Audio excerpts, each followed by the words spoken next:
Hello everyone, welcome back to Rob's Gaming Table. I am Rob. I'm Mel. And we're here to recap, I guess, our last like 24-ish hours of Gen Con and talk about our haul instead of posting just the obligatory or required or whatever the word is haul picture you're supposed to do on social media or like, you know, in Reddit or Facebook, whatever it is.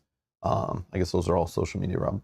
But instead of posting the picture of the nice stuff all displayed out perfect, you know, your haul picture, which I love going through those, I can do it during a live stream, so why not? And we'll dissect it and have some fun with it rather than just posting a picture and you're trying to figure out what's in the picture. So that's a fun game too, though, right? It is fun. Are in here. I do love, like, all day yesterday and today they've just been, even Sunday at the con, I see the people's hauls like popping up like bloop bloop bloop bloop, like from their hotel room or from their home, all spread out. So it's a Gen Con thing. I'm sure it's like a board game convention thing, I'm assuming people who leave Essen or Origins and these kind of things have haul videos, but like I know Gen Con and Essen are like games get released there. At least they used to a lot. I don't know if that is a true statement anymore, but everyone was posting all the swag and the games and everything they picked up and all the loot they got. So we're going to talk about our loot here today in a minute after we wait for everyone to show up. But for the 60 of you here right now, if you can click the like button while we're waiting for the late stragglers to show up, I would much appreciate it.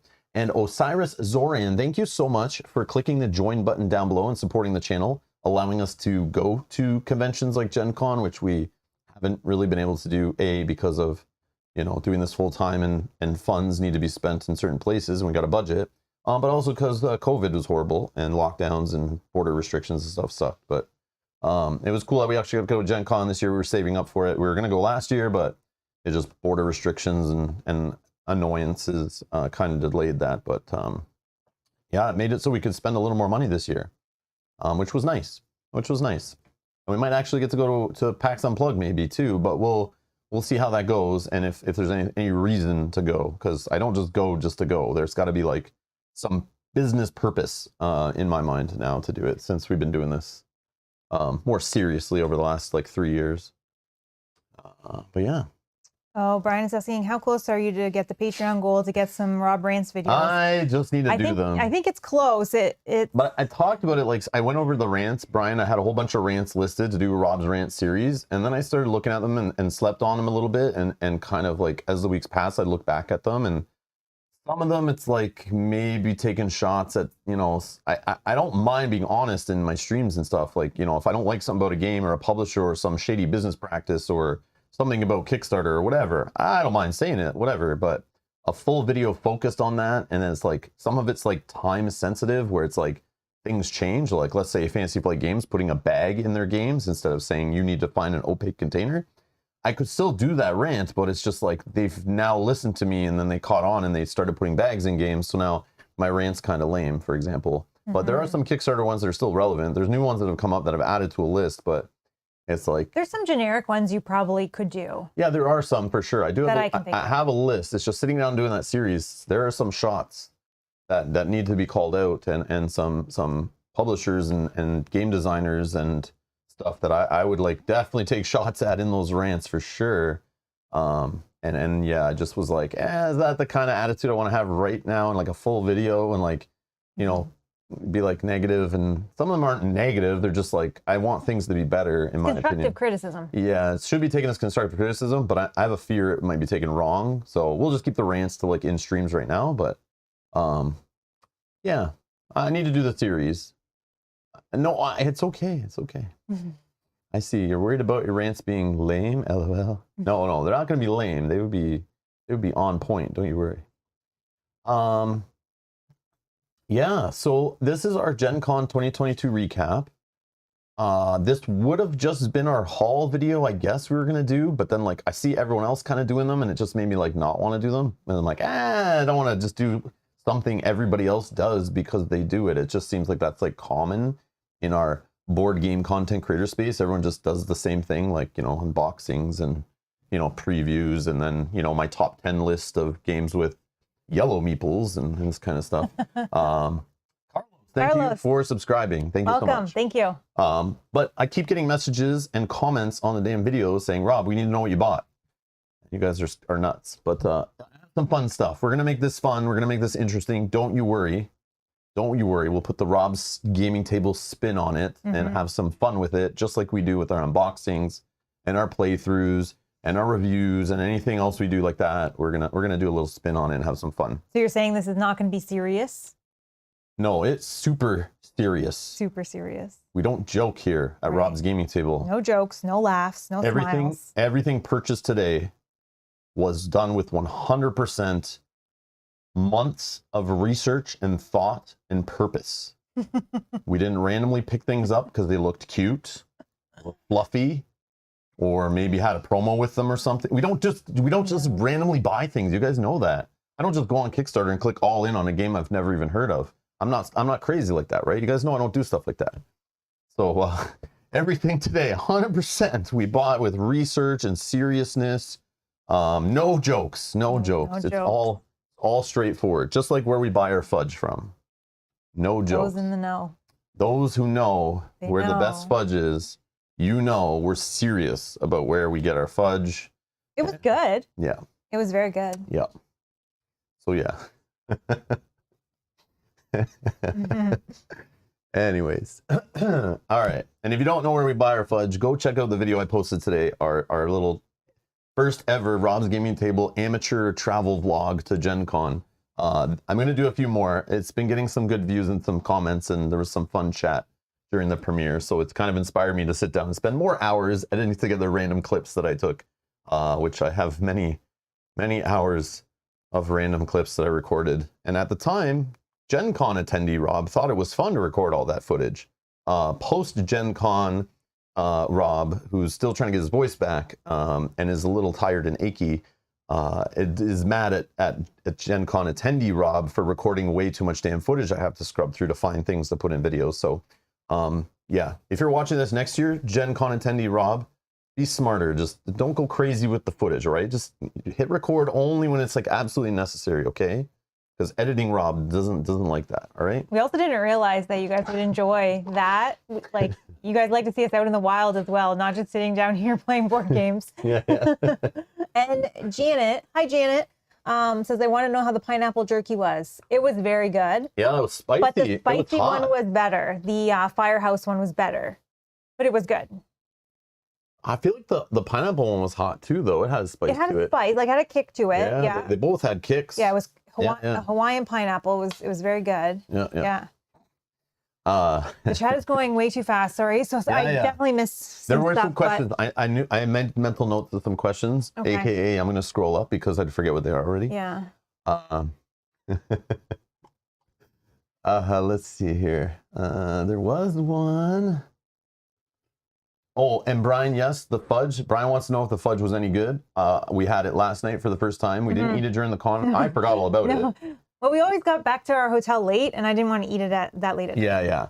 And it's not the kind of thing you want to like pack in your bag for like a quick snack No. while you're in 100-degree heat in Indianapolis. So it kind of would be a puddle of fudge instead of a brick of fudge. So we had some last night. It was nice. It was good.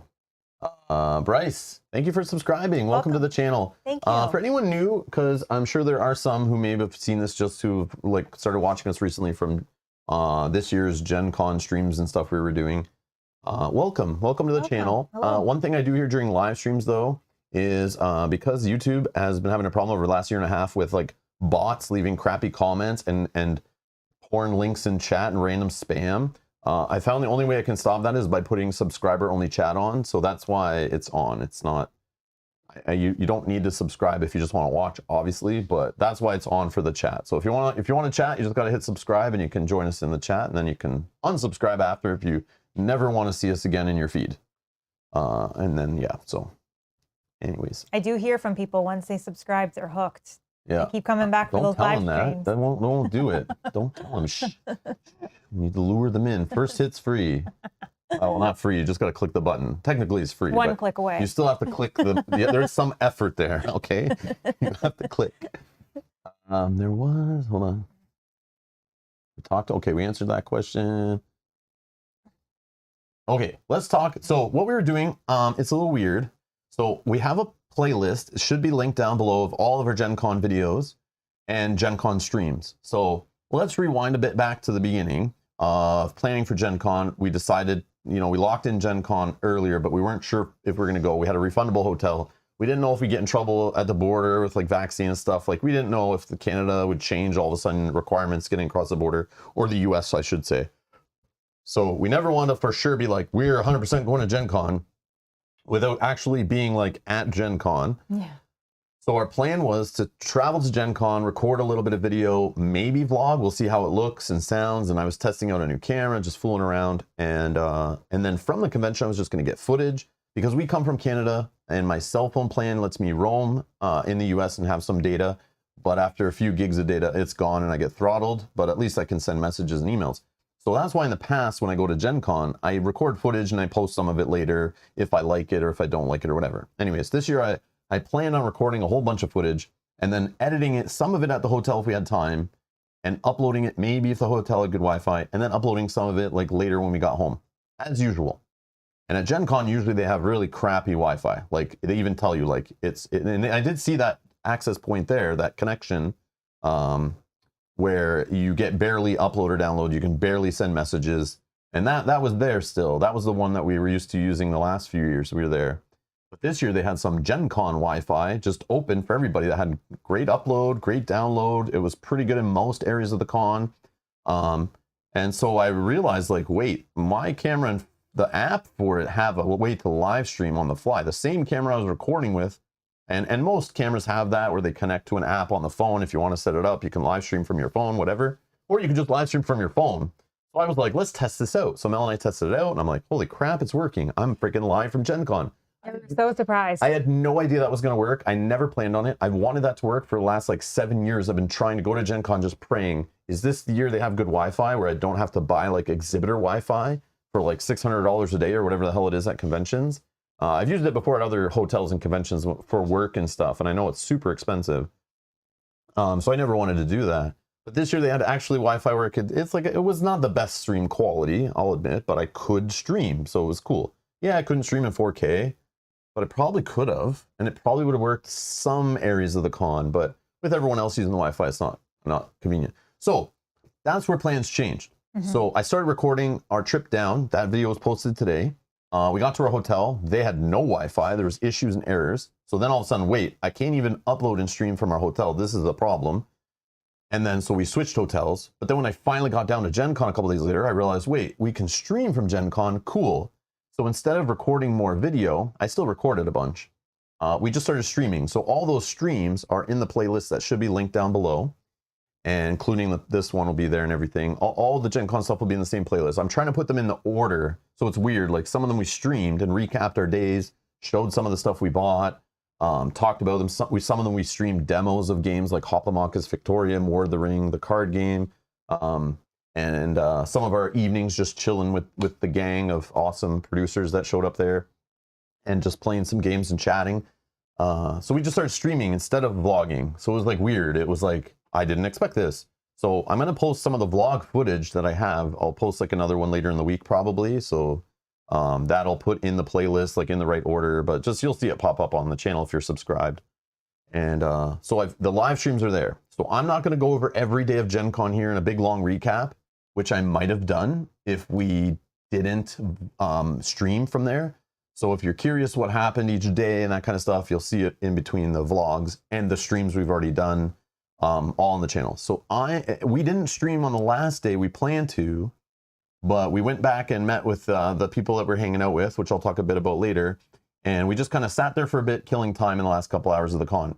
And we got out the camera. I went to go stream, but then we just got to talking and all that stuff. And I lost track of time. And then all of a sudden it was like, whoa, the con's ending in 30 minutes. We got to go do something. So we like ran. So I didn't get a chance to stream the last day to kind of do a recap. I streamed that Chip Theory demo earlier in the day, but we didn't do a final recap stream, just checking in with everybody from the con. So I was kind of sad about that driving home. But here we are, we're going to do it now. So on the final day of the con, we went to Chip Theory's booth, ran right there as soon as the hall opened. We set up a live stream. We streamed Hoplomachus Victorium. We had a private demo with Salem from Chip Theory, who is like amazing. I don't know where this company keeps hiring its employees from, but so far they're like 100% all awesome people. Yeah. And they should be. Hopefully, they're paying very well there, because they have some great people for that company working with the public. And Salem was telling us a story. I don't think it was on the stream. I don't know when we started the stream, before or after the conversation, but we were supposed to. We booked in to have a demo with one of the designers. It was Logan, I believe, right? Yeah. Logan, one of the designers of Hoplomachus Victorium, was supposed to be there demoing to us, and that's what we were sold on. And I was like, I don't care who demos it to us. I just want this damn game. Like, I didn't even know if I wanted to spend the time demoing it. I just wanted to try to steal a copy from their booth, and with my ninja suit and smoke bombs and stuff, and just take it. So, but instead I signed up for this 2-hour press private little behind the curtain demo, which was so cool. I've done that with other publishers before in the past, but I've never done it with Chip Theory. I don't know if they've ever done that before, actually. But this year they invited me to go see it. So I went on Sunday. and we showed up, and Salem was there and was like, hi, I know you're not expecting me. And I'm like, hey man, I watched you explain like burn cycle on YouTube and help me learn it. So you're qualified, sir. I'm not going to complain. So Salem basically told us that Logan was supposed to come down and demo it to us, but last minute he was driving or something and like a tree fell on his house or something.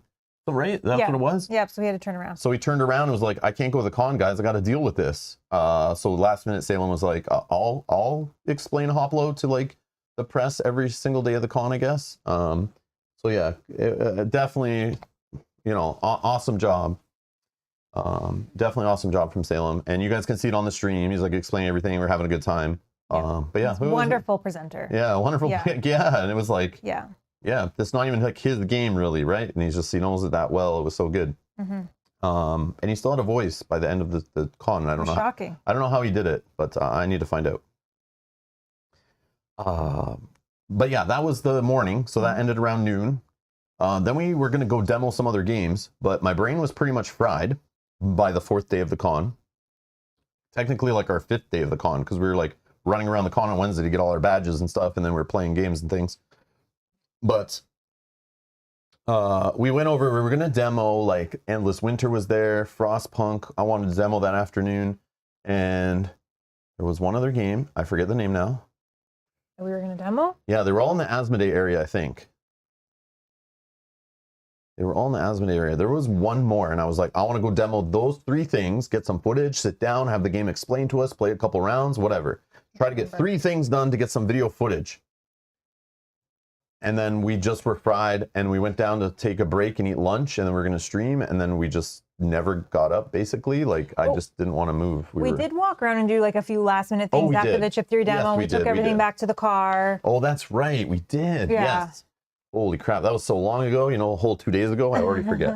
Yeah, we did run around and do things. Yeah, we did run around, got some last minute things, checked out a few last minute booths, but it was kind of at that point of like, you only have a few hours left. Do you want to sit and demo a game, or did we want to go back and chat with people that were there and kind of like take a break? I still was going to do that. Yeah. But like a little right before the con ended. And then I was like, yeah, we'll go back later. We got stuff to do while the dealer hall's open, you know?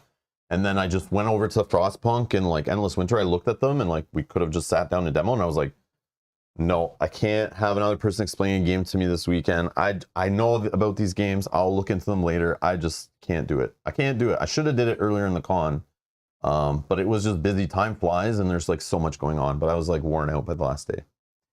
Frostpunk I did want to demo. I was very curious. I feel like I don't know a ton about it. Yeah. I was talking with Kenji about it a little bit, and he was kind of giving me some background because he did demo it. But I still feel like because it was a tabletop simulator demo, I feel like we don't really know the game enough. I couldn't. I tried to turn on the demo, and I'm like, I just closed the videos. I'm like, I can't watch this. Yeah, and I was looking at it on the table, and I'm like, looking at it, I can't even tell what kind of game it is. But Michael says, Frostpunk is scaring me. So much cool buzz past year, but all I hear is crickets lately. That's the Kickstarter cycle, though. Yeah, until it comes like, out. We need your money now. Hype, hype, hype. Get your money in. Kickstarter. Bloat, bloat, bloat. And then as soon as they get your money, they just kind of, a lot of companies go quiet. How can they generate buzz, right? By just showing you miniatures getting made and I don't know, like things on boats. Like I don't get hyped for that stuff. Yeah. But it did worry me that the Frostpunk demo was still prototype. Yeah. It still was a junky looking cheap prototype. And I was thinking like, wait a second. Like they still can't make a good prototype? Like how long has it been since they saved money and did a tabletop simulator demo? Like I was expecting to see Frostpunk in like pre-production, like you know, a sample of like what it's going to look like coming from the factory by this point, and there wasn't. So there's your partial Rob's rant for you there, Brian. I mean, I don't know when it's expected to deliver, but yeah. Also another thing, Brian, wanting rants. I do want to do a couple more videos of things that I liked at Gen Con and things that I didn't like. And I've already started listing those things. Stay tuned. I just want to wait for my voice to get a little better, and I'll record those, and you'll get some rants a little bit in there for sure. So don't worry. I'm saving some of that for later. Today we're just going to recap our like final day for the stream we didn't get, and then we'll get into our haul. So we're not here too long. Yeah. Oh, so yeah, the afternoon we went and sat down with the rest of the gang. I could probably just show that here. I have a picture. So here's the gang of producers. So from left, we have Gary and Janet and Stacy and this, I don't know who this other guy was in the middle. He just kept following us around, this weird guy. I don't know. I don't know who that was, but anyways. And then we have Awesome Mel and Awesome Rob. But yeah, this weird guy in the middle. I don't know. I wish they were here so they could explain who they were, but this joke is falling flat because it's Kanji, for anyone who doesn't know. But yeah, Kanji hangs out in our chat a lot, but is somehow absent. Maybe he's streaming right now. I don't know, but anyways, all awesome people. Janet and Stacey are both here in the chat, or at least were. Oh no, So. Janet should be driving, maybe. Oh, Stacey's here. Stacey. Stacey's awesome. Yeah. But yes, it was so fun to be able to have like a little group that every day we connected with at different points in the day. It was so amazing. So what I did was, we have a Discord for our producers. So if you click the join button or you're on Patreon at that level, you get automatically added to our producer Discord. It's just, you know, I consider them like the people who invest in the channel, the people who make the channel keep going and happening. I definitely, their input I value very much, you know, because if they're serious enough to put their money where their mouth is, I got to respect them, you know, and I appreciate them making it possible for me to do this all the time. And so what I did was I tried to find out who actually was going instead of like flooding our Discord with just random pics and us chatting, trying to find each other and stuff. I made a private little chat that I tried to add anyone from our producers to that was physically going to be there, so that we could just message each other like, hey, we're going here for lunch. Hey, where are you guys? I'm at this table. We're playing a game. Who wants to play a game tonight? Who's going to this event? Hey, did you guys see this game in hall, you know, D or C or whatever, you know? And just kind of keep in touch. So that way we can just flood that full of pictures and travel and all this stuff and just keep in touch. And it definitely turned into kind of like I planned it to be that. I explained it that way, but it turned out even better. I thought we were just, you know, maybe meet once during the con. And it turned out to be like, you know, they were like the anchor of the con. And it's just, these 4 people just filled in exactly when we've traveled to Gen Con with friends before. We've gone with other couples, other friends, whatever. I think only like one Gen Con we've ever gone like by ourselves, maybe. But we always usually go with people. Yeah, maybe it was 2. Maybe 2. Yeah, but we usually go with a group. Like we either travel, you know, together in the same car, a couple separate cars. We share a few hotel rooms that are adjoining and all this kind of stuff. And we go together with people because we're usually there for like a tournament of some kind, and we go with like our meta, and then we meet friends there, and we check in at the tournament area with other players from our local meta and our local game store. So we usually have a huge gang. This year we didn't go to play any competitive card games at all. So we were like full out business mode, talking to publishers, demoing games, checking out stuff at the con to figure out what kind of stuff can we use for the channel in the future. You know, and let's meet some publishers, shake some hands, let them know who we are, and, you know, maybe work together in the future. And I thought we would like, you know, be able to just chat while we're there and kind of, because I usually when we go with a group, we kind of like travel even together, all friends or people who hang out and have similar interests, but we literally separate like 99% of the time we're there. We're like, okay, bye, we got to go do this. And they have different tastes and different favorite publishers and different events that they go to. You know, some of them want to just go sit by the food trucks and drink beer. Some want to go LARPing and RPGing, who knows? And then we like, you know, do our competitive card game tournaments, for example, and all that kind of stuff. So we usually split up and we kind of just meet for like meals or check in. But these 4 awesome folks just literally slid right in there. Like they were strangers, not really strangers. Like we've chatted online, but you know what I mean? Like, Physically, they were strangers to us. Yeah, we've never gone to Gen Con. Virtually, they were friends. Yes, we've never gone to Gen Con with people we've not sat across a table with and played games with before. Right. Like, but these people we met up with, and they just like kind of slid right in there, and we were like, yeah, none of them were creepy or weird, and you never know, right? I know. I didn't know if I was getting catfished on the internet and who I was going to meet. I even said that to them. I'm like, man, I want to make sure we were not crazy first. We like kind of meet up, you know, and we met, and it was just everyone clicked. It was awesome. It was awesome. And there were other people we met that were like viewers of the channel and stuff that we just met and bumped into and shook hands with and talked with. Stopped us and said hello. But these producers right here, part of the gang, the large group of you that make this channel possible.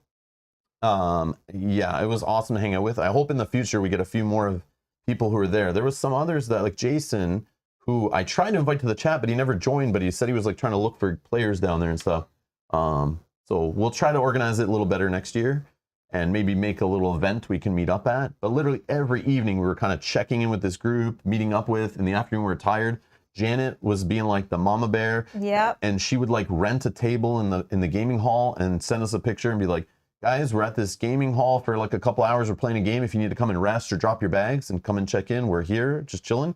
So we always had a place to go sit down for a minute and just chat and check in and show each other, here, what games did you buy? What games did you buy? Ooh, I didn't get those games. Ooh, I didn't know that publisher was here. We'd all scatter and go do it. And then at the end of the night, we'd check in. And you'd see them on the live streams with us, where we were like hanging out in the evening, you know, doing the Marvel Champions event, playing Marvel Dice Throne and all those kind of things. Mm-hmm. We also met up with everyone on the Wednesday outside at the beer garden. And we all just stood at a table for hours. It felt like time just flew, literally, until all of a sudden the big dark storm clouds came. And we were like, oh my gosh, it's going to rain. Everybody run. But it was so amazing. And I'm just going to say, sorry, while we're talking about this, Stacy, I'm going to thank you again. Thank you so much for the wine. Thank you. Thank you. And thank you for the shoe recommendation too, by the way, which we talked about in our pre-Gen Con planning video. You can see, I think 3 of us at least are wearing those shoes right there. The Hookah Oni Bondi 7s or whatever. Yeah, those were pretty good. Yeah, they definitely helped. Comfy. Yeah. So yeah. Oh, the crazy thing part, I remember that. Now you reminded me. That's what I did. So I even said like we should all meet at, and I'm not we're planning it. We were kind of thinking about it. We should all meet at the 5 p.m. on Wednesday beer tapping outside party concert thing at the food trucks on Georgia Street. So that way, I know there's police all around there. So if any of these are catfishing weirdos, I can just whistle over to the nearest officer and we can deal with the problem. I almost did on Kanji a few times, but like that was just because it was Kanji, and I was thinking of telling the cop to like throw him in a squad car and take him away before he like put himself into so much debt buying board games that you know, he had no way to feed his kids.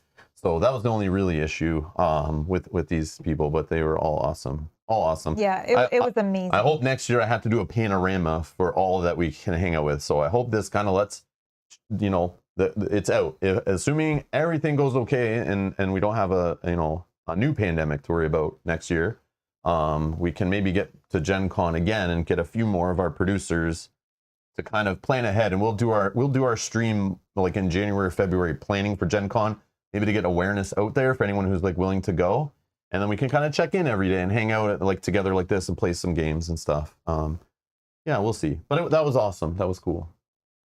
That was definitely cool. It was amazing. And thank you. Amazing. Thank you to all of them. So yeah, there you go. There's some faces and some names of the cool people we have in our community. So maybe the catfish crazies just didn't want to show up. But I know some of you in the chat. I know you're catfish crazies. I know. I watched the documentaries. I know you're out there. I'm just joking. Just joking. You're all awesome. Yeah, it was definitely amazing. Yeah. To meet people in person. Yeah, I can't even describe with words how that felt. Yeah, it was just awesome. People coming up and just like I said in the one live stream that like I was coming out of the washroom or whatever. And that was funny. I'm like in a crowd of people trying to get by to get back to Mel, and I'm like so annoyed because people are just bumping into me, and I'm like, and then I hear, excuse me. And I'm like, is this person behind me telling me to move faster? Because like I'm like speed walking, trying to get out of the way of this crowd, this sea of people, like the river just flowing down the aisle. So I turn around and like I had a mask on, so you can't see me gritting my teeth, ready to be like, go F yourself. So I turn around, ready to be like, what? And I was like, are you Rob? I'm like, yeah. I love your channel. And I'm like, oh, okay. Oh, all right. And then calm me right down. And yeah, it was somebody who like, I didn't get the name. If you're watching, say hi. But someone who doesn't really chat, but they watch all the videos while driving. We've had a few people like this admit that they do this, where they just listen to our videos while they drive on their long drives and stuff, which I think was so cool. But they were like, yeah, I'm one of those guys. I listen to you while I drive. And yeah, he assured us he did it safely. But it was nice to meet people like that. There were people that were just coming up, slap me on the back, like, Rob, I love your stuff. What's his name? David from Man vs. Meeple. Oh, yep. I forget his last name. I'm so bad with names. but I've been watching this guy, Man versus Meeple, my favorite guy over there. Don't tell Jeremy Howard this. But yeah, I love David and his enthusiasm and stuff for games. And I was just standing outside of Shadowborn's booth at the end of the con, and he looked at me, and he had a mask on, and I had a mask on, and I wasn't even sure it was him, but like we like locked eyes. And this is this is like the story of the con, wearing masks. I'm sure I looked at you, and I'm sorry if I did, whoever you are out there, all the people I looked at eye to eye. And if I kept walking, I'm so sorry if you thought I didn't want to talk to you or it offended you. But sometimes I'm just looking at people like, is that so-and-so? I don't know. They're not saying anything. I'm not saying anything. And I just keep walking. So I'm so sorry if you're like, I saw you, Rob, you looked at me and then you kept going. Like, I didn't know what to do. I'm so sorry. It's the mask thing. It's so annoying that it's still a thing. But yeah, so I locked eyes with David, and then he like looked at me too. And then we both kind of like looked the opposite way. But then he came back and was like, he like slapped me on the back and like turned me around and was like, I love your content. I'm like, it is you. I'm like, I love your content too. It was like so funny. But I wish you could see my face, but he couldn't see me laughing, but it was very funny. It like caught me off guard. But there's fun things like that happening all week. It was definitely fun. Definitely humbling. It was fun. But yeah, okay. Let's go over some boring stuff. Well, maybe not boring. Boring. Some people might find it interesting. Hold on. Can't be a Gen Con recap stream without going over the post Gen Con recap press release post, because people always are curious about this. I'm always curious how many people are actually there, jammed into that place, and especially with COVID and dropping numbers last year and stuff like that, and the vaccine requirements and the mask requirements and stuff. How did it affect attendance? So in the past, they got up to like over 70,000 people usually go pre-COVID. Last year was only around like 30 or 35,000, but it says Gen Con draws over 50, and like news places will post this and stuff, and local to Indian things. So Gen Con draws over 50,000 attendees and returned to pre-pandemic scale. Yeah, this definitely felt like 2015, 2016 Gen Con time for There's sure. a lot of people. Yeah, and the publishers, most of them showed up. Most of them had their booths there, so it was pretty full. And with booths, they didn't have big spaces in the aisles, but it says Gen Con, the largest and longest running tabletop gaming convention in North America, returned to Indy this August 4th to 7th, attracting a unique attendance of over 50,000 gaming fans to the ICC and Lucas Oil Stadium for 4 days of playing games, shopping in the exhibit hall, cosplaying, enjoying local food and beverages, and connecting with fans from Indianapolis and all around the world. You're damn right, including Canada. Our goal this year was a return to the level of scale and spectacle that make Gen Con a can't-miss annual event for gaming fans all around the world. We absolutely feel we achieved that, said Gen Con President David Hopp.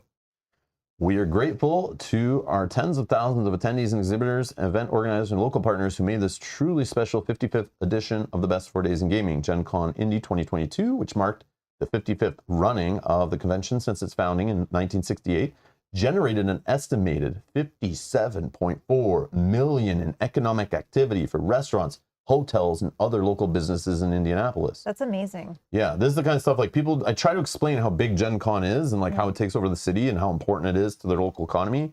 But it's nice to see numbers and stuff to put to that. For nearly 2 decades, Gen Con has held its amazing event in Indy, and as Gen Con has grown in size, so has our city, says Leonard Hoops, President and CEO of Visit Indy. Our entire community loves welcoming Gen Con's attendees, and we look forward to seeing them again in 2023 and beyond. The convention's exhibit hall featured more than 530 game publishers and vendors. Publishers released more than 500 new game titles.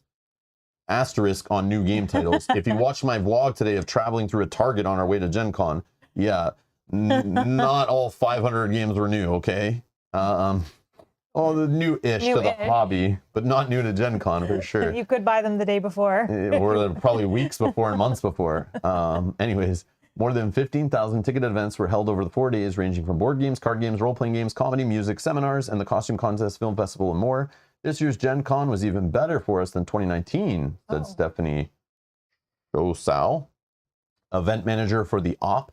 Gamers came ready to bring fun to the table, aka buy all of our games that were limited edition and limited copies and shove them into their bags and take them home and give us cash. Yeah, the op was definitely yelling out every morning when we were walking in. so many copies left of Marvel Dice Throne, only so many copies left of Marvel Dice Throne. On a speaker they were like megaphone style, like trying to get people to run to the booth to get that stuff. All participants were required to show proof of vaccination to attend and wear masks while inside Gen Con controlled spaces. So you can go outside and take it off, but if you went in one of their spaces, you know, inside of a hotel or the, you know, the football arena or anything like that, or football stadium, I guess, you had to put your mask back on. As you guys saw in our live streams every night, me complaining about my ears hurting and the mask on my face, and I kept changing my mask, but it still was getting gross. It was, yeah, just not... I don't mind wearing a mask for like an hour here and there, going out to do things when we're like, you know, when mask requirements are a thing to try to be safe. I'm all for it. But when you have to put it on from like 8:30 in the morning till like midnight, you know, or 11 o'clock at night or something, that's like a long time to be wearing a mask, and it sucks. Concurrently with the in-person convention, an additional 900 virtual games and events were held throughout the convention's Gen Con online program, and over 50 hours of live video was streamed on the convention's Twitch channels. Yeah, so they still held kind of like a Gen Con online thing where people could go and hang out, just like they did the last 2 years. But I don't care about that stuff. I was kind of let down by the 2020 offering. They could have done better for that. But anyways, Gen Con Indy 2022's official charity partner was the Patachow Foundation, a nonprofit which serves meals and learning experiences for children to increase their awareness of and excitement about food and fight the root cause of hunger in the community. Nearly $40,000 was raised over the weekend for the Patachow Foundation through multiple charity events. So they have a charity arcade machine, like you can basically spend money and get ways to play the arcade. That all goes to charity. They have the card halla, where everyone builds like a big city out of like old playing cards and magic cards and other collectible card games that are dead.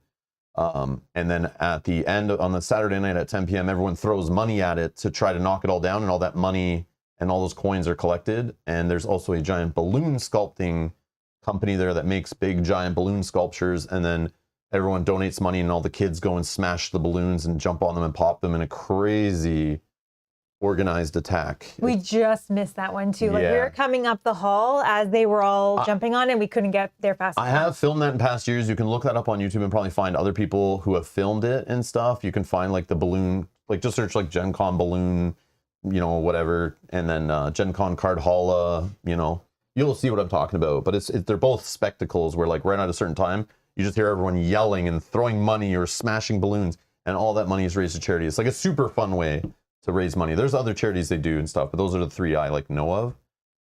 But yeah. I also thought the balloon display was very good, very well done this year. Yeah, it was a different company this amazing, year. yeah. But it was very it good. was like off the wall. They had like multiple people working on it. Usually I think they only have like One guy, yeah. Yeah. But yeah, the balloon sculpture, they literally started the first day, and just like Card Hall, it builds over the whole con, like over 3 days, constantly. It feels like it's being worked on 24/7, just constantly getting bigger and bigger.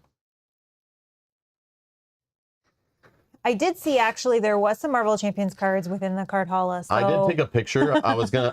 Say what you will. I'll put it in the vlog probably, but I was gonna post on social media like official Marvel Champions is dead at FFG. Card Halla hashtag, you know, and like because there was like somebody made a little pyramid thing out of like Marvel Champions, and I was like, oh my god, no, They it's just over. don't want to play anymore. Like X-Men is just coming to the game. Why are the people throwing away their cards? No. But it probably was just a big stack of energy, genius, and strength or whatever. Because you get those in every pack. I'm sure that's all it was somebody's pile of those from buying all the packs. They didn't need them all. Oh, Black Cheval says, funny enough, I work at Target and saw the back room. Hold on. I have better technology here. Hold on. Boom, there we go. I work at Target and I saw the back room at some point. Didn't even know it was a Gen Con release. Yeah. There's I don't know. Some of the games necessarily maybe weren't Gen Con releases. I think some of them had dates where it was like July 29th. Yeah. And stuff. So it's kind of like releasing around Gen Con. But still, it just reduces the need to go to Gen Con if you could just go to your local Target, you live in the US, and you could just buy like, 10 of the games out of the 15 you want. Yeah. Do you really need to go to the con and get those other 5, or you just wait till those show up in a month? You know what I mean? It gets less and less exciting to go there because there's less and less releases. I think Essen still has all the releases. But again, I'll go over that in a video later. Definitely a rant on that whole deal I'll touch on. But we basically ended the con. We stayed till like 4 o'clock, right when it closed. We've only done that like twice ever. Yep, the lights went out. Everyone claps. It's And yeah. they talk about on the speaker, the PA system. They announce like, you know, that's a wrap, everybody. Like, we'll see you next year, and everyone cheers. It's really cool. But usually we're gone before that because we do have like a 8 to 10 hour drive home. But we stayed till the end this time, which was cool. And but yeah, we got kind of caught on the way home in basically a vehicle 10-car pileup involving a fire. A transport truck carrying flammable liquids burst on fire. I'll put some of that in our travel home vlog. You'll see it. We were sitting in traffic for like a full hour, and then the police ended up letting us like literally turn around and drive in oncoming traffic basically to get off the highway because they closed it for like till the next day. Yeah. Which was pretty insane. So that delayed us like over an hour and a half, I think. So we left at like 4, didn't get home till like 2:30 in the morning. Yeah, we walked in, it was 2:30. Yeah, exactly. Border was kind of annoying too. It was more busy than usual, again, just like our trip there. So that was sucky. But yeah, that's basically our recap of the final day. And so we can stop recapping stuff, I think. But yeah, it was sucky. It was a long drive home. And Mel had to work the next morning because she works from home now. So usually we take the Monday off after Gen Con. And I basically was going to schedule this recap on Monday night, depending on how we felt. But we went to bed at like 3 something in the morning and then had to get up at like 8 something. Yeah. So I was pretty rough. I had no voice. So I was like, I'm not streaming. I'm just going to like, but we still had to go out. I had to pick up this, it's like this little game. I don't know. I don't think anyone's ever heard of it. It's called like Oath Sworn into the Woods, Deep Wood something. I don't know, some crappy little game that we'll play like once on the channel or something. I don't know, maybe you'll paint it. I don't know. People might be excited about it. I'm not sure. But anyways, that arrived. There might or might not be a video scheduled for tomorrow, an unboxing, right? Yeah, there might be. Yeah, I don't know. I scheduled an unboxing tomorrow. No one's going to show up because nobody cares about this game. So I'll unbox it. But it showed up while we were gone at the convention on the Friday. So my brother-in-law came and picked it up for us, and he had to drive like probably half hour to come and get it. So half an hour home. Yeah. So thank you so much. Nick, you rock. Nick, we love you. Yes, you're amazing. Thank you again. So we had to on Monday go and drive, half hour to a couple towns over to go grab our Oath Sworn pledge, and as well as we had to pick up our daughter. Our daughter. Oh yeah, we have a daughter. Yes, I almost forgot about her. No, I'm just kidding. We had to go grab her also. So yeah, we had some running around to do. And then I still had no voice. So I was like, I wanted to do the recap stream. Like, it's still right after the day we came back. But, like, you need, like, a couple of days to recover from Gen Con. It's just how it is. Sorry. Go ahead. No, I was going to say, even driving home, we're like, yeah, we probably can still do it. It's fine. We'll be tired, but it's fine.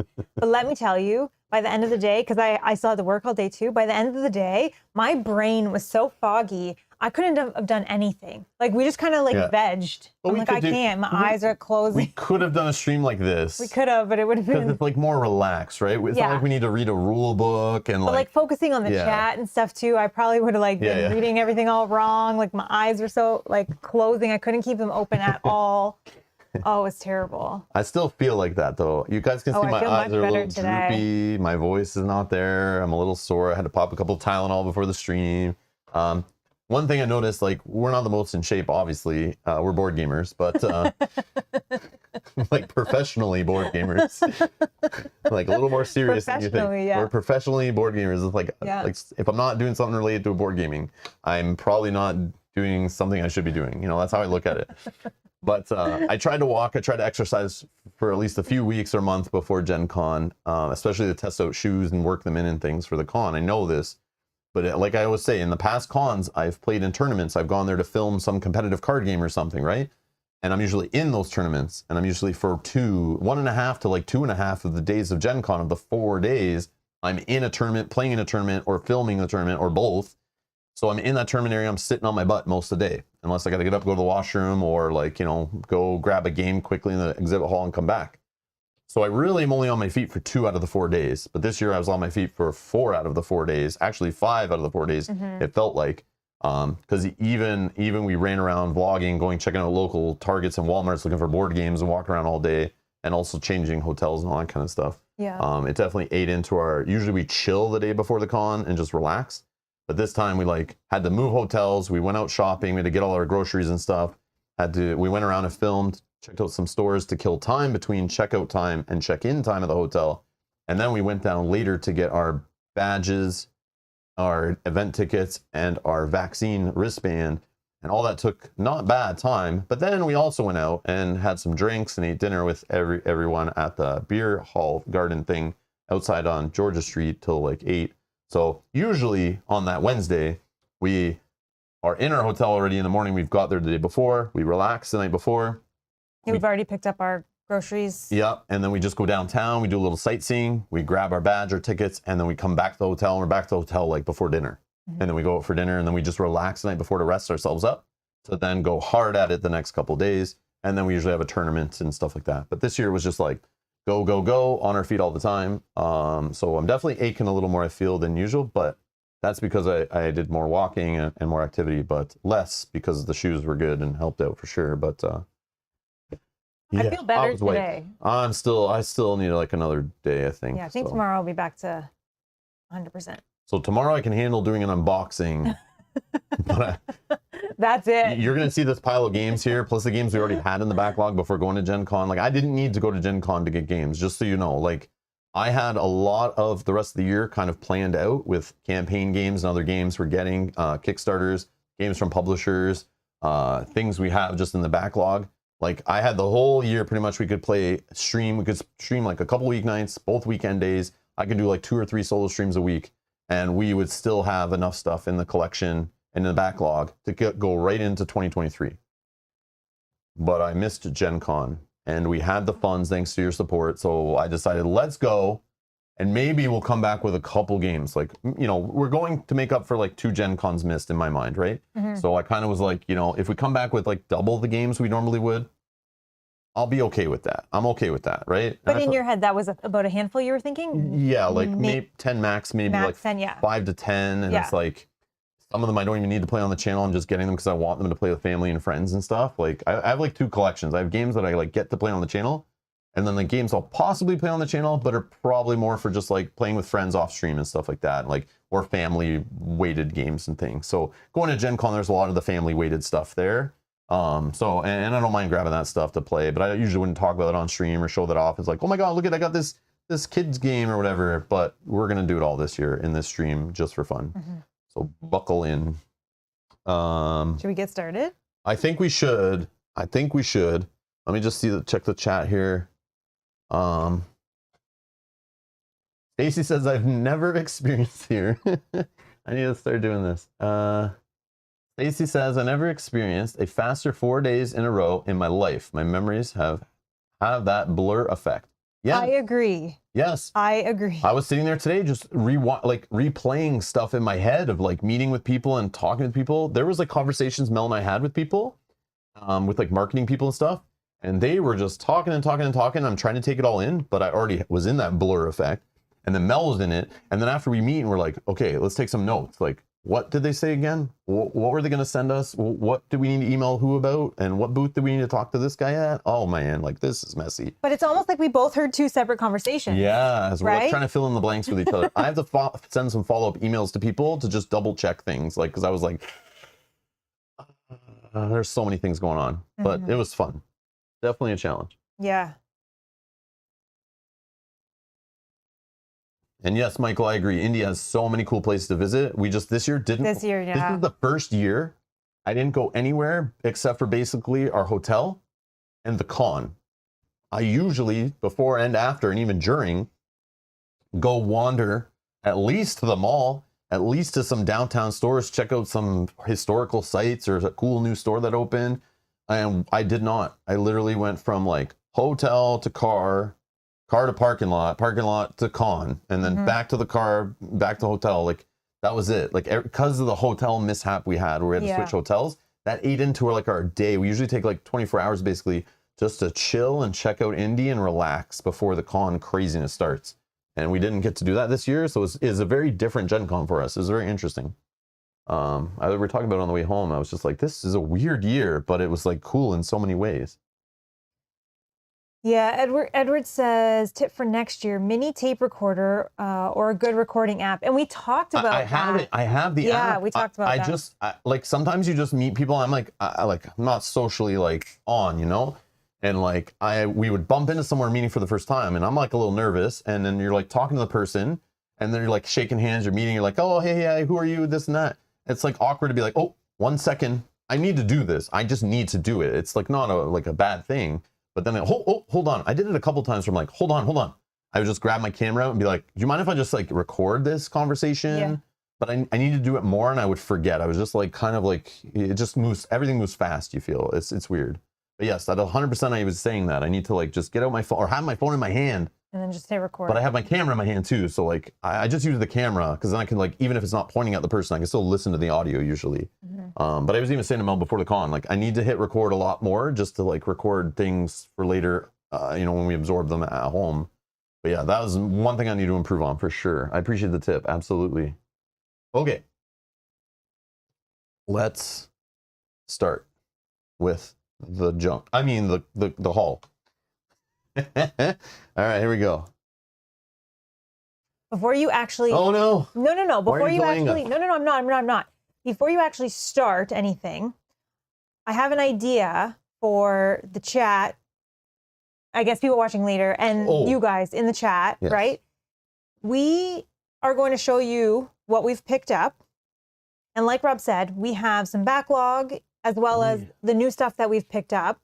We kind of maybe can use some of your help on maybe prioritizing where we start, what we paint first, those kind of things. So we're kind of thinking that as we show you games, you can use some emojis to kind of let us know, is it something that you're interested in or not interested in? And then in the chat later, or sorry, in the comments later, if there's a game that you saw that you're super excited to watch us play, see us paint, whatever the case may be, put that in the comments so that we can review the comments later, see what you guys are interested in, and kind of prioritize also based on what we already have to do. And maybe based on player count, some of them are maybe a solo game for Rob, some are both for both of us, or maybe we need Kyle, or we need a bigger group. So we're going to take all that kind of into account. But I think it would be awesome if you guys can let us know while you're here by using some emojis, and later in the comments if you let us know. So I put in a few emojis. I don't know how to do this. We were just talking about this right before the stream, but the thumbs up if we show you something that you think is cool, thumbs down if you think it's not cool. Yeah, like you're not. Yeah. And then the person shrugging, I don't know. The person shrugging is like, whatever, man. Yeah. Like, it's okay. It's fine. No big deal. But did you say about the comments later for watching? Yeah, I didn't finish that one, but so if you put it in the comments later, if the game is already listed, if you can hit the like button on that comment, that will help us so that it's not like spammed with 75 game X, you know? It'll be somebody posts game X, you like that one if that's a game that you would have listed as well. Then we can kind of use some of that data to kind of prioritize maybe where we kind of start. So again, if you're watching this later and you see something you like, go down and say what it is, like in a single game or whatever, in a comment. But if you already see the comment, just hit the like button and whatever wants to hit the likes. GOT Undie Wealth, thank you for subscribing. I see Kenji rolled in and says, I thought the stream started at 7. It did start at 7, but Mel has to do some work after the stream. So we had to adjust the time because she has to do some things later. So we couldn't stream as late, so we bumped it an hour earlier, and yeah, we did that this afternoon. But yeah, we just had to do it. But anyways, we've just been rambling for basically an hour anyway, so now we're getting to the haul. We haven't shown anything yet. This is the real part people care about. Nobody cares about hearing what we did on Sunday at the con. Like, that's who cares? Who cares? Brian, that emoji was not part of the deal. You can, Brian. You can use that one. You can use that too. When we're talking about the fudge. The best place to get fudge. All right. All right. So this is something you bring back from Gen Con. This was something related to the discussion I had about how we plan on filming things, then we plan on streaming from the hotel, but then we stream from the con. Streaming from the con, I couldn't go through the coupon book, but I did plan on in the hotel room one night before the con started. Again, we didn't have Wi-Fi that night though. I was going to sit there the night before the con, grab this, and then we go through page by page, go through this and the program guide. and we talk about what was at the con. But I just want to show these quickly, and we'll do this again for next year's prep stream, where we go over planning for Gen Con again. We now actually have physical book and stuff to kind of show for examples and talk about. But they have a physical program guide at Gen Con, and I always try to grab one and take it home. But then we moved, and I just started throwing them away and thought, I'm not going to keep these things. But you can find some of them in PDF online and videos of people going through them. But I just want to show, I always love grabbing these and then like while we're waiting in line and stuff going through, because you'll find advertisements for games that are at the show, coupons, limited edition things, events you maybe didn't know about. But we use this multiple times during the con sometimes if I was too lazy to grab my phone charging in my bag and I just need to find a location of a booth or an event. You could just go in here and check out the maps. But this has like all the contents and stuff of where things are and all the information. So I highly recommend, you can find the PDF of this online if you're curious about Gen Con in the future and you're watching this before your first Gen Con. Go through this. It definitely helps you kind of plan and learn about things you might not know. So there's lots of cool stuff in here, but like the maps, eventually we'll get to them. But yeah, lots of ads here, like for new stuff. And you're like, oh, I didn't know about this game. Let me go, oh, there's the booth number. Let me go check that out, you know? So the exhibit hall's here if you need to look up where a booth is. And there's your 530 plus exhibitors. There's like, you know, the Gen Con, the Indianapolis Convention Center, the first floor, you know, then you have the second floor stuff there, like tons and tons of rooms. And yeah, it's just full of cool ads and things. And, you know, Elf Creek Games, come and visit us here at this booth. This, for example, I wish we could have gone through this before, but again, we picked a hotel that didn't have Wi-Fi because they had issues, and that kind of ruined my flow and my plans of going through this page by page with Mel and you guys live before the con started. And then we could have maybe planned some things, what to go for and run for and check out for you guys. But it just pissed me off. I was so frustrated for the first like 2 days of the con because of this stupid snag. I'm the type, if I have a plan and it gets messed up, I start like wanting to kill people. I mean, what? No, I didn't kill anyone. Quick, edit that out of the stream. You want me to take them and move them out of your way so you know you've already Yeah, gone? one sec. And then the coupon book, you get this after you get your badge. And they also give you, it's kind of lame after doing this for like, you know, 8 different Gen Cons or whatever. But they give you like a bag that has ads on it, but this is a good quality bag that can hold some games in it, help you carry them back to your car or your hotel room. They actually had 2 this year. This is the first time I've ever seen 2 designs. So they had... That's the one I picked. Yeah, they're both Renegade Game Studios advertising on one side for Vampire the Masquerade, and on the other side, CGE. I guess they had a scavenger hunt or something. Yeah, I never even looked at what this was. Yeah, I never looked into it. Honestly, I didn't care about any of this stuff. I really just cared about how am I going to get my games back to my hotel, and we would just go keep grabbing these free bags. And they actually had them stocked like the whole con right till the end, which usually they're gone like the first day. Which was very helpful because sometimes the booths did run out of bags. Yep. So these were very helpful. I know this seems super lame. Our Gen Con hall is showing off freaking bags we use to carry board games, but they are super cool. Huge. They're super good quality. They're huge, and they help you. And hopefully that helps somebody out who's like, I didn't know you can get free bags. This will help you get more games, and it still help you get your loot. Get more games by taking this free bag. Yep. Okay, sorry. You good with these? I can move these. I think so. I just want to show what the coupon book. Oh, yeah. So for example, in the coupon book, you'll find out about games and surprises and stuff, because these don't, like, you can't see this ahead of time.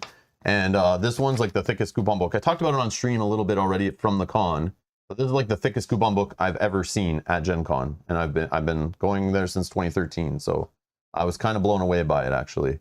But yeah, we're not going to go through every single page, but just to show you, they're all just like little, you know, they remind you of little bundles, little limited edition things. Come get your exclusive dice, your free pins, your promo cards, sale, 10% off this, spend $50 or more and get 10% off, like all that kind of crap is in here. Free game mats when you buy this craptastic game, Catapult Feud, you know, this kind of stuff here. Come buy our junky game, we'll give you free stuff, we promise.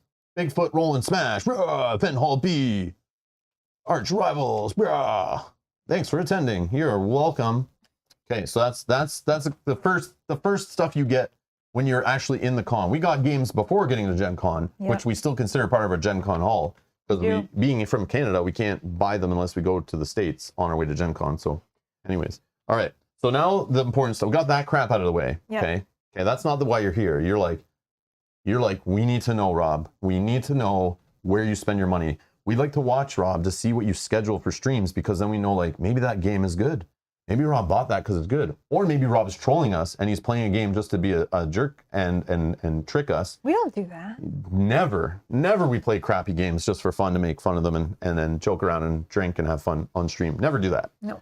We're always super serious. It's all about serious business, okay? As we said at the beginning. This hobby is not about having fun and playing games with people. It's about acquiring the best board games and being jerks to people on the internet, right? It's all about serious business. No, I'm just joking. It's about acquiring all the board games and all of the expansions that go with them. Yes. Yes. So the most important thing you guys are here to see, of course, is what plushies did we get? All right. So we got the first plushie. So now we're into the good stuff. Okay. So, you know, I'm sure no one's going to leave now. Everyone's here for this. So I'm sure everyone showed up right now. Get your emojis ready. All 150 viewers we have right now, click that like button. And I know this is what you're here for. So I know as soon as we're done going through the plushies, a whole bunch of people are going to leave. So we should have probably saved this best for last. Probably, right? Because they don't care about the games. We should have done the games first. Yep. No one's here for that. Weird. Anyways. Oh, we got some thumbs up happening. All right. Oh, thumbs up. Yeah. Either thumbs up, thumbs down, or the... I don't know. Whatever, man. Person shrugging. So this is, this was given to us in a kind of like a gift bag from Chip Theory Games. Full disclosure, I did not expect that, but when we first walked into their booth, we got recognized by one of their employees who, obviously we can't buy anything at their booth. So they showed us something that you get this thing, this other thing free with purchase, right? And we're like, we're not really, what can we buy here, you know? And they gave it to us. We'll talk about that in a sec. But when we went to see the Hoplomachus demo, after the demo, for us taking 2 hours of our time to actually sit down in their booth, when you could sit down at one of 530 different booths to talk to other publishers, they respected the fact that we took the time out of our day to see that. So they gave us a little gift bag that had some stuff in it, including this little guy that I was like gonna buy. Like I wanted this. Yeah, you did want Mel kept saying you don't need to buy that. That doesn't help the channel in any way, Rob. You're trying to be business oriented here. Yeah. Why are you buying plushies, okay? I have a daughter that loves stuffed animals and plushies and things, so that's how he justifies it. That's how I justify it. It's not gonna be in her room. You're just mad because I cuddle with baby Gearlock or Gearlock child plushie when you're on the couch at night instead of you. So they come with this little tag on it. I don't think it's really a loot card. It's definitely not made of PVC plastic, but it's gonna have a hole in it too. Yeah, it's just a funny tag, but I like the way they made it look like loot. Gearlock child plushie, permanent. Once per turn, any party member may cuddle the Gearlock child to heal all sadness points. Not baby Gilly or Gilly's baby. Just a coincidence, we swear. Yeah, it's cool. So you've got the little, like, you know, bow and arrow. So anyone who doesn't know, this guy is from Too Many Bones. He's even holding the die with, like, literally 100,000% bones on it. Which I want to play with this die, so I can always roll bones. But it's attached to him. And I'm sure I can't take it away without him crying, so I'm not going to do that. But anyways. Oh, wait. He just lost his hair. Oh no, look. Oh. He's got no hair. What happened? Anyways, that's that is Gearlock Child Plushie. You can find that on chiptheorygames.com/store. I get no cut. But thank you, Chip Theory Games, for that. That was cute. Then I got this guy who I've been having my eye on. Right? Fuzzy Gruen and me have had a little crush happening since 2019, back when I was playing Keyforge and going to tournaments and stuff before, you know, the horrible pandemic landed. I wonder where our daughter gets her love for plushies I have no idea. So anyways, Fuzzy Gruen is super cool because I love Fuzzy Gruen, helped me get Amber and Keyforge. Awesome card. Loved when I opened decks of Fuzzy Gruen. And when they made a Fuzzy Gruen toy that you could use your points that you earned from playing many tournaments, you could spend them to get cool swag, including a Fuzzy Gruen plushie. I was jelly and I wanted it. And when I went to a tournament, I didn't have enough to get it. They sold out before I got the points in the tournament to get it. So I've never been able to get it. I thought it was gone. But at the Ghost Galaxy booth, who bought Keyforge, they had a handful of these there. And literally I ran to that booth almost instantly to go get the Keyforge Adventure packs. And they had these sitting there. And literally, like, while I was just standing there waiting to pay for my packs, all of them were grabbed. People were just running up going, oh my God. And they were grabbing them by like the handful. And the one beside me on the shelf that was right by the price sticker, that was just for demonstration, you bet I grabbed that one, the last one I could grab, and I just yanked it. And I did not care that it was for display purposes. I just acted like I didn't, I just got this off the shelf over there. So yeah, so I grabbed this guy. I was super excited. I was like, no way. It was $20. Mel wasn't with me. She would have said probably don't do that. You're being stupid. But she was too busy somewhere else trying to grab some other game on the Thursday morning. So while everyone else is trying to run and grab the most exclusive, amazing board games, yeah, I'm running and then not knowing, but eventually grabbing plushies in my first purchase at Gen Con. I never thought I'd ever say that. This is why this Gen Con is super weird. But this is Fuzzy Grin from FFG, who no longer owns the rights to Keyforge. It is cute, I gotta say. But it is freaking so cute. But there's the Fuzzy Grin art on the card. Like, that is like the cutest thing ever. And my daughter always thought that card was awesome when she had decks with Fuzzy Grin in it. So I always want to get this for her. But then for some reason, this little guy always like wanders to me and won't go to her. So I don't know. I think it's just, it fell in love with its like first owner, I think is how it's working. That's at least how I'm saying it. Anyways. All right.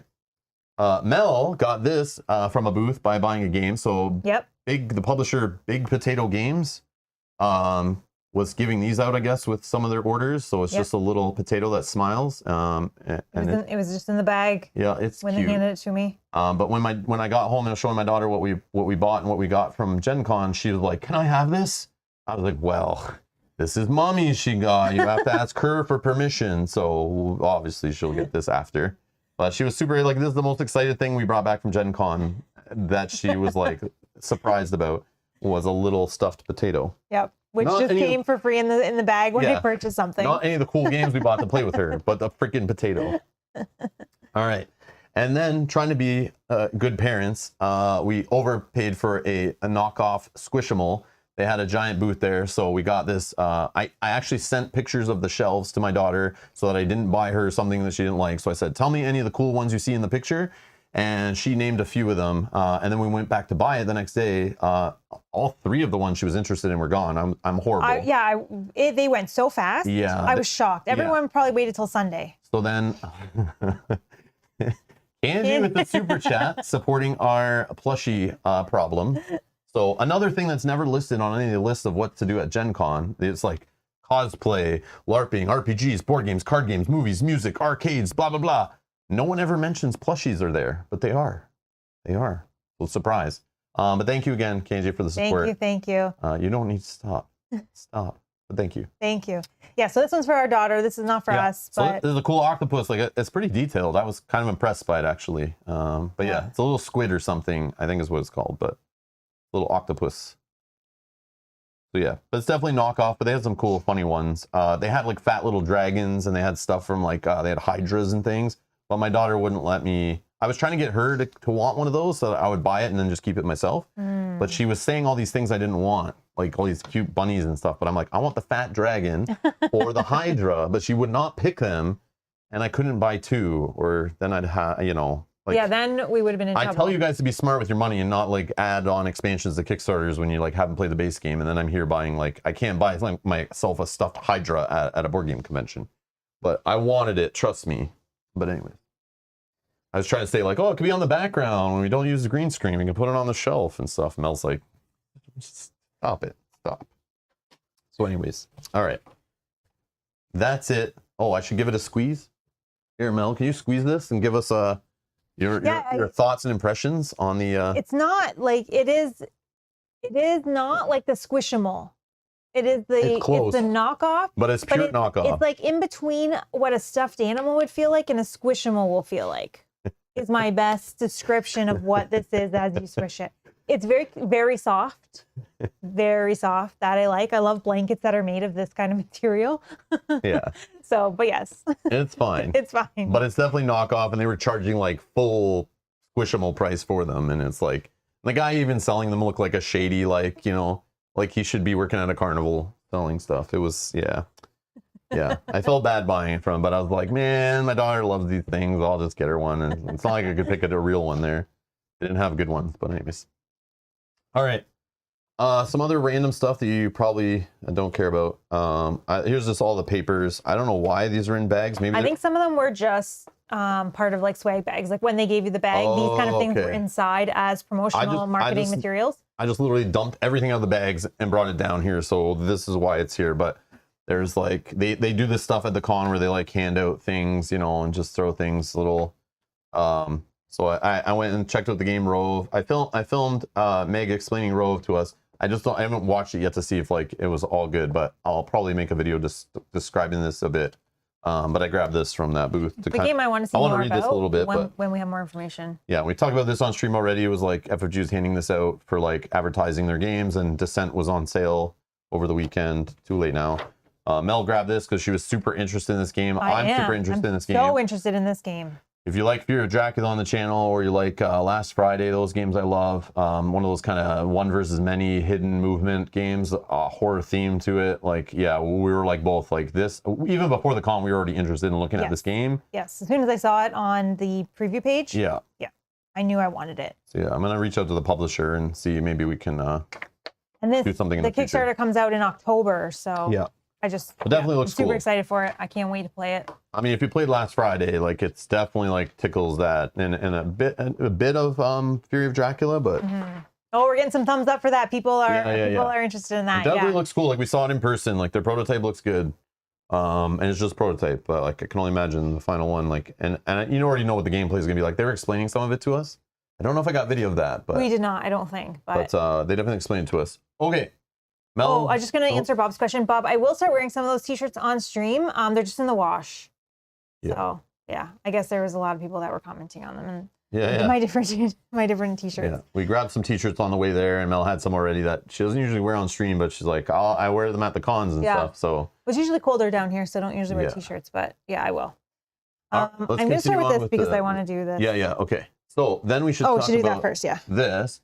So at Gen Con, if you can pass me that green bag. I sure can. So at Gen Con, they usually work with a local brewery, Sun King Brewery, to do a official Gen Con beer every year. This year, they decided to be nostalgic, and they posted a poll for their fans and people on their email list and their social media to vote for like the last so many years of beers. Which one do they want to see come back?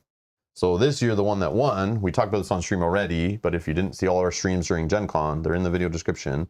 But the Dragon's Delight. So we went for the official beer tapping. They usually say it's official beer tapping, but they definitely sold beer there. So we went and I bought a 4-pack of Dragon's Delight. But I love the cans always because they usually have some cool like gamer aesthetic to them. I wish I collected them all. I know, that would be cool. But carrying like empty beer cans home or even full beer cans around with you, it's like kind of weird. But I did it this year because when you bought a 4-pack, they actually gave you a cooler bag. And they also this year, for the first time, I believe, this is the first time. Also had an official wine. Yes. So this is from Daniel's Wines or whatever, had a booth there outside. So No Rough Days, Seriously Fun Wines, the Dragon Dew, which Mel got some of these. Thanks to Stacy. Crazy Stacy. Yes. Thank you. Stacy bought me a 4-pack of these wines. Thank you so much. Yeah, so we had some wine and beer the first night, just chilling. I saved 1 can just to bring back to show on stream, but I don't know what happened to the other 3. I'm not sure. Kind of don't remember after the first one. Anyways, but Mel somehow has 2 wines left. I don't know how that happened. Because I only drank 2 that night. I don't know how that happened. I am going to drink 1 tonight in a minute. We're going to open in a minute, but yes, I will drink 1. Yes, with Steve's saying, open them. We will. Rob has, because this beer I don't think is cold enough, but. So Steven's catching on to the troll stuff we're doing here. Steven's saying, was this a board game convention or a stuff convention? All right, you listen here. We are going to drag this on. Yeah, we got some more stuff. Don't you worry. It's all gaming related though, right? Yeah. Is it everything? I don't know. Who doesn't like to have a beer when they play a game? Even the plushies were like game licensed, Like everything is gaming related, okay? Tabletop gaming related. Describe the taste of the drinks. Mine's not open yet, but I will show you one quick thing. Mine's not cold. On these, it does have like using, what is that? I don't have my glasses on. Is that a die? It's a D20. D20, okay. I can't so they use the D20 to show the level of sweetness. And then it kind of says what foods it will pair with. Pairs with nachos, but don't pair your board games with nachos. I don't know what that is. Some kind of Oriental dish, and I don't know what that is. Ramen? I think the last one's ramen. We got ramen there, but I don't know what that is. But it's like got chopsticks. Chinese, like a fried rice? Not really sure. Anybody know? I don't know. But I like that. I like how they did that.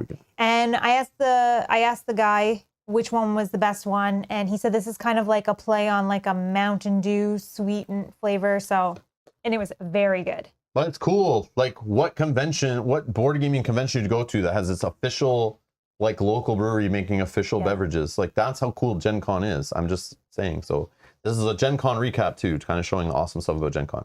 But yeah, so Rob has a different beer that he's drinking, but I'm going to drink. This is a Belgian style golden ale. I'm not really like a beer aficionado. I'm not really a huge fan of beer, but I drink beer, but I just don't care really what beer it is. I'm gonna open it. Mel's is cold. Mine's not, so I'm just gonna leave it and drink that later.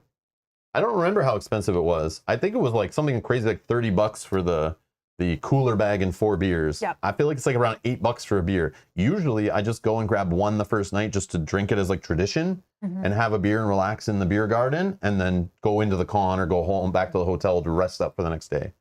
But this year we're meeting with people and I thought we're going to be here a while. Let's hang out and have some beers. So we did that.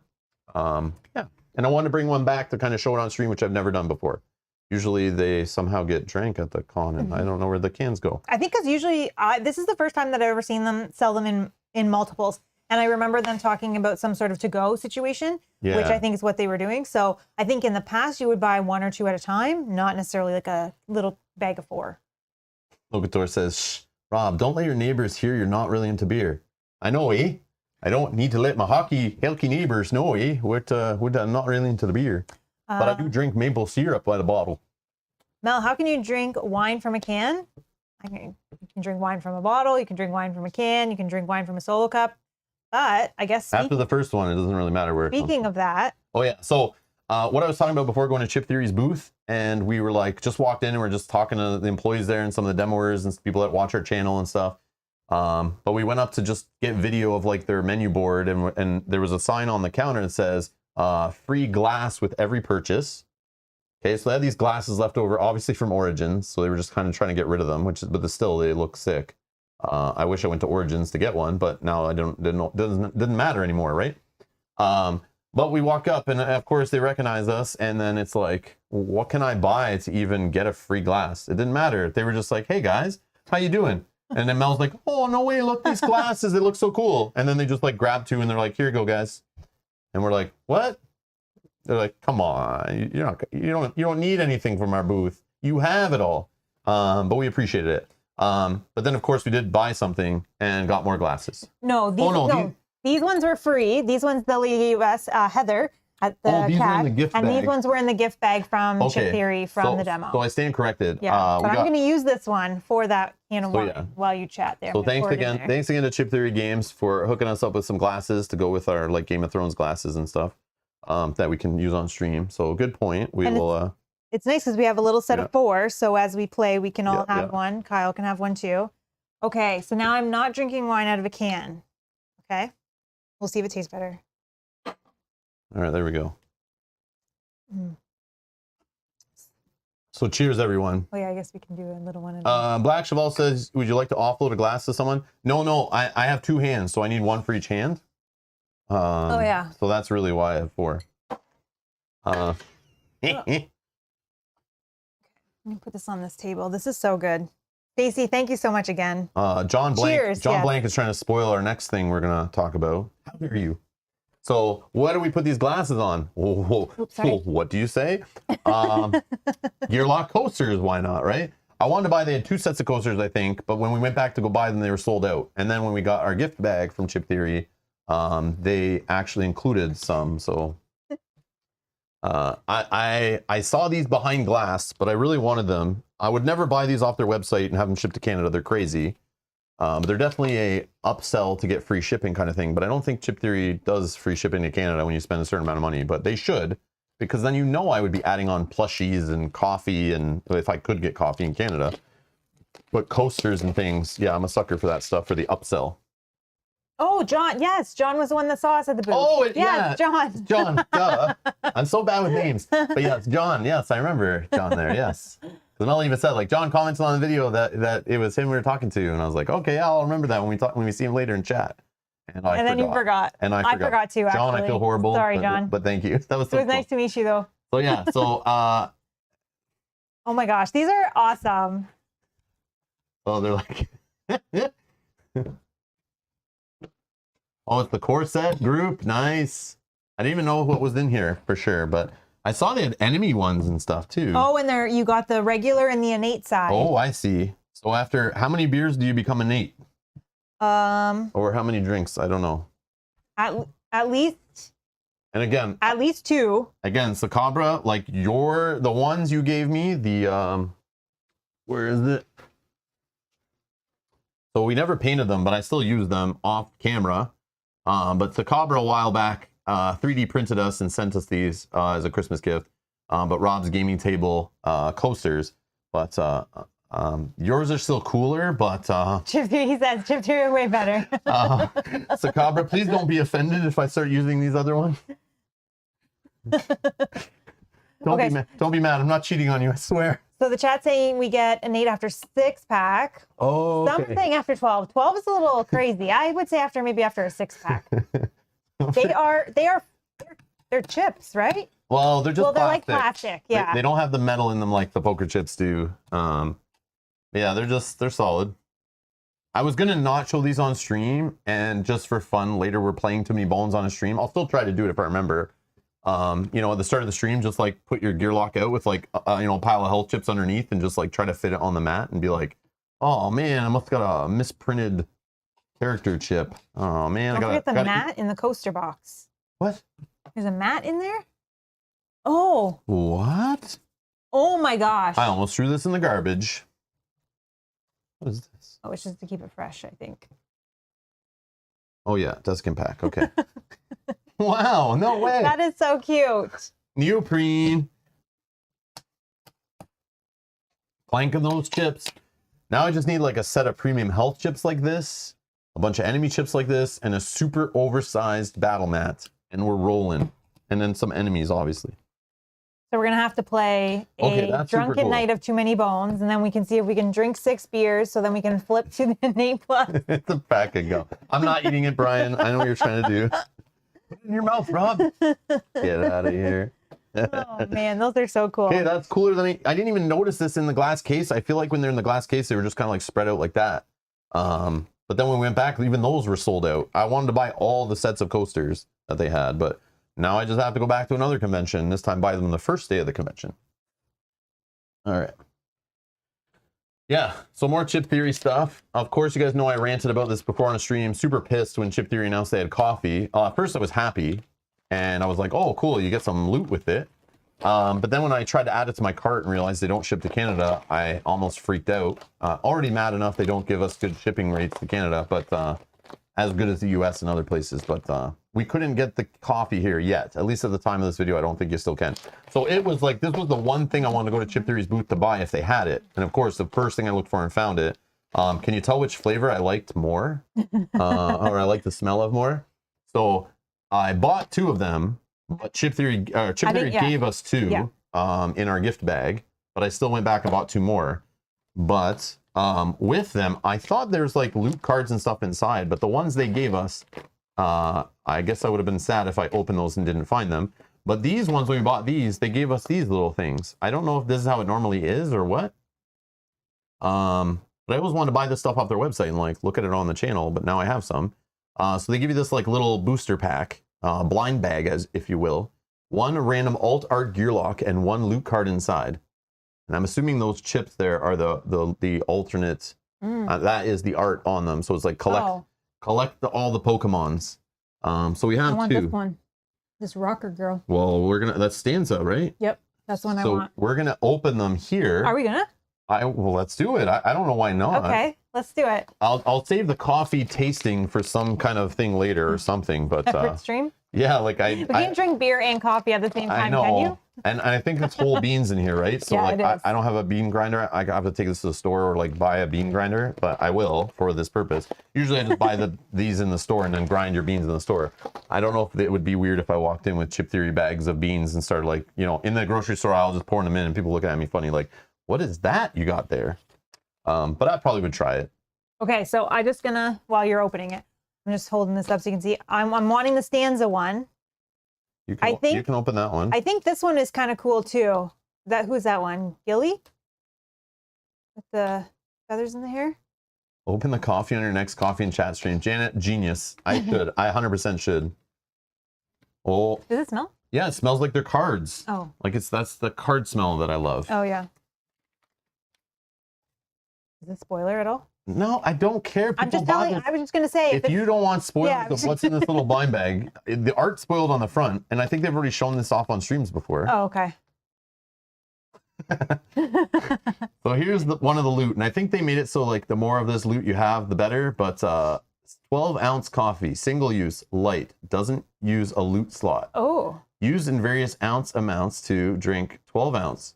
At the start of battle, add one bone to your backup plan. Bribe a Molnor, 12 ounce. Go first when playing dangerous darts. Pay Keysmith, 24 ounce. Open a trove loot. Get Snobby, 24 ounce. Persistent, whenever you draw a loot with the coffee in its name, draw another loot. Oh. This tastes nutty with caramel tones.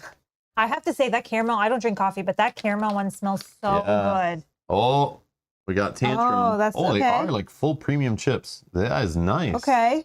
Okay, that's not the one That I is wanted, nice. but let's see. We got Tantrum. And look at, they put beans around it for the innate +1 or whatever. Oh, See the little that's gray cute. bean? Yeah, that's cute. Okay, see, this Yeah, is I'm the opening stuff, this one. like I'm super pissed I couldn't get this stuff until now. But now it's an excuse to go to Chip Theory's Ugh. booth at the convention, which is fun. I'm opening. What'd you get? What'd you get? What'd you get? Like, I'm a sucker. If I could get this, I'd have like a subscription, getting this stuff like every Getting month. a coffee and a promo code. Yeah, I get freaking loot Ugh. cards and chips. I want to collect them all. Okay. We need to do a trade at the next Gen Con. We'll all go and trade your doubles and stuff. Okay, so this is the same. Yeah, it just gets better the more you have. Okay, So this is 12 ounce. So I guess if you spend one of them, you get the 12 ounce ability, or one of the two 12 ounce abilities. If you use two of them, I think you can get the 24 ounce. So now officially we can be snobby. Yeah, but they're the same. They just get better the more you have collected. Kind of like those ace cards or whatever, I think. All right, ready? Who'd you get? Who'd you get? Oh, Same. We got duplicates. boo! We got a duplicate. That's it. I'm never buying more coffee because the doubles. We should have said one from the front, one from the back. Yeah, yeah.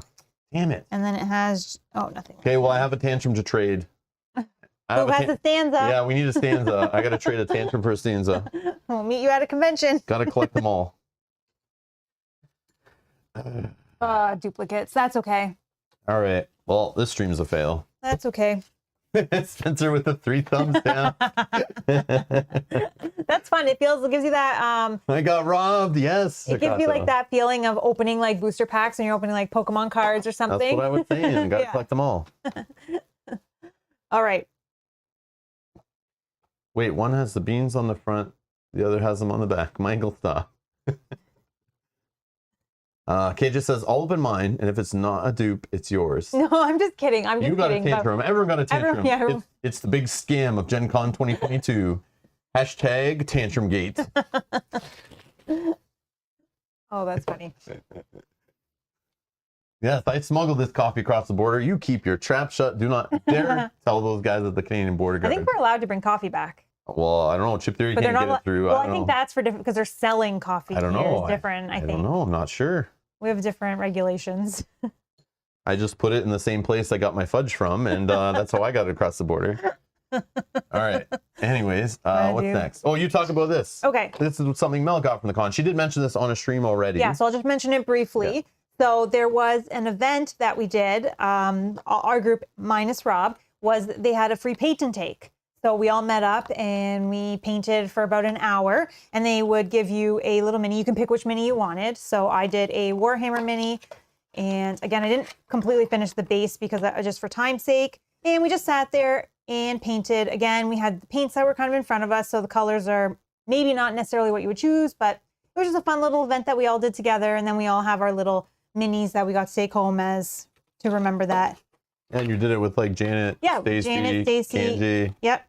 And Janet's Gary. husband all met and did it at the same Gary, yeah. time. It was so awesome.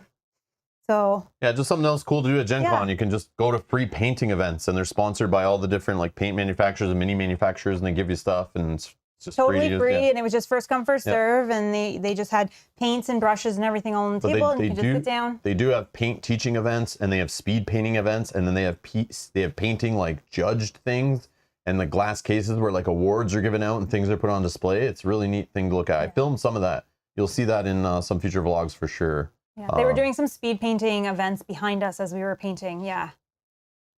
All right. Yep, sure. So this is like, I talked about this a little bit on one of the streams, but again, on that camera, it didn't focus very well, and it was like you were streaming on like crappy bit rate from the convention floor. But yeah, they had these at the MeepleSource booth, which also had like BoardGameGeek.com stuff there and Stonemaier Game stuff there. But these are game trays. Now, Game Trays sent us like a bunch of stuff to use on the stream before, and you guys see those trays and everything. But they had these there. These are called Y trays. But these will help us organize stuff on the side of the stream and put snaps on things while we're playing campaign games. We usually throw things off on the side on some carts and tables while we're playing multiple campaigns and stuff. But these I've never seen before. So I just bought 3 of them. They had a deal like get 3 for 10 or something like that. So we grabbed these to try out on the channel. But it was cool to get these in person and not have to pay shipping on them. So usually we try to grab stuff like this, accessories for the channel, not just always games. I would try to find like things that will help streaming better and keep things organized so we can, you know, play more games and clean up and setups better. So I thought those were neat. And then I just grabbed some more of these, which we used on stream already, just get a whole bunch of black ones. But they had a deal on these, like 4 for $10 maybe. Something it was for like these that. ones. These are called Y trays. No, these are Those are X trays. X trays and Y trays, I think. I didn't know that's what they were called before. I thought they were just all called game trays, but with different configurations. But they had a whole bunch of these there in all different colors and stuff. But something cool, if you're looking at the con, you can save on shipping by just buying these at the con. And sometimes they do bundle deals and stuff. So just a sample of things there. Yeah. But yeah, I can throw these off. Okay, here's the lids for this. I can throw these in my accessory drawer here of things we use for streaming. This or this? Whatever you want. So Ghost Galaxy booth, aka the Game Center, owned by Christian Peterson. Christian Peterson, former owner of Fantasy Flight Games. He was there. We saw him actually, and some former FFG employees like Michael.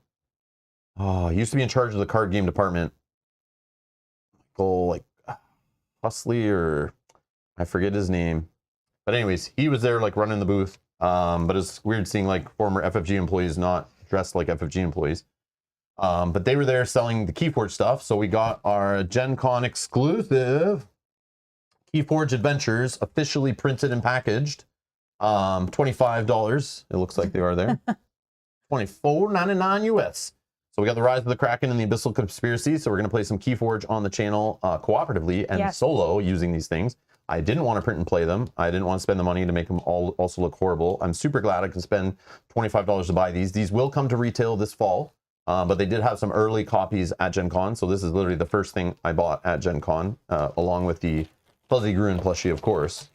But I also grabbed some Mass Mutation decks, because this set kind of went out of print really quick, and you couldn't find any of it locally, especially after Keyforge ended. And I was always told this was one of the best, like most fun sets, but we stopped playing Keyforge regularly when this set was released, so they had a whole like 100 packs there. So I just grabbed 2 at random from the shelf just for fun. We'll open these later on stream and maybe run them against these just for fun. And we have other Keyforge decks unopened that we've never played, so this will just go into that pile. And, I'm looking forward to that because I miss Keyforge. but they also had a surprise announcement there. They announced that the next set is actually coming to GameFound, which I don't know what to think about that. It scares me a little bit that it's not just coming to retail. It's going to GameFound, but what does that mean? Are they going to also fund another adventure pack in there? Maybe it would be cool. Or what kind of stuff can you put in a GameFound to get people to pay in advance for something that should just be at retail? Yeah. So I'm kind of excited to see what they're going to do with that. But I'm like curious. Yeah, I'm very curious too. But they were handing these out to announce that, and so I was kind of shocked by that. So yeah, I'm still not sure what I think about it. I'm worried, very worried. Originally, I was very excited, thinking Keyforge is going to come back pretty well, but then they announced they're not working on the digital app at this time. So already I got a little bit worried. And then now they're going to GameFound, not Kickstarter, GameFound, which automatically means they're not going to make as much money and get in front of any new eyeballs, most likely. But just the idea of saying, hey, you want to crowdfund something, you should be able to just buy it retail, because FFG already finished the set and everything. So I don't know why I guess they're just trying to crowdfund what happened was when they got Keyforge, they realized it's going to cost more to get the algorithm rebuilt. And to actually make and distribute the game, like money, like price of paper and everything's gone up, right? Yep. So they were probably like, yeah, we'll just buy the rights to Keyforge and we'll just print the first set, it'll be fine. And then they actually started mathing out all the money, and they were like, oh crap, We need more. So we're going to come to GameFound and try to get a loan from you guys and see how much excitement there is for the game. Maybe this is also just to test the waters. Maybe they're going to print it anyway, and they're going to see if they can use GameFound to create buzz and hype, you know, and get people to, like a way to know Keyforge is back, you know? Yep. But that's scary. That's very scary to me. I don't know if that's the right play, but we'll see. Christian Peterson is crazy. Yes, I do love that dude too, Michael, but yeah, he's made some of the best games, or his company's made some of the best games that I love, but hopefully he's not gone off the deep end and he's going to drive Keyforge into the ground. We'll see. Not that it wasn't already driven into the ground by COVID. But anyways, and hackers. But yeah.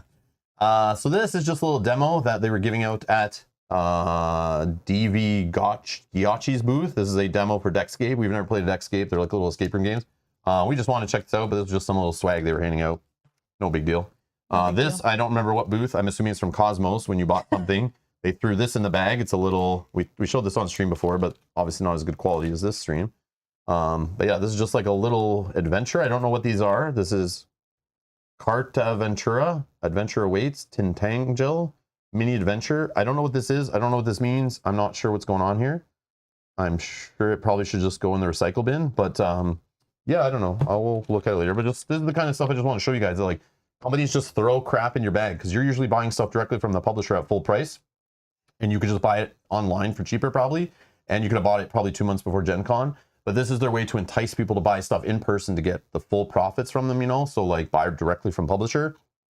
They like to throw in promos and swag and stuff into the bag. So this was also in the Chip Theory little gift bag. I don't even know what these are. Yeah, I don't know what they are either. I don't know if it's like... Are these for your glasses or something?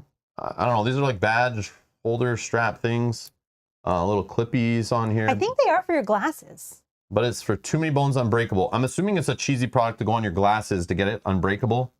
Get it? Like, if I should have brought my glasses down. You know, put them on your glasses so you don't, you know, you can like put your glass. Jumper cables? Yeah. Stick these on your car battery. Nothing will go wrong. Oh, wow. That's what it feels like. They're like it's like a lanyard, but it's like it's got two clips. So yeah. I don't know. Like most lanyards just have like one clip, you know, and it's like attached. I should have brought my glasses down. It's some kind of earrings or something, maybe. Suspenders? Suspenders. Oh, we have two. That's why they gave two. You want to try? They're not suspenders, are they? I feel there's some kind of joke here with the unbreakable. Really... Like, what? I don't know if your pants falling down is considered breaking your pants. Do you think that can fit over like? Not me, but maybe a Hobbit somewhere they would fit on. Let's see. This might actually. Oh yeah, this can fit suspenders for me. For you, yeah. Not for me. You're too tall for that. But it could be Or you're redacted. Oh, we can wear them like this. They're redacted clips. Uh-oh. I can't get on you. I'm going backwards, that's why. We can do like this, and I can have one, and then we can like be hooked together forever. You're not saying redacted like they're part of some, I don't know, something that I shouldn't talk about?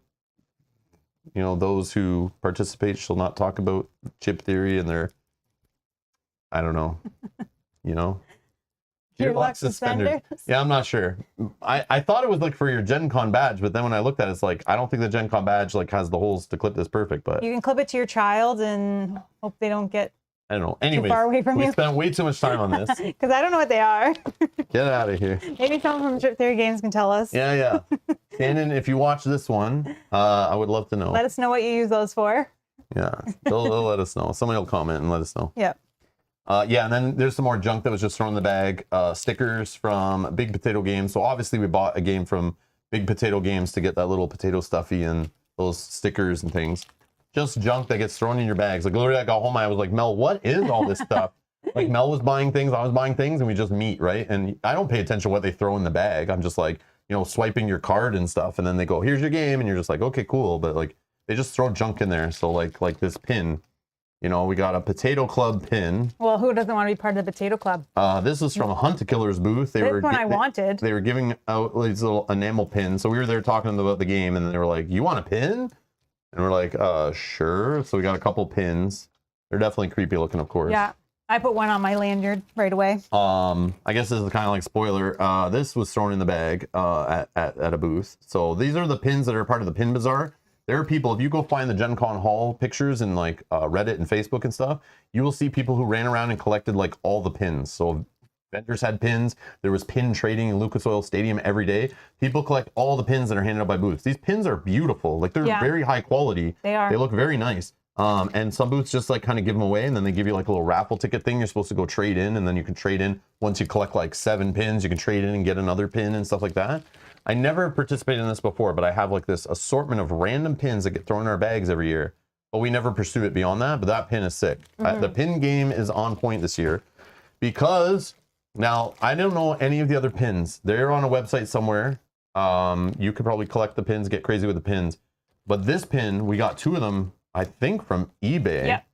Yep. But this, if there's a pin that describes me and speaks to me and would be the pin I would pick to make or own, this is the pin. Look at this thing sparkle. A dragon sleeping with loot. You got cards and dice and gold. Yeah, it even says eBay collectibles on it. I'm just hoarding the loot. You know, it's got the Lord of the Rings vibe, but the gaming vibe, the loot goblin vibe, all in one. Man, and we got 2 of them. We got 2 of them. So just like in games, you know, I got more loot than I need. And this is awesome. So I'm definitely putting this pin on my like bag for next year, my Gen Con. You got to put on your lanyard. My lanyard or whatever. Because this is like the only pin I need in life. Unless I find one with a mimic. That one would be cool too. But yeah, so that was cool. So yeah, here, let me take this one out. I want to show it's like super sparkly. I think it's so cool, like how shiny it is. It's nice. Precious. Precious. Oh yeah. Yeah, that does look sick. Yeah, that is. And they're heavy pins too. Like they're not like cheap. Very good quality. Like they're very good quality pins. And I do like the backings that they have, so you don't get stabbed by them. Oh. Right, because they have the plastic backing. Yeah. So you're not going to get stabbed. I'm not a pro with the pins, but. Seem like with earrings, right? You like to have like the. You gotta wear both then. Oh yeah, I could wear them both, couldn't I? You could. You need help? I can't see. But yeah, I'll do that later. When we take a break and come back. What? No. I'll just wear them for the next stream, don't worry. With my wizard hat. Stay tuned for that. I could probably put one in because my holes are not plugged. Oh, mine aren't plugged. They're fine. I wasn't expecting him to do that. Oh my god. Getting stabbed is half the fun. Okay, so we also grabbed this. So this is something that I've never added on this kind of stuff onto a crowdfunding campaign, but just like the chip theory stuff, like there's certain things I won't add on to an order or won't add on to a pledge on Kickstarter because I'm like, I don't need that. I can spend the money on another pledge to get some more gameplay content. But I'm a sucker, and there was something I wanted. Literally, I saw it at Origins. I saw it in an Origins social media post or something that Cephalofair Games, or an email from Cephalofair Games or something, said at Origins they were going to have these puzzles. So they have these Gen Con puzzles, or sorry, Gloomhaven puzzles, and they had them at Gen Con. So I went to go pick one up. It was on my list of things to buy. So I went to their booth on like Friday or something, and I'm like, I need to buy a puzzle. I want a puzzle. And they were like, yeah, you spend $20 at the booth, you get a puzzle. And I said, okay, but I own everything in your booth. What do you have that's $20? And they were like, oh, we got these. Conveniently. And they had pins, but the pins were like way overpriced. Yeah, they're like $10, right, for one, I think? It's silly. Something crazy. But this I could actually use in any game, right? Because there's just like 5 3-in-1s, and they're like Gloomhaven gold pouch of coins. They're heavy. So I was like, sure, I'll just buy the coins. But really, I bought it for the puzzle. Most people probably bought the coins or a game and got the puzzle for free and thought this was junk. But I think this is junk, and this is the cool thing, okay? So I have now a Gloomhaven puzzle. Deal with it, okay? That's what you came to see. You're like, what does Cephalofair bring to Gen Con? Yeah, they brought a puzzle. No Frosthaven. They had it to demo and had it to look at in a glass case. And I heard people murmuring and snickering, going, yep, this stupid company have come to multiple conventions now and still don't have my Frosthaven. Yet they keep showing it off and have it in the glass case and stuff, but I still don't have my copy. Like, there was people that were pissed in that booth, like talking bad about Cephalofair Games. I know I do it, but there were real other people doing it, and I knew I wasn't alone. So yeah, it was like kind of crappy. But I still got my puzzle, so I'm happy about that. Something else we got is an exit game. We have a few of these. We play these with our family and friends. But this one is a Lord of the Rings version. So, of course, I wanted it. Yep. And Mel was like, well, I love exit games. I'm like, I love Lord of the Rings. And we're like, let's do this. Yep. And then they also gave out, because this was so small, and they know the board gamers at Gen Con like to buy so much crap and fill their bags and their cars and their hotel rooms and, you know, their suitcases and whatever, that a little game like this will get lost in your luggage or get lost in your bag. You might forget that you bought it. So to remind you that you own it, they gave you this oversized poster along with this tiny little game so that you would remember that you bought this and it was in your collection somewhere under the giant pile of board games you bought. Okay, that's why I think they were giving these out. I'm pretty sure, because I don't know who's putting this on their wall. But, I don't know, but when I got it, she was like, "Did you want a poster?" Oh. And I was like, sure, because I didn't know. And then she pulled it out and I was like, oh, it's literally the cover of the box. Like I thought you were giving me a poster. Like, of why is something. it why is it not a poster of just like cool Lord of the Rings art? Yeah. Not just the box cover. Box cover. Like this box, I didn't know. This box cover is okay, but it's like nothing. Like I don't need a box cover with like Cosmos' name on it, like or a poster with Cosmos, like. You know, oh wow, I bought an exit game. Remember that exit game, man? I framed it. You know, it's like this should just be pure Lord of the Rings art to help promote the game. You know, like anyways, super weird. So kind of now, I think we've gotten into the games now. So again, use the thumbs up or thumbs down or the shrugs to let us know as we go through some of these if this is something you'd want to see. Michael, I think, is trolling us. Says, "Don't lose the poster. It's part of the game. We threw ours out and can't get to the ending." You're lying. You're lying. No way. If that's the truth, you're lying. Is there some sort of code on it? Well, you probably have to put a black light over the back of it, and maybe we'll find the answer. I don't know, but now Michael's he's trolling us. He's trolling. But I will. But seriously, I'm keep it just in case. Yeah, exactly. Now, we don't usually play like those exit games on stream, but I think that one might be fun because it's Lord of the Rings. I see some thumbs up. I see some thumbs up. So if you guys want to see that, let us know. Reminder, if you're watching this later, comment down below or click the like button on someone else's post who's mentioning any of, now that we're actually showing games, if there's a game you see that you really like and you're excited to see on the channel, in the chat, throw a thumbs up. If you don't care for it, throw a thumbs down. And if you're just like, you don't care, do the person shrugging. But if you're watching later, look down in the comments. If there's a game you see that you're like, I cannot wait to see it on the channel, then post it down below in the comments. And if it's already posted, just click the like button on the post. And the ones that get the most likes will help us prioritize what we're going to play on the channel and that kind of stuff. Obviously, some games we're going to play based on if they only need 1, 2, 3 players. Like some games we have to wait to play with 3 players and stuff. Some games are shorter, easier to learn and that kind of stuff. But some games are going to be like toss up, and we'll go to the comments and kind of check, you know? So we appreciate the feedback. We can also go to the chat archive too. But Dawn, thank you so much for subscribing. Thank you, Dawn. Thank you. And Keisha says, can I thumbs them all up now? I want to see them all. No, you have to do it. We filter yours out. Yours are like invalid voting because you just vote for everything. So. It's okay. Some people are doing extra thumbs ups. So that's okay. They can, no, that's okay. That's perfect. That lets us know you're really excited. Nothing wrong with that. So what is Daniel? Daniel, I'm not sure what that emoji is. Looks like water pouring in a glass. I think. Is that what that is? I'm not sure. I've never seen that emoji long before. For me to tell, but. Oh man. Okay. Daniel, we don't know what you mean. Let's do this.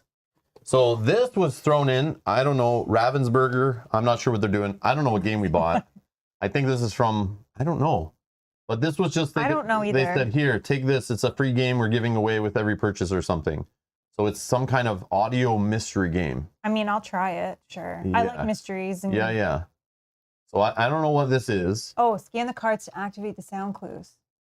So it's kind of like an escape room game, probably, right? With like app integration. Sure. I don't know what it is. I'll try it and we'll report back. I'm sure it's not winning awards that they're throwing them into the bag and trying to give them away for free. Or maybe this is the first one and they're unsure and they have extra and they're trying to, it's like a series and they're trying to get people to try it. I don't know.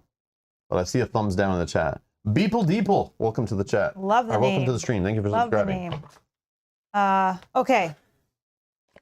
It's funny, we've lost viewers since we started showing games. So I knew people are here for the plushies and the swag and junk. Or they're just having dinner. Or we filtered out all the not hardcore, not the true fans of the channel, right? Yep. You know, the ones who are like the ones who stay long, they get to enjoy the fruits of the labors, right? Or people are just coming back because it's late in their time zone.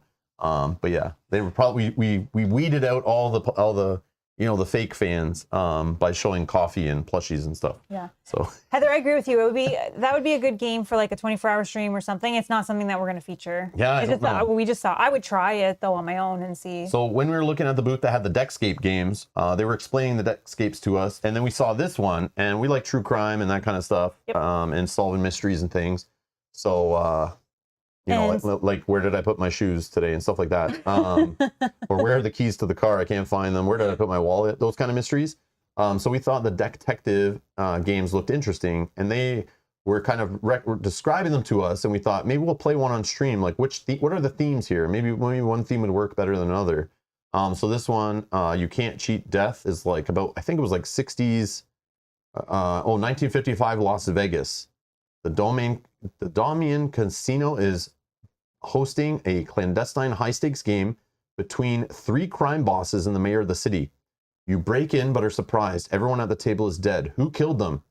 And just what is at stake? Collect the clues, documents, traces, audio recordings. So it has this weird thing that you described to us. You can see it on the back of the box where you play in the lid of the box or whatever, and you put down cards with clues on them, and clues go away, and each person is in charge of like remembering clues and what's important and stuff. And you're trying to just swap out clues and solve it all together, but it's like a little messy. But we'll find out. I don't know if it's any good. I just thought it was cool. I mean, the man that was describing this to us said this is the newest one that they have. So yeah, we're like, I like we'll try. The theme when he read the themes off on all of them, I was like, this one seems the coolest. Yeah. This game could be complete junk. I don't know, but we'll try it. We'll see. Yeah. Maybe we'll play this on stream at some point. But yeah. Yeah, we just wanted to buy one, so we bought this one just to try it. So just keep that in mind. Like, we don't know if there's any good. We just bought it to try. We didn't see a demo of this or anything like that. Some of these games we literally just bought based on like the publisher. We're having a chat with them. They're telling us about their wares, and we're like, oh, that looks neat. Like, let's try that. So yeah. Yeah. So just something I'm interested in. I just want to try it out. Like you said, I love true crime. But we like those kind of games. We play those off stream with family and friends stuff too. But I think it might be fun to play with the chat one time. It would obviously be full of spoilers, but everyone will kind of know. Yeah. And then, it's like a good demo to try one, and if you like it, then we would get more and play them off stream, but then you guys could get more and play them, with your family and friends and stuff. I don't know if they're good solo or anything either. So, another booth we went to. So this was a game. If you watch our preview stream of Gen Con, the games list and stuff, I was super excited about SoulForge. So I already talked about Keyforge. But SoulForge is also a Richard Garfield game, and I guess Justin Gary, I guess the designer of SoulForge, which SoulForge was a digital card game, I believe, back in the day. I remember this from the early Gen Cons I used to go to, and that game kind of failed. Hearthstone just kind of mopped the floor with it.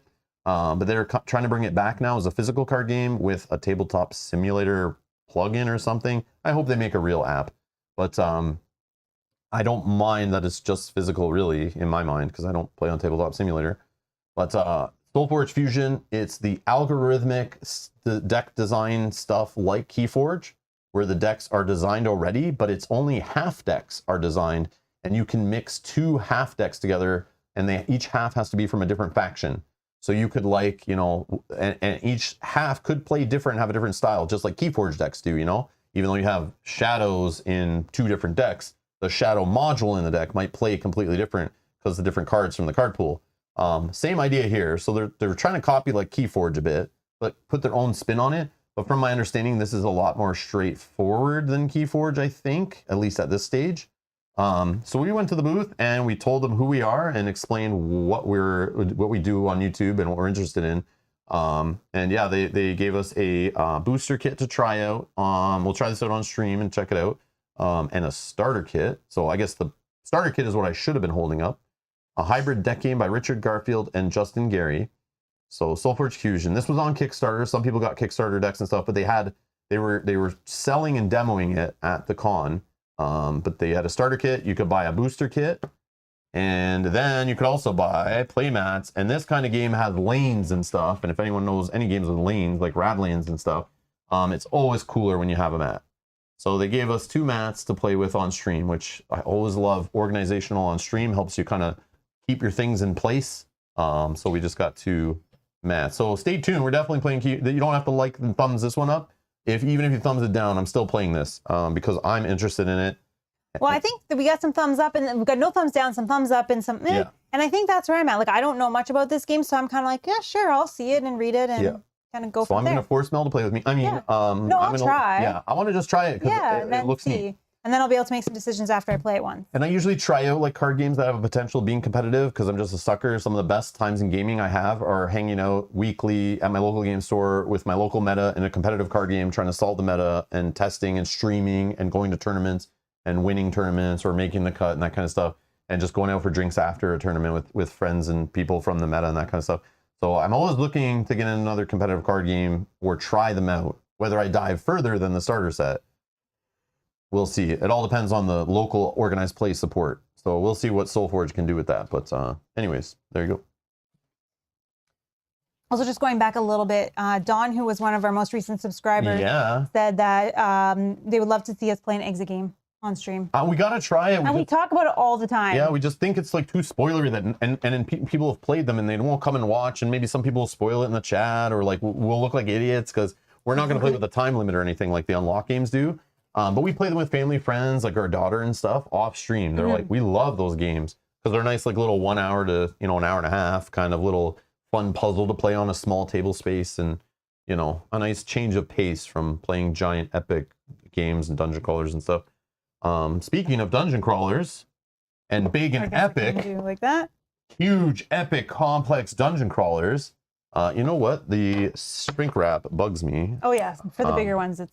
Yeah, I'm gonna take off shrink wrap of these to hold them up so it's not all glare. I want to show the cool box art without the studio lighting shining all over it. This is Core Quest. This was the one we talked about in our previous stream, had a ton of thumbs up. We were able to just walk up and buy this like on the second day or third day or something. They still had a whole bunch. I think it sold out by the end of the con. I talked about it in one of our live streams. It did, yeah. I expected it to be super hard to get and all this kind of stuff. Because we reached out to the publisher asking if they could hold a copy for us, or give us a press copy, and they said, no, we had to airship them all. They're super expensive. We need to sell every single one to kind of make the money back.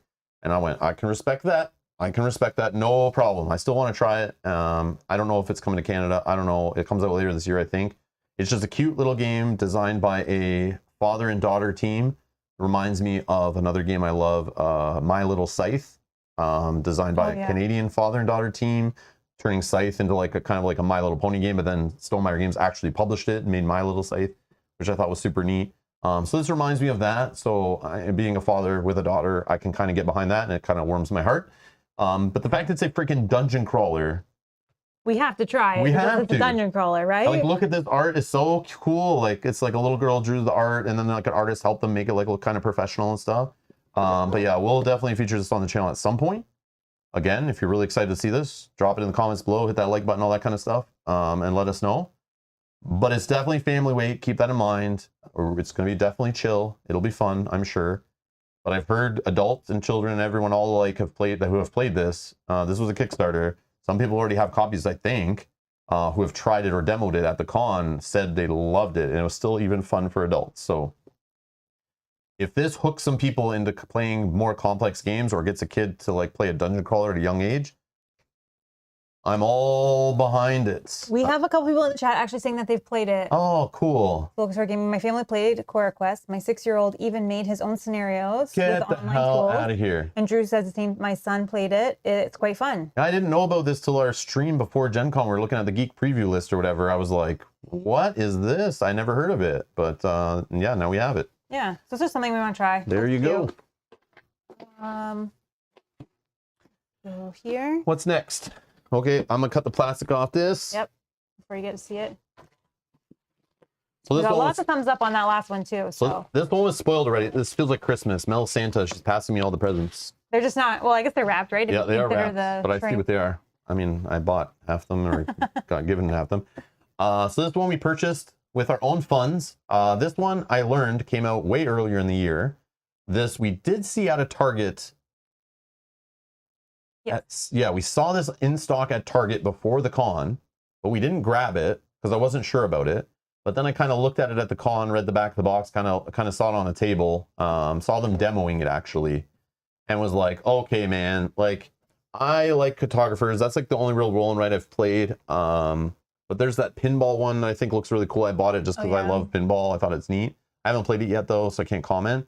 But man, this one's based on like dungeon crawling and loot gathering and all that kind of stuff. And it's by Richard Garfield also, who, if anyone doesn't know who Richard Garfield is, because I know some people probably don't, he's the original designer of Magic the Gathering, King of Tokyo, Keyforge, now Soulforge, Dungeons, Dice and Danger, and many other games.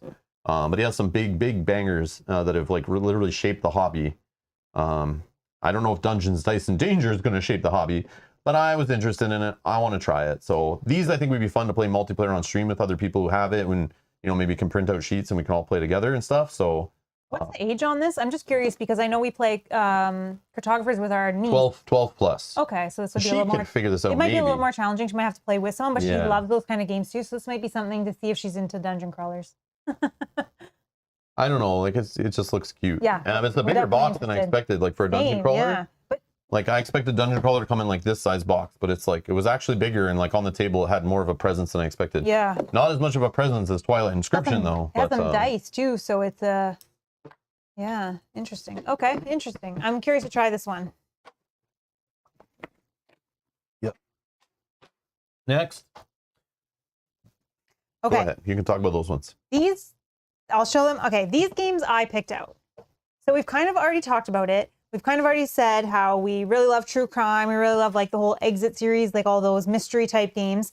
And I saw these. They were on. They had a deal at the con. These are the two that are out now. They have two more that are coming out. My brain is kind of fuzzy. Doesn't matter. Doesn't matter to me. I want to say October, but they have two Irrelevant. more that are coming out. So I don't know anything about these, but I was so interested to try them. They kind of, we were also looking at the, I guess to kind of back up, I was kind of looking at the Hunt a Killers, that series, or I guess the subscription service it really originally started as. And originally when that came out, it was not available in Canada. I still don't think it is, or if it is, it's like insane shipping to get it to Canada. And first of all, I don't know if anyone's played. If you played the Hunt a Killer and you enjoy it, let me know, because I'm still very curious about those, which I had planned to stop at a Target and pick one up because they had them at Targets Yeah. on our way home. But then when our way home kind of got derailed by the accident, then we didn't. So I am glad I picked these up at least.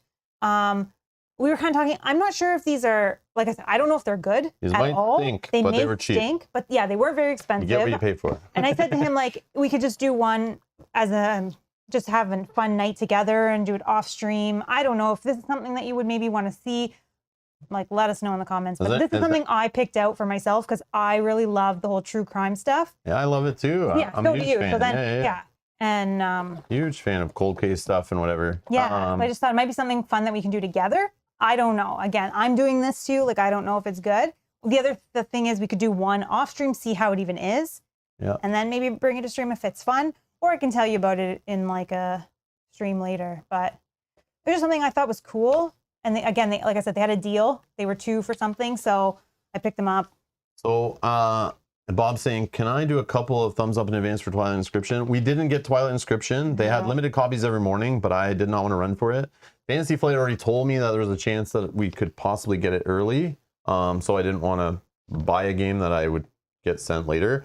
I don't know if we're going to get a game from them and sent to us, but again, it looks cool. It looks neat. I do want to play it. I watched a demo of it. I was going to film a demo of it, but I didn't. But it's still rolling, right? But it's so epic. I watched a live stream. You can watch FFG play it on live stream. And I was like, yeah, we got to get this. But I didn't want to pay the con price for it either. So we maybe play it in the future. But out of all the stuff that they were showing, I was kind of least excited about that because I've never played Twilight Imperium. So the factions and the lore and stuff I don't really care for. I played like one roll and write in my life. So couple things that didn't really draw me to it, but it did look freaking epic and cool. So yeah, I want to play it at some point in the future, but yeah, just didn't get it. Yeah, so Bob unsubscribed, so mission accomplished. So yeah. Just to go back really quickly, Dawn says for about the Dungeons, Dice and Daggers, says, I have this game. The company doesn't sell extra maps. I got mine laminated, 6 copies of each, and use wet erase markers. I absolutely love this game. It's a great solo too. So Nice. that's awesome. I'll definitely play it on stream for sure. That's awesome. Or with Mel too. There was something else Scott mentioned I was going to say, but I didn't want to interrupt you. Sorry. Scott mentioned that Core Quest has an expansion coming to Kickstarter in October. So that right there gives a timeline. Like, we need to play it before October, or else I'm not going to care about that at all, because I don't care about expansions for games I've never played. That's true. So, and other people may be interested in it as well. Because I don't think it's actually out yet. I think it was out early at the con, if I remember correctly. Well, I think some Kickstarter backers maybe have it. Oh, Kickstarter backers, yeah, but I don't think it. Yeah, I don't think you can just buy it. I don't know though. Maybe. Yeah, I don't remember exactly, but I don't think so yet. Oh, Bob said only joking. You resubscribed. Aw, I mean, welcome back, Bob. Anyways, all right. Okay, so, this is another game that I was kind of interested in. Okay, so again, I talked about the start of the stream. I know people have come late, but some of the games, again, we purchase at Gen Con. We go to Gen Con with wearing 2 different hats. We try to buy games that are good to play with our family, our kids, our nieces, nephews, friends, family, all that stuff. Non-gamers or hardcore gamers. Family functions, take to Christmas gatherings, Thanksgiving, all that kind of stuff.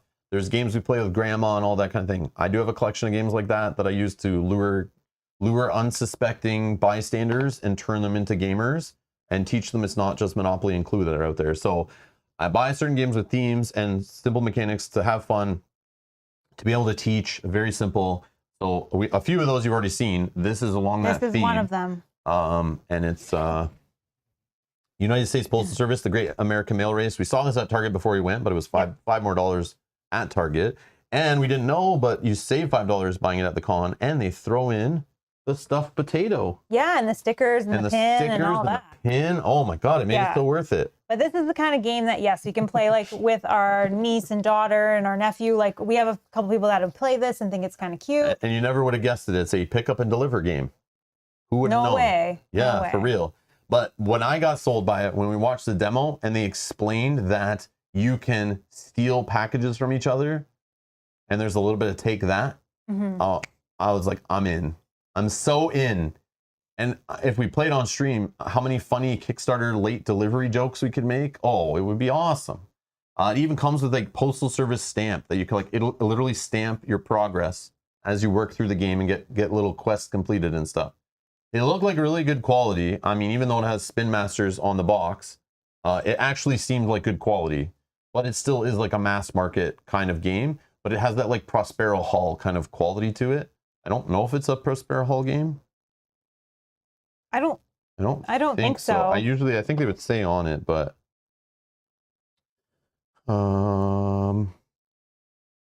they had at the booth, they had a big mail truck. They had all their staff were dressed up, or all their volunteers were dressed up. It's the same guys that did the Blockbuster. Yeah. The Blockbuster game that at Gen Con 2019 had the Blockbuster booth there selling that Blockbuster game. They're all wearing Blockbuster employee outfits and stuff. That was super cool. Yeah, there's mailboxes and everything. They even gave you the package out of the back of the truck. Well, there you go. Yeah. The Great American Mail Race. I don't know. Cheesy, good fun, I'm sure. I'm excited to play that with the kids. Yeah, we're going to have fun with the kids and the family playing that. It'll be good. Just quickly, I'm going to read Ryan's message because it's about the Hunt a Killer. It says, by the way, you didn't miss much on Hunt a Killer. We found it challenging at first and completely easy to figure out who to eliminate halfway through and on. Only did one mystery, though. So did you do, Ryan, there's a subscription service where you can get there's like a pack and there's 6 of them in that whole set and it kind of comes out monthly for 6 months? Or did you buy one that's one standalone, 45-minute, which is like the Nancy Drew one, the like Murder Blair at the Witch Docks, one. Yeah, Murder at the Docks, and there's one more. And they all have difficulty ratings. They go from 1 to 5. Like, what difficulty rating, Ryan, did you play? Do you know? We did the subscription service. Okay. And did you do the whole, one subscription, which was 6 episodes or something? Pricey, right? It's very pricey to do that. Yeah, I think to get them now, a complete set is about $150, I think. Yeah, for 6 installments, right? For 6 of them, yeah. Yeah, you did the whole thing. Wow. Okay, that's good to know. So hopefully that some of these just kind of scratch that itch for me, and then I won't worry about those. Thank you. I'm glad I didn't, because I was thinking about buying one of the one-offs. So this game, I've been kind of playing Marvel Champions on the stream. You guys know we played some of it at Gen Con. We played the Mutant Genesis, the Sabretooth scenario. We did that on stream. I know it wasn't the best quality, but we still just had fun hanging out and playing it. Caleb, the designer, was there and everything. It was fun chatting with him after about it, and complaining about it, as I usually do. But then there was this game they were showing off, and I knew it was on the Gen Con. The op was advertising it in emails and stuff. I think it was the op. No, it was Mattel. Maybe it wasn't the op. I get confused with those two.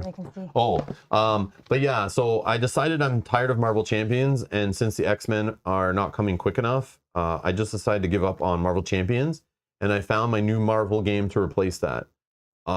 I'm hoping it won't be as expensive. I'm sure it'll be just as deep and strategic and addictive. Of course, I know it's going to blow a lot of your minds because you're going to all want to sell your Marvel Champions collections after this, so I apologize. But I got Uno Ultimate Marvel First Edition. This is first edition. First edition. 4 chase foil cards inside, 4 superheroes, 4 unique decks, 1 ultimate champion. Okay, if that doesn't scream Marvel Champions and sound better, and it has the gold Uno name, you know, and it's not just regular Uno. Everyone knows Uno, and Uno's awesome, right? But this is the best Uno because it's Uno Ultimate. And it's also in a box that's the size of like 16 Uno games. I don't know why. We don't know why it's so big. I don't know why this box is so huge. Full-size poster cards. But we saw this at Target on our way to Gen Con, and I thought, the backstory, so... Yeah, there's more to the story of why we have this. Oh, and even better, there's 2 ways to win. Get rid of all the cards in your hand, or be the last player left with cards in your character deck. Oh, you have decks, specific decks. Yeah, so we got Black Panther, Captain Marvel, Iron Man, and Thor. I wonder if it's compatible with Marvel Champions. Edward, do you own this? You said there's 4 decks inside, or did we just miss that on the other side? Look, it even blurs them out so you can't see the spoilers there. I don't know. I want to see these foil cards, collectible foil cards. 4 random, included in every package. Which ones will you get? So now I have to buy this game like 16 times and try to collect them all? Oh, damn it, they got me. So the real reason I bought this, so we have a 5-year-old niece. Her name is Maddie. She is awesome, okay? This little girl, I will bring games over to their house, and I will challenge her to these games, and we play these games, and she has so much fun. And like a 5-year-old child, or like myself, has a very short attention span. And our daughter was like this. Most kids are like this. To get them to sit down and play any kind of game, it's a challenge, okay, to sit through a whole game. But somehow, I just am able to trick her into doing such things and make it such an epic event. And she loves Uno right now. And her parents have bought like 17 versions of Uno. Yeah, like every version they make. And I was ripping on them last time I was there. I'm like, why do you guys own these other stupid versions of Uno? Like, why do you keep buying Uno? You just need one version. Why do you have so many? You're getting tricked. And then I saw this, and I think this would be hilarious. So I'm going to come over there. I already sent her a picture.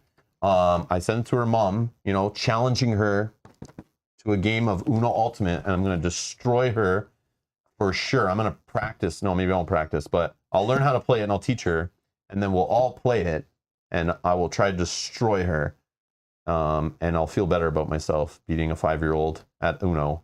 So that's what my new challenge is. That's what I'm working on in my spare time, not working on the stream, is becoming the Uno Ultimate Champion, you know, at their house. So Rob sent the picture to them, and then Maddie sent a video back to us with her arms crossed like this and was like, I'm going to beat him anyway. Yeah, she's got the sassy attitude, and she's like, it doesn't matter. He's not going to beat me. I'm going to show Uncle Rob. I'm going to beat him into the ground.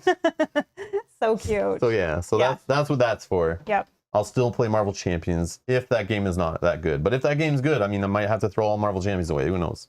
Who knows? All right. I don't even know how to say or describe this.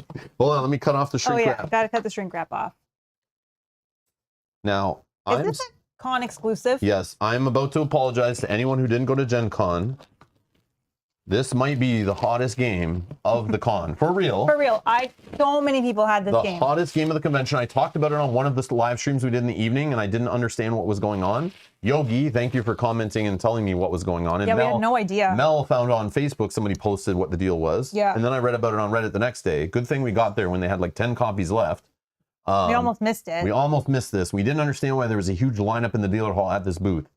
And the reason why is because there was a Gen Con exclusive game that I didn't know about before the con. Yeah, it wasn't on the hotness list. Word of mouth got out, and people were killing each other for this game.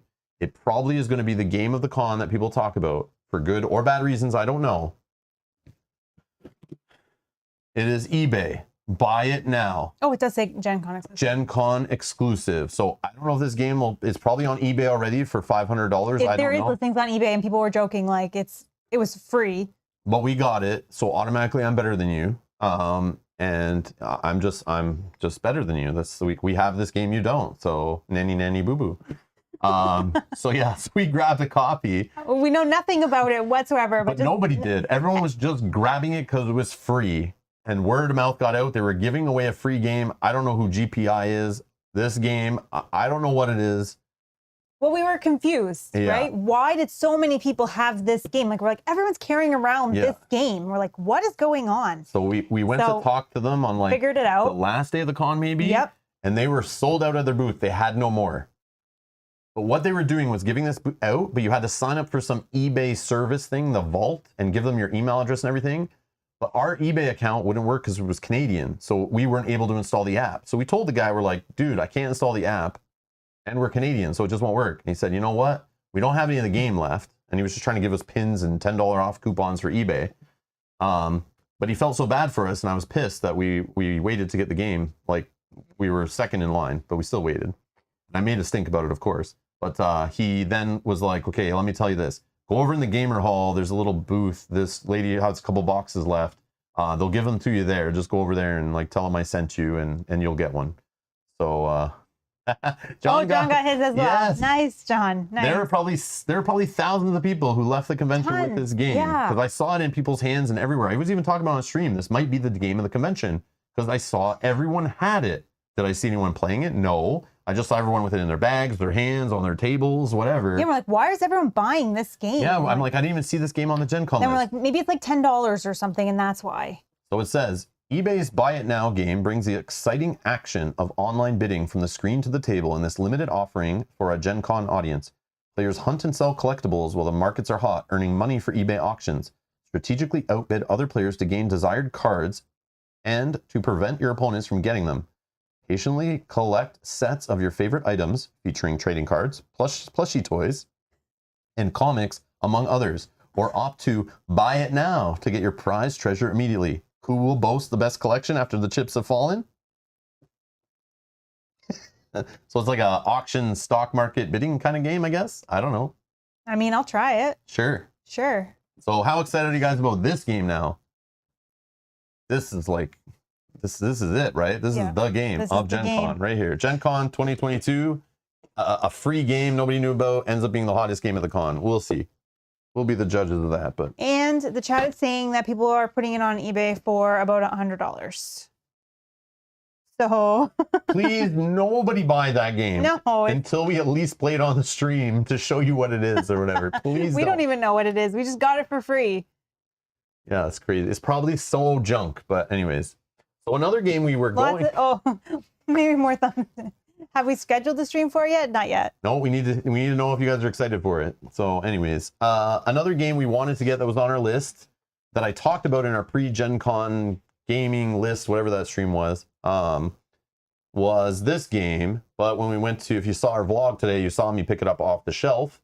But this definitely was a limited run at the con. They only had so many per day. People were running for it until the last day. They couldn't get rid of them. There was piles of hundreds of them that were left over. So I don't know if word got out or just everyone who wanted it already bought it.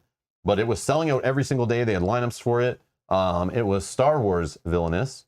They had a demo on the tables. I don't know if people saw the demo and were like, oh, that looks kind of crappy. I don't know. I've never played Villainous. Nope. So I don't know. I know Villainous in general is good. There's Disney Villainous, Marvel Villainous. Now there's Star Wars Villainous. But it's got Darth Vader in it. Like, I just want to play it to try it out. If I'm going to try out a Villainous, it might as well be Star Wars. But we found this at Target. Wasn't reasonably cheap. So I'll try it. I'm not expecting much in the way of quality. Maybe the game is quality, but the physical game components maybe aren't. It looked very mass market on the table, so I'm not expecting much. But yeah. Oh, we're getting lots of thumbs up for Villainous. Okay, yeah. Well, Rob's Gaming Table is finally going to have Villainous. All it took was them to put Star Wars on the box, and I bought it.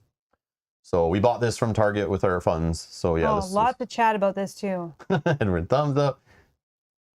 This is the best Villainous game. Okay, good to hear. Yeah, we just bought it. We bought it before even getting to the con and seeing it. We're just like, it's there. I'm going to buy it. I don't want to run for it. I don't want to wait in the line like an idiot. I'm just going to buy this. Yes, maybe we missed out on a promo or something. Don't care. Well, big thumbs up for Big thumbs up. So we got an excited. Okay, this one's got some hype It's a behind great it. game with the family. Okay. Perfect. That's what I was hoping. Minimum was a game we could play off stream with the family, but we'll check it out. So this game. Hold on. Sorry, it's hard for us to do. I gotta cut the shrink off here. I don't know. You spoilers. want to cut the shrink off of stuff. Yeah. Before you pass it over, just do it like so you don't. No, Mel. I'm not gonna cut it. That's not how you do it. Like If this? I have knife marks in the side You of a will game, not. you know how many people would like? People get mad when I shuffle cards aggressively. They find out you're trying to cut a box open that way. No, you flip it over. Look, I got you it. flip it over and you do it right in the crease, like here. Oh, I see. So even if you do scratch it, no one will ever see it. There's a hole in this one, anyways. This girl, I'm telling you. Oh, you guys can see part of it. So anyways, I've been hunting for this game at my local retailer. I've had it pre-ordered. No, not pre-ordered. Sorry, I've had it on my wish list for years, I feel like. This was a game we talked about during our War of the Ring live stream that everyone loved. And people said we should play again and play this game first. And with the Lord of the Rings show coming up and me wanting to play Lord of the Rings games in September, I really wanted this game. My local game stores still don't have it in stock. But we were at the con at Aries Games booth. And sure enough, they had like 5 copies there. So I had to get this game I've been hunting for a while. Hunt for the Ring. So again, when Mel was talking about that one versus many Stifling Dark or whatever, I wanted to mention this one in my list of one versus many games that I thought looked cool. But this is a one versus many game. So like the Nazgul hunting down, the Hobbits or the Fellowship or whatever. And supposedly you can play a version of this that based on how it ends, it starts off your next game of War of the Ring with a different startup, which is kind of neat. So I've always wanted this because I'm a Lord of the Rings fan and I love Fear of Dracula and Last Friday and stuff. And this game, I feel like they did a print run of it and they had it at a convention. I saw it at Gen Con 2019, I think, but it was only prototype, I believe. And then at retail, I feel like my local game stores bought like 2 copies and they were sold out and they never got it again. I don't know what happened there, but maybe the interest on it was like super low. But I wanted it, but I didn't want to pay stupid import fees and stuff. So when I saw it at the con, I was like, all right, I'm grabbing it. I'm not paying to have it shipped from the US with customs fees and all that. So I bought this one to play on the channel at some point. So yeah, we purchased this one. Yeah, we bought this one with our funds. So yeah. It's the game he's been wanting for so long. Yes, I have. Yeah, this has literally been like as soon as it got announced, I wanted this game like so bad. But I didn't pre-order. I should have just pre-ordered it. But usually games I'm thinking like that one, I'm like, it'll be like War of the Ring. It'll always be kind of available and you'll be able to find it every few months, The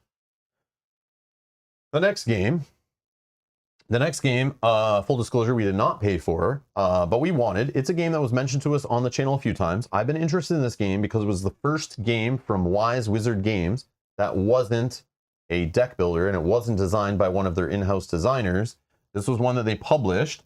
And it had a very cool aesthetic. I remember watching videos about it when they were showing it off coming to Kickstarter and stuff. And I thought, that looks neat, but I'll just buy it at retail later. I've not been able to buy it at retail. It's been another one just like Hunt for the Ring that doesn't seem, I don't think it's very popular.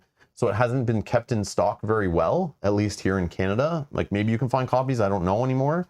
But when I saw it at the con, we actually went down and sat down and a guy explained it to us. We didn't play it, but he was explaining it to a couple other players who were playing it. And then he answered all our questions about it. But then we saw Debbie, who is, one of the execs or whatever at Wise Wizard Games, one of the co-owners or whatever. And we talked to her a bit, and then we told her we were interested in Sorcerer, and we wanted to play it on the channel. And there was a few of you, I feel there was like 2 or 3 of you in the chat one day when we were talking about this game, said Mel and I would really like this game a lot. And I already knew I wanted this game and I liked it a lot. So, Debbie was like, here, you want to play it on your channel? Here's a copy. Have a good day. Like, there you go. You got it. I'm like, wow, thank you. So thank you, Debbie, over at Wise Wizard Games for gifting this to the channel. So we're definitely going to check it out on the channel at some point. Yeah. The box art, I don't know if you can see on stream, but it has some cool, yeah, the game design. looks freaking epically dark on the table. Like, I just love the aesthetic of this game, and it's like a nice production. Like, it's just weird this comes from the same designer of like Star Realms and Hero Realms and stuff, games that I freaking love, but those are like super small, epically valued, like full games in a tiny box. But this is like a big box kind of dueling card game, which looks really neat. And it kind of like Soulforge has the modular deck construction stuff or like kind of like Marvel Champions where you have like, sets of cards that you can like mash together to make different feeling decks when you play. So yeah, it looked pretty cool. Yeah, it looks really fun. And you can play it like 2 or 4 players and like teams and stuff like that. But we'll probably just do the 2-player version. But it looked like freaking beautiful on the table. Like the art and the graphic design on it. It's like very nice. Very classy looking game. And it had the aesthetic that just drew me in. But you guys know I love battling card games and that kind of stuff. So, if you're running out of space, let me know. Yeah. Oh, sure. We are not done yet. Larry says, great game. Waiting on the expansion to finally arrive at the end of the year. Yeah, I've heard there's been some mixed things about the second Kickstarter. People just not getting their stuff. It's been like heavily delayed and all that. But I'm behind. I'm late to the party. I just want to try the damn base game and see how cool it is. Hopefully, when the expansion hits at retail, I can scoop it before it disappears. If we like the game, but I'll try to play it before that. You doing okay? Yep. All right. I'm just talking too much and keep forgetting to drink my beer out of my awesome Chip Theory games, which I just noticed it's that tantrum art from our chips we just got. Oh, are they all the same? Yeah. Yes, they are. Yeah, I didn't realize it was the same art on the glass. That's cool. I've almost drank all my wine. Mm-hmm. Things just feel right in the world sometimes. Can we just put this out and then you start talking, or what do you want me to do here? Do you like talking about and giving some... Ryan, we'll talk more about War of the Ring, the card game, in a future video. But yeah, it's definitely cool. Definitely cool. I definitely will be playing it on the channel in the future. Oh, show. Maybe even early. We'll see. We'll see. We will see. It's all I can say right now. Okay. Do we put it right out, or do you want to give a little spiel? I'll give a little spiel on this one. So we talked about this one already on one of our live streams we did from Gen Con and one of our little end of the day recaps, I think. But this was one of the cool experiences I had where I got to meet the designer of this game and he explained the game to me. But while he was explaining the game to me, he got interrupted by some other designer at the booth. Somebody you may know, this guy named Roy. He's on another YouTube channel called The Tower of Dices, I think it's called. I'm just kidding. Dice Tower. Spiky hair, tattoos.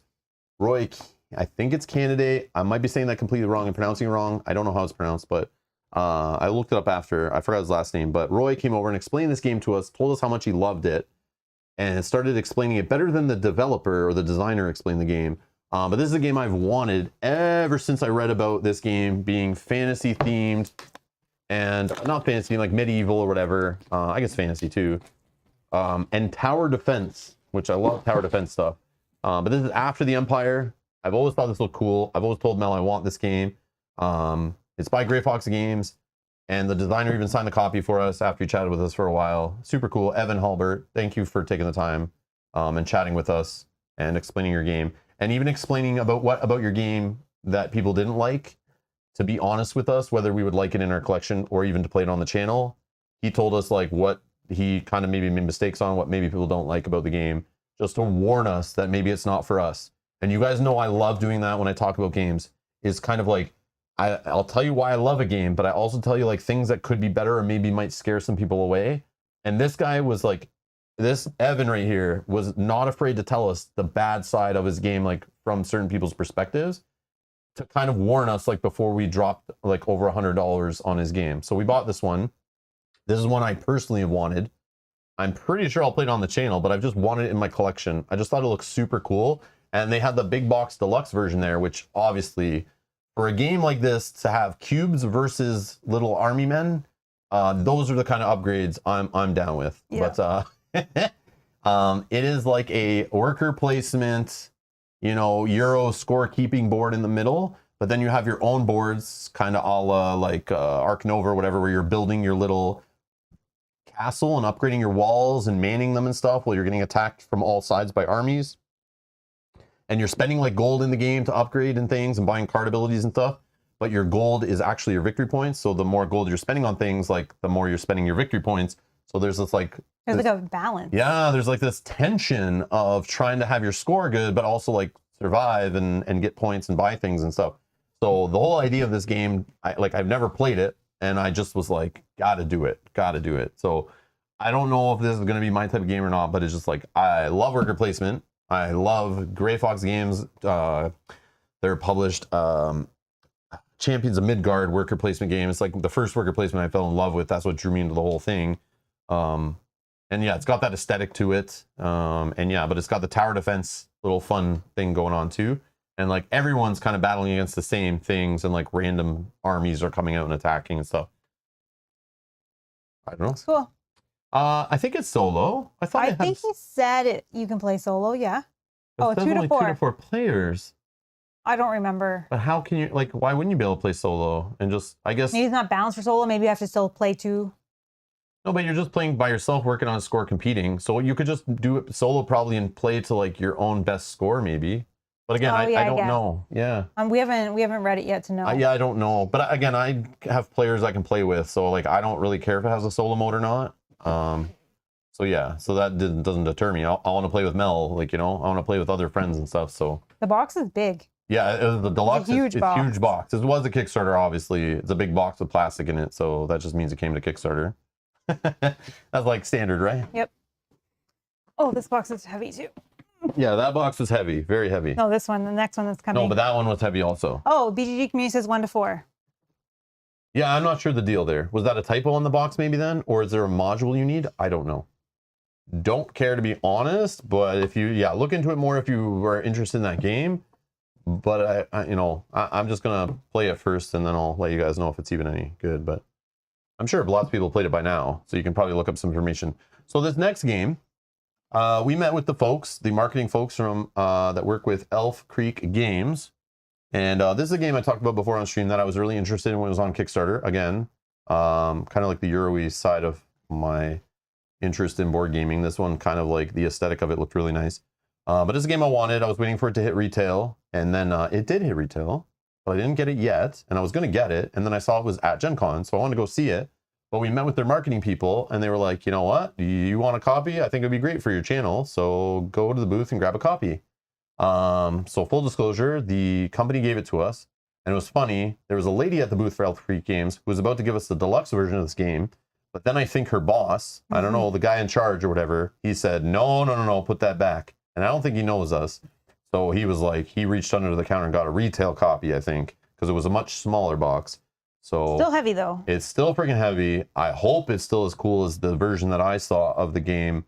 I don't know if it was a retail or deluxe they were demoing there, but it's Merchants of the Dark Road. And I'm pretty sure it's the retail box because it looked way thinner than the other version that they had there. But yeah, they had like upgrade kits and stuff they were selling.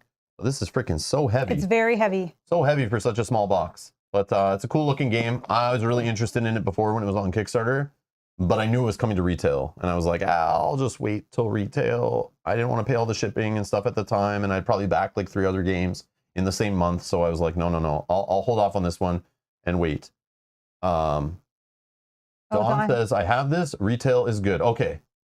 Perfect. Yeah, I've heard good things about this one too. Yeah. Yeah, so we'll check this out on the channel. Thanks again to Elf Creek Games for hooking us up with a copy to play for you guys. So thanks for the support. So we're gonna try this out.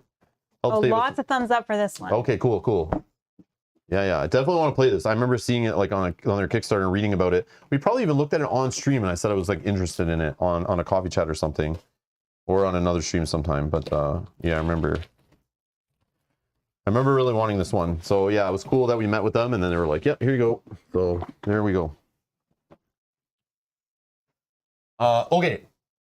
So there are a few games on the Board Game Geek Top 100 that just somehow different people pop in our chats whenever I play some kind of game. They're like, but have you played this one? Have you played this one? Rob, you should play this one. You really like it. It's in the top 100. Rob, this game's rated really high. You should play it.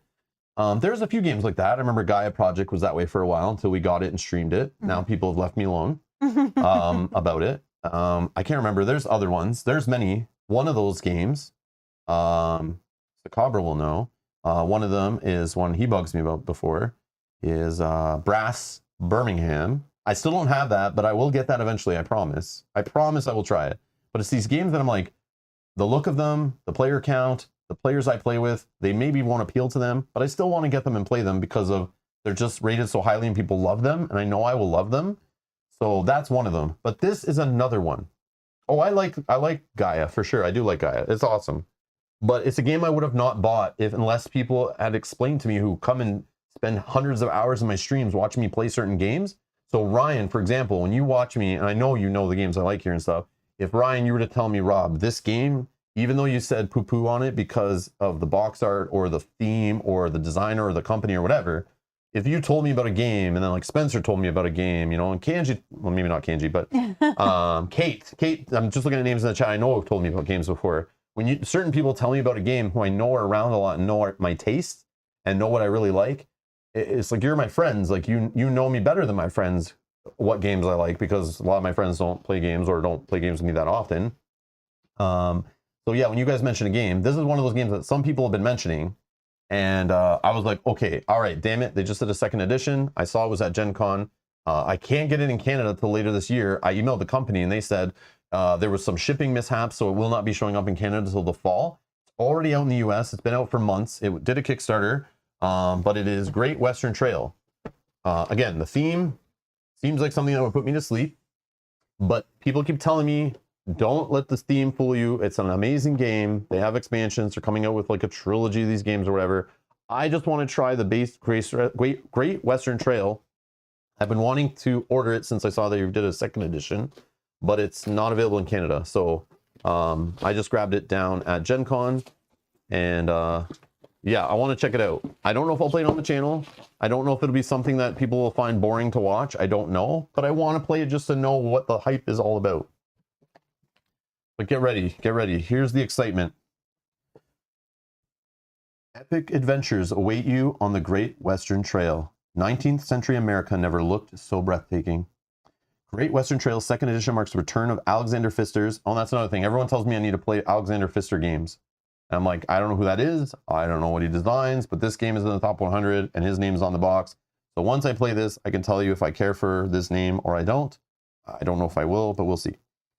It's an epic strategy masterpiece with new cool features and new components for an even greater journey. Buy the most valuable cows to deliver the best cattle to Kansas City's train station. From there, bring them to New York and earn money and points to become the best rancher.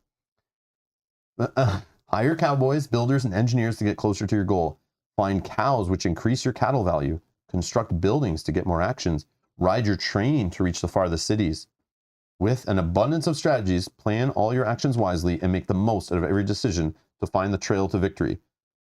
See, reading all that, I fell asleep probably after the second line and was like, I'm not playing a game like this. Get out of here. Blah, blah, blah, Blah, blah, moving cows, riding trains, blah, blah, blah. Wild West.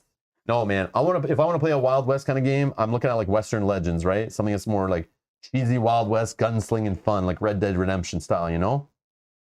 But you can't do this stuff in Red Dead Redemption, and people do, and they have a blast doing it, you know, hunting and moving cattle and, you know, riding trains and stuff.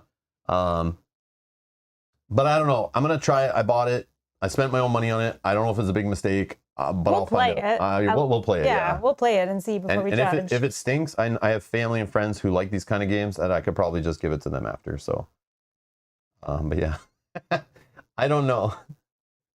Moving cows, riding trains, just another day in Canada. That's what I mean. This is my real life. So like, why do I want to play something that I can't? I need to play things to escape. These cowboys have hats on. Hold on. If I would have known this, I would have kickstarted this thing. Choose your hat. Customize your own cowboy. What color hat do you want to be? I know already. Whoa, look at this. From calf to cow. Try the new growing cow variant. Oh. Whoa. If something didn't... Things are getting exciting. If this... Man. You need to catch your breath? Yeah, I need to calm down. This is getting crazy right now. Like, who knew they included the calf to cow variant in the box? Whoa. I mean, this is clever. I'm not going to lie. This is clever. Guys. To choose which color you are, to pick your hat. Clever. I didn't even know this. If I knew this, I would have ran for this game first day. Well, we're lucky we got a copy then. Play it solo. Test your skills against Sam in Lonely Are the Brave. Wait, Steven says there's no hats in the first edition. You got the better edition then. Well, good thing I waited. Luckily. So all those suckers who played the version that went to the top 100, I got the second edition, which makes it even better with cow hats. Cowboy hats. Yeehaw. Now, am I going to get more than 2 viewers when I play this game? Probably not, but I'll still check it out. You might have a couple. A couple people were like, not sure. Yeah, so they'll probably watch just to see. If it is boring, I'll try to make it fun. Don't you worry. Don't you worry. Okay.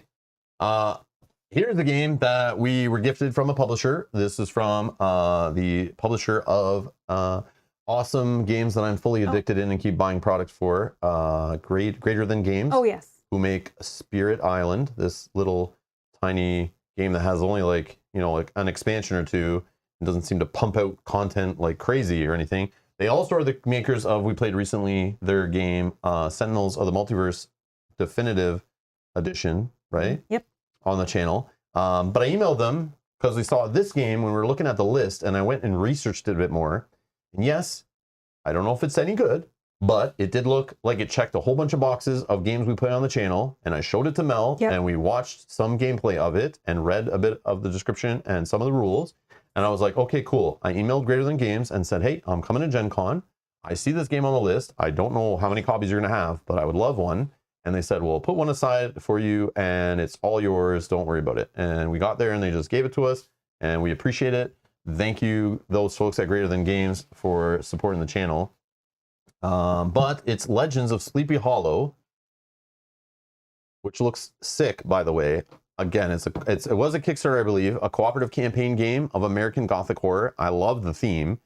It's a campaign game. It's kind of like dungeon crawlery with like little minis moving around a board, going to rooms and exploring and fighting enemies and stuff. So like I said, it checks like boxes of like all the other games we play on the channel. But it's also from Hate Me Dice Studio, I guess. So this is Legends of Sleepy Hollow, 3 days after the disappearance of Ichabod Crane. 4 Terrytown residents with strange ties to the supernatural venture into an ever-darkening Sleepy Hollow to uncover its mystic secrets. In the Legends of Sleepy Hollow, you guide Undertaker Jeremiah, Pink, Tanner Emily Van Winkle, Minister Elijah Capel, and Revolutionary War veteran Matthias Jarou in their journey into mystery. Uncover the secrets of these legends over the course of 10 chapters, individual scenarios with unique maps, stories, and secrets to reveal. Legends of Sleepy Hollow is a cooperative, story-based campaign game. See, once I read that, I'm like, okay, what is this game? Tell me more. Because you guys know we love cooperative, story-based campaign games. This means you and up to 3 other players work together to find Ichabod Crane. As you progress through the game's chapters, your character gains skills, proficiencies, special relics, and items to become more powerful. Leveling up with XP, you say? You also reveal a story, and like any good story of suspense, there are many secrets to be revealed. So it has like a hidden storybook, I think, choosing your paths and that kind of thing based on things you do in the game and stuff. It changes. But this is a box that is heavy AF. The theme is cool. It is huge. It looks cool. This was there. This one I was interested in. I probably talked about this one in our preview stream. Yeah, we did a little bit. Yeah, and it looked interesting, but I put it on our list and we looked at it after that stream and I was like, Mel, this is in like the top games I want to get at the con. Yeah, and then I thought it might have sold out, so I emailed them ahead of time. And then they were super nice to be like, oh, we like you. Oh, we got lots of thumbs up. Elaine's stuff in the ballot box. So yeah, it looks super cool. Yeah, I want to play it on the channel at some point. So stay tuned. Stay tuned. Legends of Sleepy Hollow. Oh yeah, that's a good October game. You're right, Michael. Yes, sir. Yes, sir. A topless fellow on that box. Oh yeah, he's topless, all right. Okay.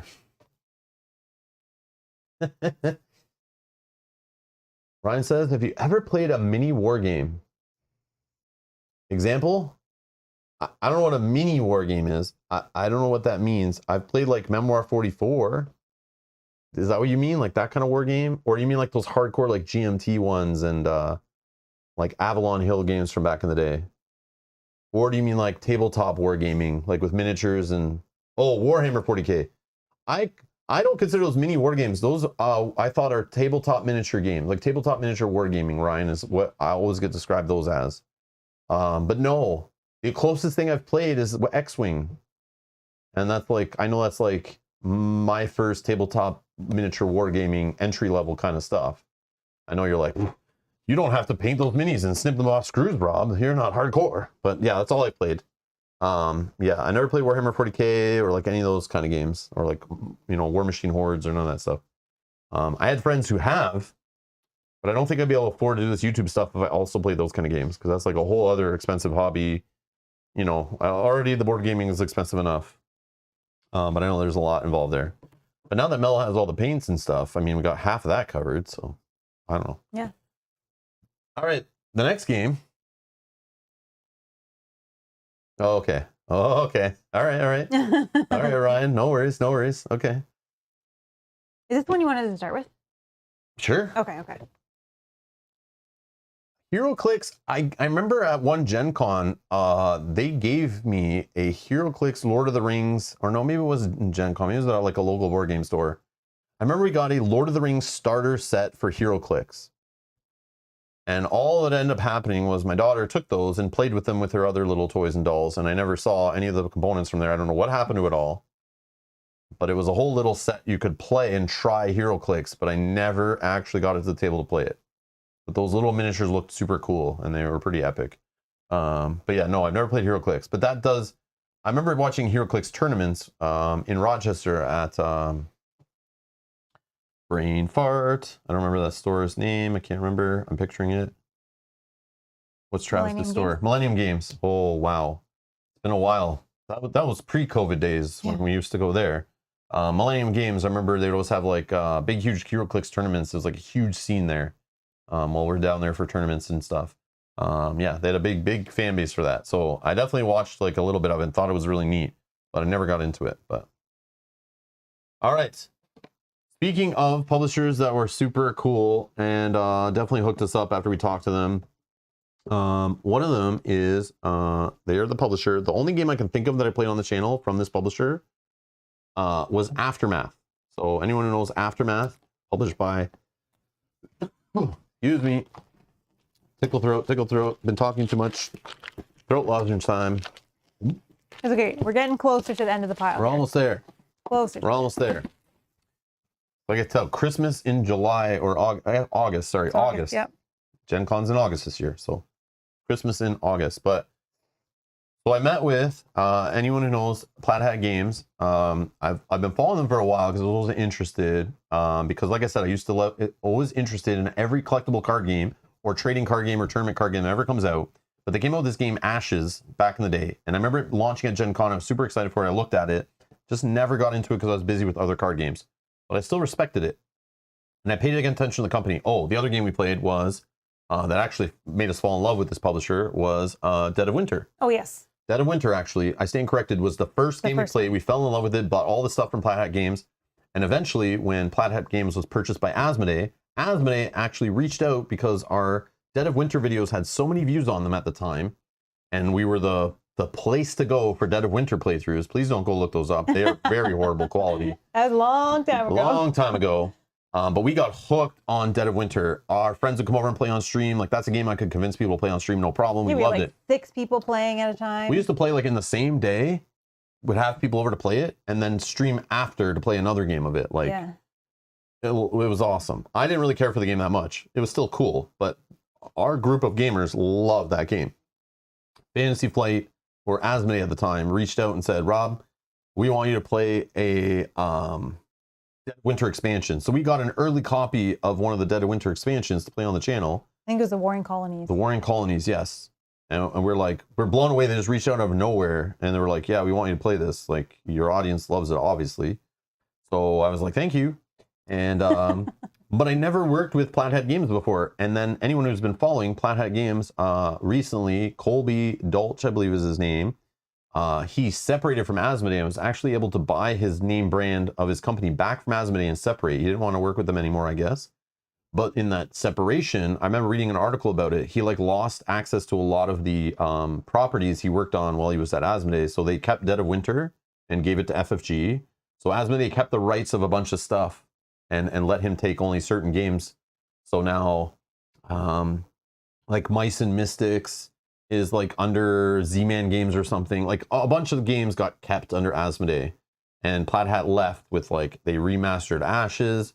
They did Aftermath. They did, what's that pirate game? I forget the name of the pirate game, but they also rebooted Summoner Wars, which I was interested in. Spoiler, we'll talk about that in a minute.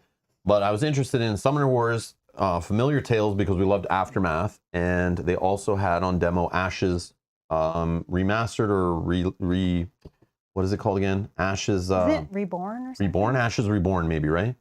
I keep thinking of Phoenix, Jean Grey from X-Men whenever I think of Ashes Reborn for some reason. But they had that at demo at Gen Con. And I walk by the booth and I'm like, hey, Mel, there's Plaid Hat.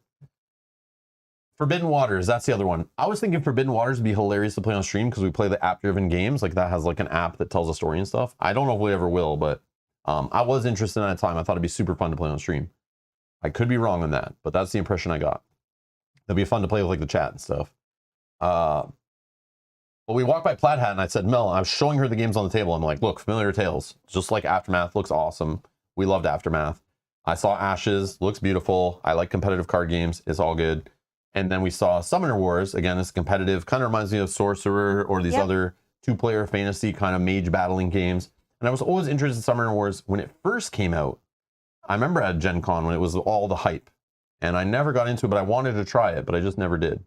So this Gen Con, we walked by Plaid Hat Games. They had their own booth again. And they were separate from Asmodee. And I was like, oh, this is interesting. Let's see what they have on offer. And they had all the games there for sale. And I went to the booth and I saw Colby, their, I don't know what he is, president, CEO, owner, whatever his title is. And I went right up to him and I said, Colby, hi, I'm Rob's Gaming Table. I'm Rob from Rob's Gaming Table. I am Rob's Gaming Table. And I explained to him, I said, hey, I appreciate what you've done. We played Aftermath most recently. We love some of your other games. I'm seeing you have a few games here that I am very interested in playing. And I explained who we were, what we do, what we believe in, why we do what we do, and how I try to play non-crappy games. And I've always thought he's put out quality stuff, and I can appreciate that. And I gave him my business card and everything, and he was just like, I was like, reach out in the future. I would love to work with your company. I remember working with you guys when you were under Asmodee, you know, and you know, I would love to talk in the future on some of your future projects and stuff. He said, are you interested in anything here today? And I was like, yeah, I told you. I'm like, Forbidden this and Ashes that, and all this looks awesome. Like, you have great games. Like, I need to play some on the channel. So, you know, and then he was just like, how about Quirky Circuits? And I went, Quirky Circuits looks cool. I remember when this was announced, designed by Nikki Valens, who worked on the Arkham Horror games for FFG, former FFG employee.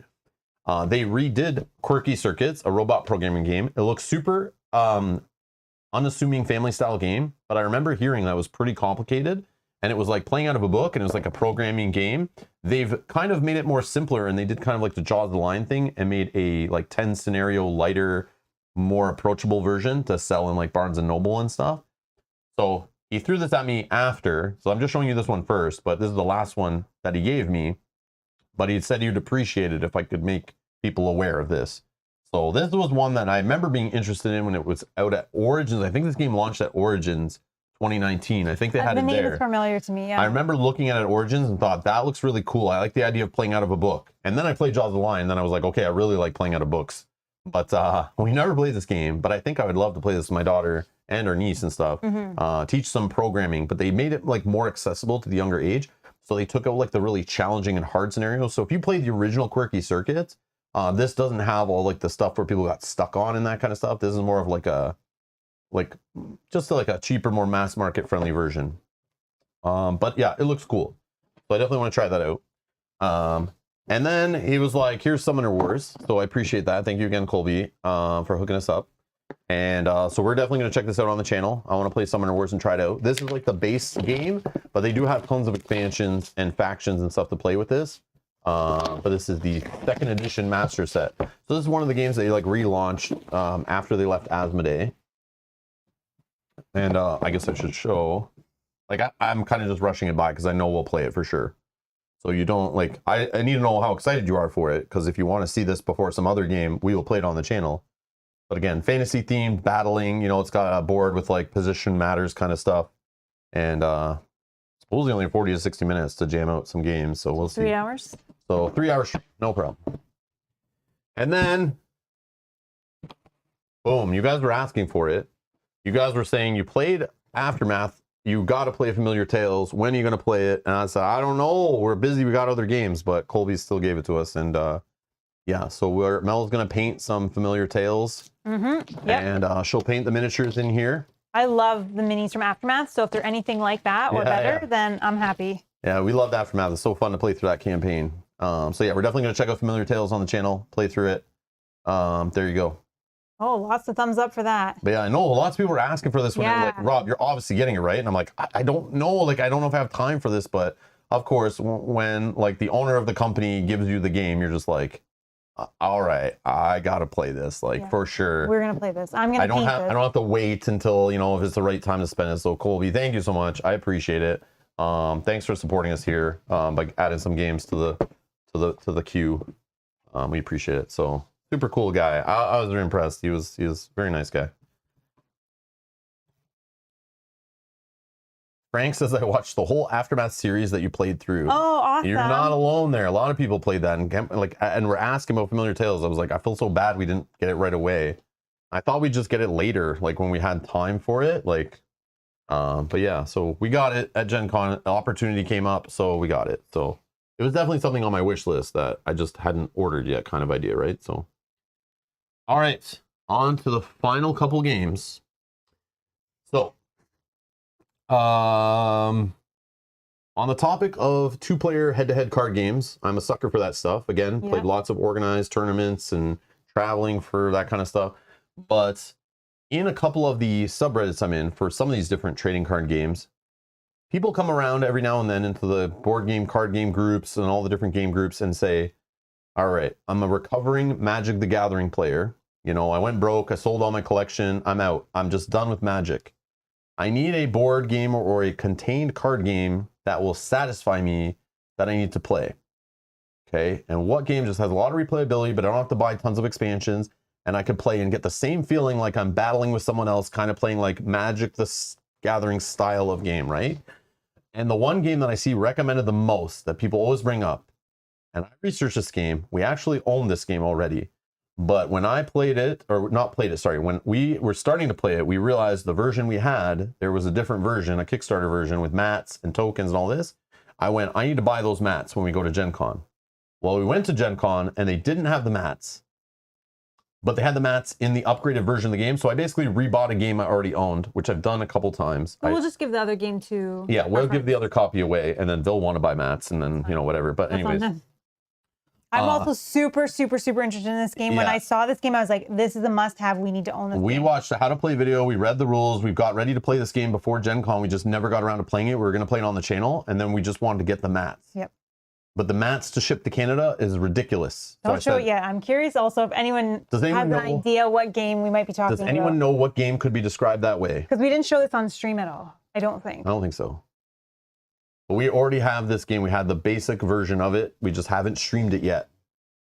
But I needed the math so bad that I rebought the whole game over again. Spencer got it. Oh. Julian got it. Yes, you guys. Oh, you guys already know. So it is Radlands. They had all three versions there. The basic version, the version with the upgraded tokens, and we got the super deluxe, ultimate, definitive, 13th edition, whatever the hell it's called. Basically the Kickstarter stuff. They actually had the whole thing there. So we just went straight up and bought it. But this is the crazy thing. Here's the crazy thing. Oh my gosh, that scared me. Spencer, yes. Flexing his 15 months of supporting us after clicking the join button with his long-term support. Thank you so much. Dropping the super chat with a whole bunch of thumbs up. So, guys, I already knew I loved this game. I already wanted it so bad when I first heard about it. Same. I just waited for retail. I bought it the day it came in at my local game store. The only thing they had, though, was the basic version, the little box version. Nothing wrong with that. Yeah, we were gonna play that. But just like Soulforge Fusion, it has lanes and position matters, right? And when I'm streaming a game, if I have to make up my lanes, I love when I have a mat underneath to keep things organized. It's just something when I'm streaming I love. When I'm playing off stream, I don't care as much.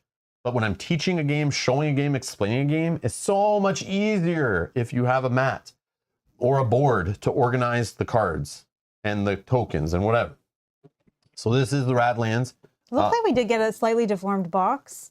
But it might be deformed because we just had piled 16 other boxes on top of it. Yeah. I don't care though. But that's fine. As long as the game's good. But I already took the shrink off. did you take the tape? Oh, there's no tape. No, I don't think so. Oh, I thought I felt tape. Wait, so I we already have this basically. We have this little box. Not this exact one actually. No, this one's the one with the tokens. We have one with just like a pulling lid. Yeah. But we already have it. We're just going to give that away to somebody locally because shipping to other countries is horrible. Don't eat that. Don't eat that. Oh, sorry. Thought it was a special treat they put in here for buying it. Okay. But they have this version that comes with like And, you know, I always say, like, I don't care about the bling, but if the bling helps me be organized and stream and teach it better and make the game, you know, better in some way, not just like looks. But this has, like, instead of cardboard tokens, it has little plastic tokens. Also, this game itself is not overly expensive with the bling. So this was $60 US, cash, or whatever, at the booth. Yeah. Which would be the price I have to pay for shipping alone to get it off their web store to buy, like, the mat.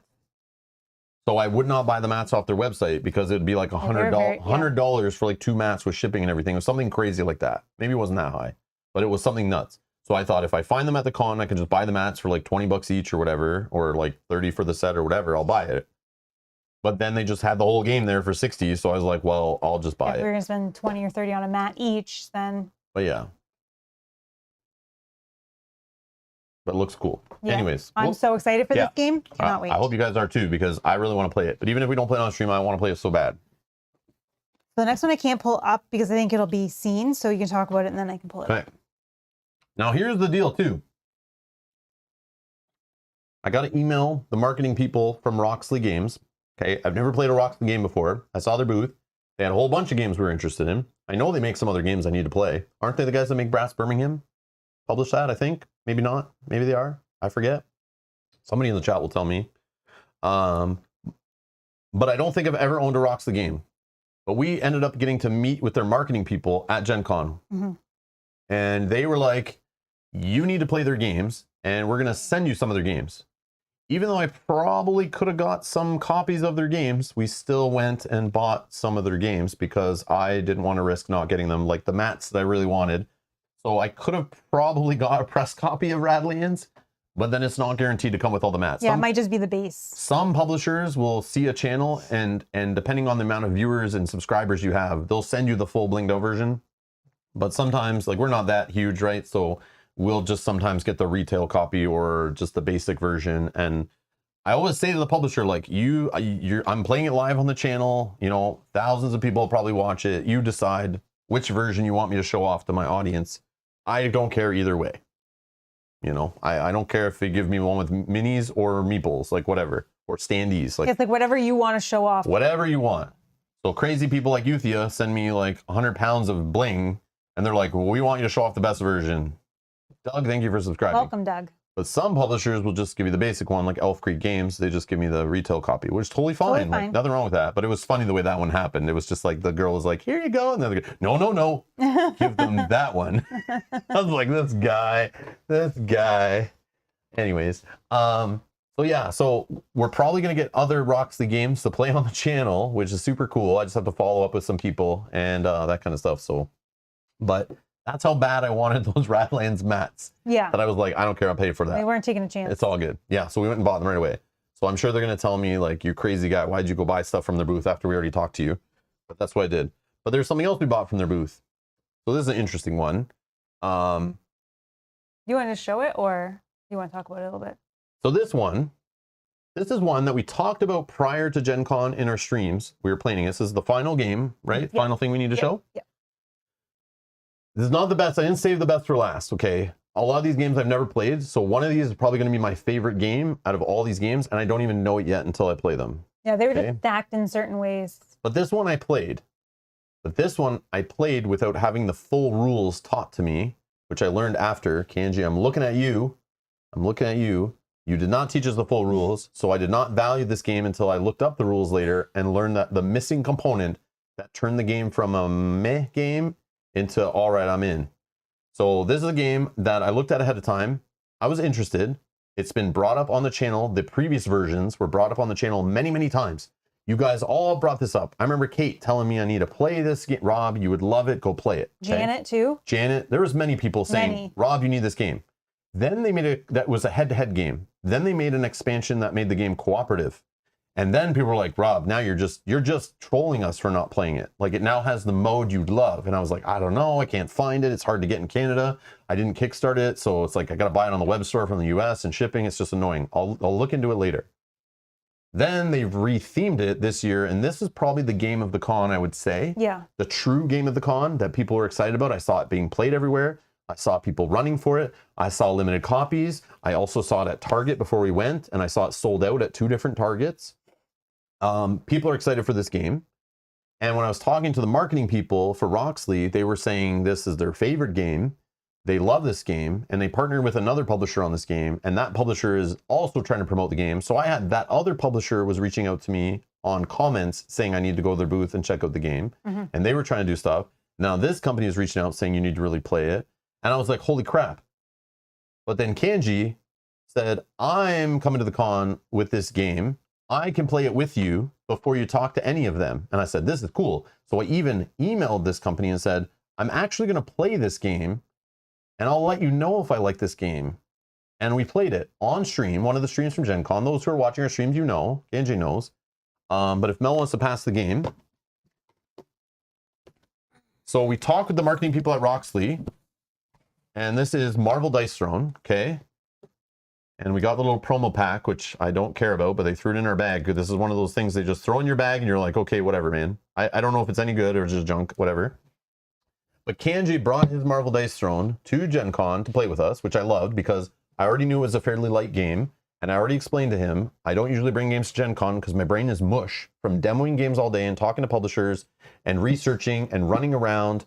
I'm just exhausted. I don't want to learn a complex game to play at the con. I just like to have games explained to me, and then I make notes and I go on to the next game. But Kanji brought this and we all played it one night. And it's so fun because he brought this version that had 8 different heroes in it, okay? So this is like kind of like a Kickstarter version from Roxley, I guess. It's called like the Trove chest or something. I don't know what they're called. The battle chest, okay? It comes with all 8 heroes. This is a rethemed version of Dice Throne, which they have their own version of Dice Throne, which people, like I said, were harassing me to play. Said, Rob, you're an idiot. You need to play it. I said, I probably am an idiot. I just don't have a way of getting it at a reasonable price or anything in Canada. Never is in stock. And then they came out with they came out with Dice Throne Adventures, which turned it into a cooperative kind of dungeon crawler boss battling game, which I was like, okay, I want to try that. But then I found out I need to have characters to play with it. And the character packs are always sold out in Canada, I find, or hard to get. I don't know. It's just annoying. And I refuse to back it on a Kickstarter because it's like a very expensive game for what it is, I believe. Doesn't mean it's not fun. Doesn't mean it's not cool. It just a little bit overproduced for like what it is. But again, a lot of us like playing games with bling in them. Doesn't need to be the most complex thing ever. It just needs to be fun, right? So Kanji took the time to teach us this game. Janet also helped teach me this game before Kanji came back from food. And thank you, Janet, for also explaining it, giving me the elevator pitch, explaining it. Helped me sink in when Kanji was explaining to it when my brain was already fried. But Mel and I played against each other there. Everyone was playing against each other. I played twice, I think. Yeah, I played 2 different characters. I was having fun. It seemed cool. But Mel and I after were like, man, CP, the little points you spend on cards seemed very restrictive. I was like, the game is okay, but it's like, it's just missing something. It doesn't feel there. Like, we play a lot of competitive games against each other over the years. A lot of card games. A lot of competitive battling games. Some just suck, and some just are addictive as hell. And this one was like, okay, but I'm missing something. Why do people love this so much? I didn't know. So I went and got the rules after the fact, and Kanji... Yes, Kanji, no. Yes, we didn't know that. Kanji, I love you, buddy, but never start teaching a game and tell people to put away the reference sheet and tell me, you don't worry, you're the reference sheet, and you're trying to teach 8 people how to play at the same time. Don't do that.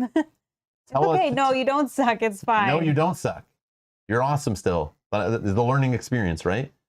But so we let Kanji teach us, and then he went to teach other people. So of course we just started playing. I would never try to teach that many people at once. I've tried before. It hurts. Okay, don't do it. But Mel and I just started playing against each other, and Kanji's checking on us. He's making sure we're playing it okay. He's like watching us play a few turns. He's like, okay, you guys got it. You're good. And he went and played, and he taught, and it was awesome.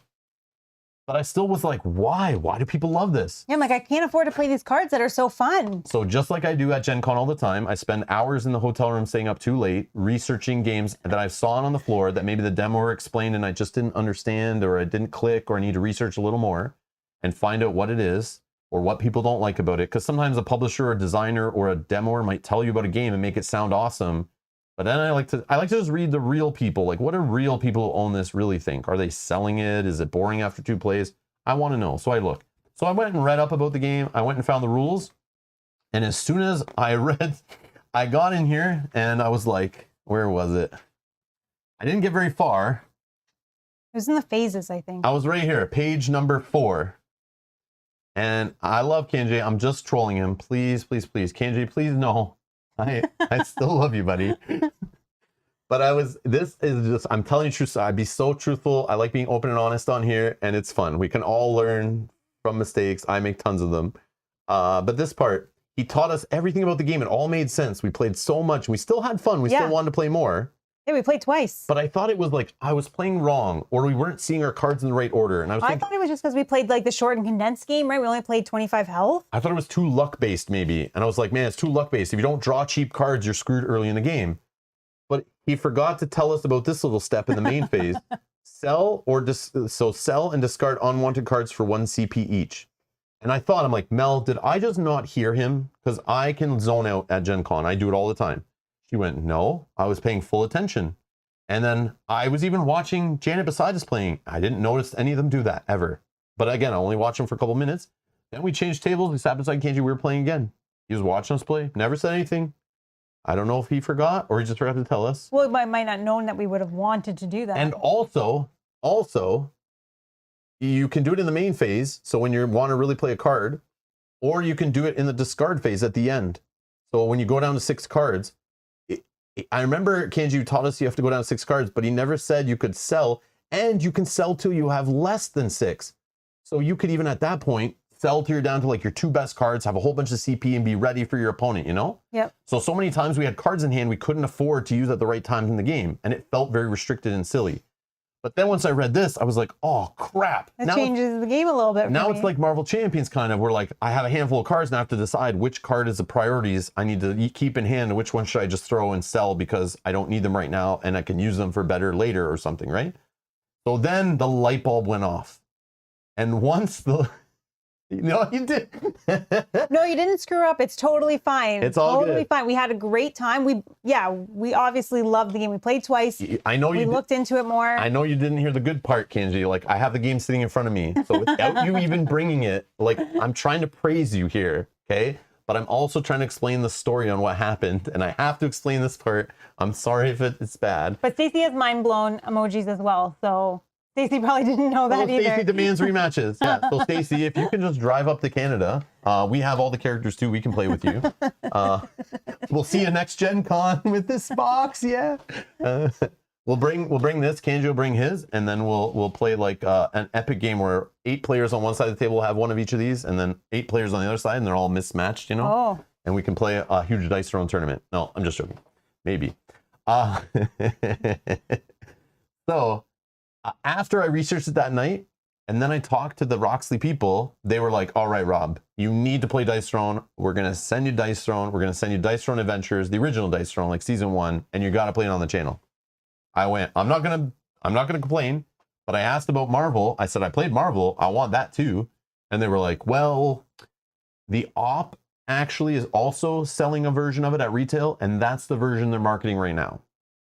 So if I wanted to go talk to the op, I might have been able to get a copy of the retail edition, which only has 4 in the base. These 4, I think.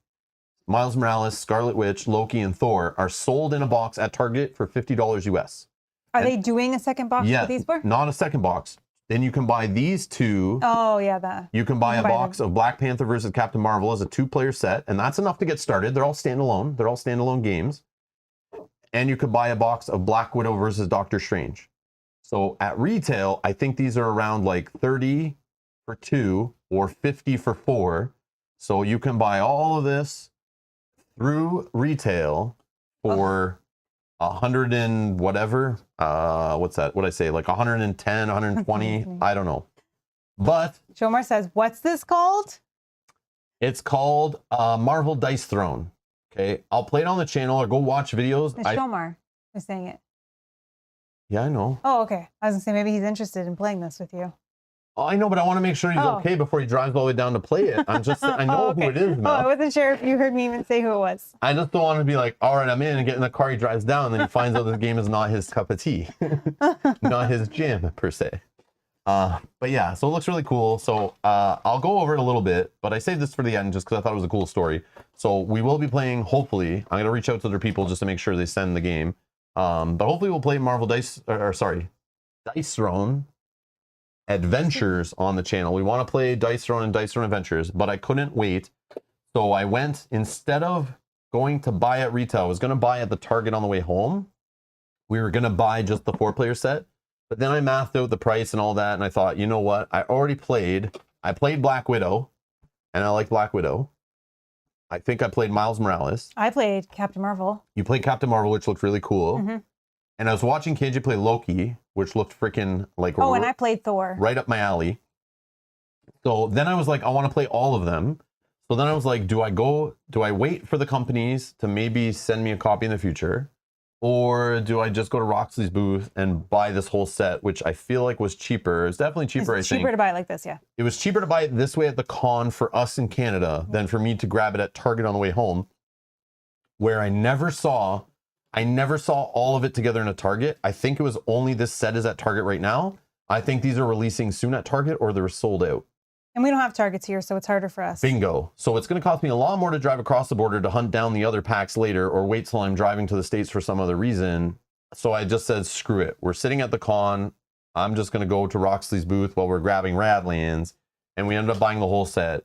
And if Kanji never brought the damn game to Gen Con to stay to play it with us, and I didn't have so much fun with Janet and Stacy and everyone playing it all on the table and having it on stream. And the other thing was you bastards watching the stream who were like, oh my God, Rob's finally playing Dice Throne. Yeah, the chat was going crazy. Are we going to see this on the table? Like, are you going to bring this home? Are we going to see it on a good quality stream and all this kind of stuff? And we were just playing it casually at the con. And I was like, damn it.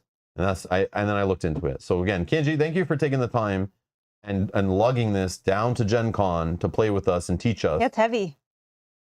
I don't care that you didn't teach us the full game and we only played half games and all that stuff. The point is you took the time to teach a whole table. Even some random dude that walked up and said he saw me with it while Kenji was getting food and he thought it was my game and he says, can I play with you guys? And that's what happens at Gen Con. People just say, you want to play with us? You want to play with us? Hey, you, I don't know you. You want to play with us? Or people just come up and go, do you guys have a spare table? I'd love to try this game out. Like in the middle of the night when the dealer hall is closed, people want to play games. They'll walk around the tables and people ask like, oh, can I play that game with you? I know how to play. Or I'll teach you guys that game if you never played it before. So this guy walked up and said, I'm really interested to try Dice Throne. And I said, can you wait till the guy who owns this game comes back and ask him if it's okay? Because like, I don't know what he has planned. So he waited, Kenji came back, and then this guy joined us at the table and Kenji was teaching random dude. And I was like, wow, this is awesome. So we were all playing a whole big long table of us. And you can see that on stream where we're all playing together until Asmodee kicked us off the tables. Oh yeah. And we had to move to different tables. But other than that, stupid idiots. Anyways, meanies. But yeah, Kenji, thank you so much for teaching us Marvel Dice Throne. Yeah, and thank you. and Mel and I kind of not 100% fallen in love with it, but liking it a lot enough to research it. Yeah, I don't know that we would have picked it up if we hadn't tried it. Yeah, 100%. I wouldn't have cared. Yeah, I don't think so. I wouldn't have cared. But I was like, there is something here that he lugged it here to teach it to us. Everyone seemed to be having fun. Janet was telling me it was awesome.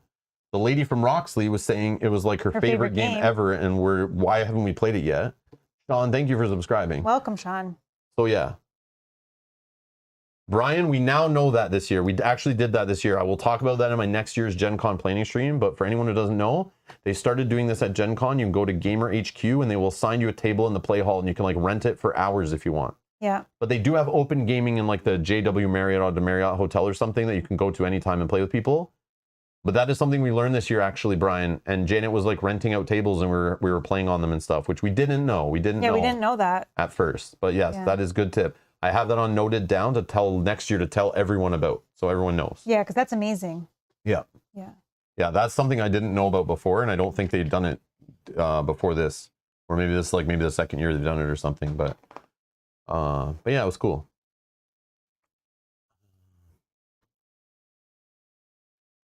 So yeah, that is all the games. That's all the games. That's our Gen Con haul and our recap, our final day stream, and all that stuff. So again, I want to know in the comments, what are you excited to see us play? You have to let us know. What are we going to prioritize of all these games? It's like you get them all and you're looking at them like, what do I even start with? Plus, we have games that are not and Kanji, part of this. And Kanji, when they gave me this, after we bought it, they were like, oh, for buying it here, you also get this promo pack. And the first thing I said to Mel was, and Kanji will probably find this funny, or maybe you'll be like this jerk. But I was like, wait, is this the Kanji pack he had? Because I remember I was making fun of you for having this. I was like, wait, are these? Let me guess, these are a Kickstarter upgrade. And Kanji said, yeah, don't play with those, put them away. I'm like, oh, let me guess, they're a Kickstarter upgrade, right? So when they gave us the pack, I was like, oh, is this the Kanji Kickstarter upgrade pack? And she was like, yeah, it is. Mel didn't even say, like, what do you mean by that? She was just like, yes, it is. But it's funny, it just made me a chuckle. And the guy looked at us like, what the hell's wrong with people? Like, what are they talking about? But yeah, it's funny. So this pack is your pack, Angie. I just think of you now that I have this little pack. So got all the shiny cards. And don't get me wrong, I'm happy that I have it, but but yeah, I don't know what they do, but I just remember when we were playing, KJ just teaches the game. He's like, no, put those away. You don't need those. And I'm like, okay. Let me guess. They're an unneeded Kickstarter expansion. Yeah, that looks sick. But anyways. But yeah, the art in the game is so cool. Definitely an overproduced game for what it is, but it seems super fun. It is a fun game. So yeah, we'll check it out on the channel. We'll play it at some point. Obviously, if you're excited for it, leave it in the comments below. Thumbs up on it. If it's the most excited game you're looking forward to. What the hell are all these? I don't know. Ooh, more main phase cards. Oh, one for each character probably. Oh, here we go. Promo pack oh, it's a randomizer. So you can randomize who you're playing with, right? You just take the randomizer cards. Oh, that's cool. Hero promo cards. And 8 mythic cards. Cool. That's cool. Yeah. I don't even know what game I'm most excited about after seeing. Maybe Radlands.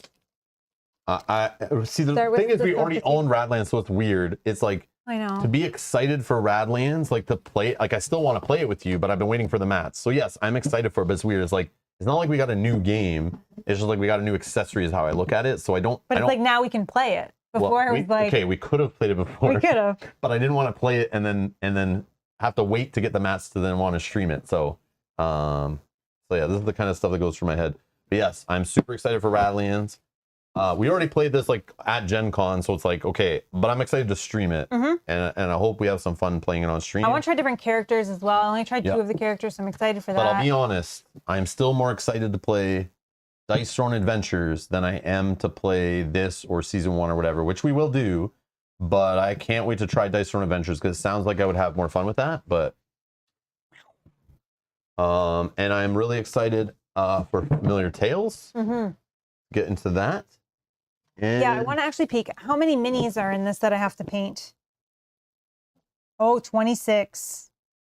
Yeah, I don't know. 26. 26? Yeah. Oh boy. Yeah. I'm also excited to finally play this. Yeah, I'm excited for this one. When I saw this was Kickstarter, right? Yeah. Yeah, when I saw it. I'm also really excited to see what this is about. This was like, I think this could be really, like, I could be a good hit for us, or maybe it might be something that's like the marketing jargon on it and maybe is falling flat. But I've heard good things, and it definitely checked a lot of boxes of what we like to play on the channel. This is perfect for our in our October streams. Not enough time exactly, Stacy. Oh my gosh. Yeah. So yeah, we're just gonna start working through them, but again, we need your help. So some of the games, like there's many of them. Obviously, if you watched, I know I didn't take the best haul picture. Haul picture. But when I was just unloading them out of bags, here's all the junk. Not all the junk. There's some things that I noticed that I didn't even have in the picture. And you can't even see some of the games. Yeah. But when I was just literally emptying the bags to clear off our floor so you could actually walk around our house in our one room, like the floor was covered in bags. Because again, we came in at like almost 3 in the morning. We were just dumping bags on the floor full of games and knickknacks and plushies and stuff. But the next morning, I sat there one by one pulling out the games. And I just started piling all the games in piles, heavy from the bottom. And then put all the little stuff in front, trying to make it like neat. So this is my haul picture, but I would never like post this online to be like, this is my haul, because you can't even see everything. I would definitely make it look way nicer. But yeah, this is exclusive to you guys. This is just a recap of all the stuff you just saw, because I knew I was going to stream it anyway. So there's all the junk we came home with. Yeah, so I don't know how to work through all this in what order. We're just gonna try. We also have stuff that we had before Gen Con. We also have Oathsworn. Yeah, which we just picked up yesterday. That arrived to our house while we were at Gen Con. There's other games coming to the channel, like Lands of Galzir is coming soon, supposedly. I think Explore It is also. Explore It, Domain of Mirs and Noctis. Yeah.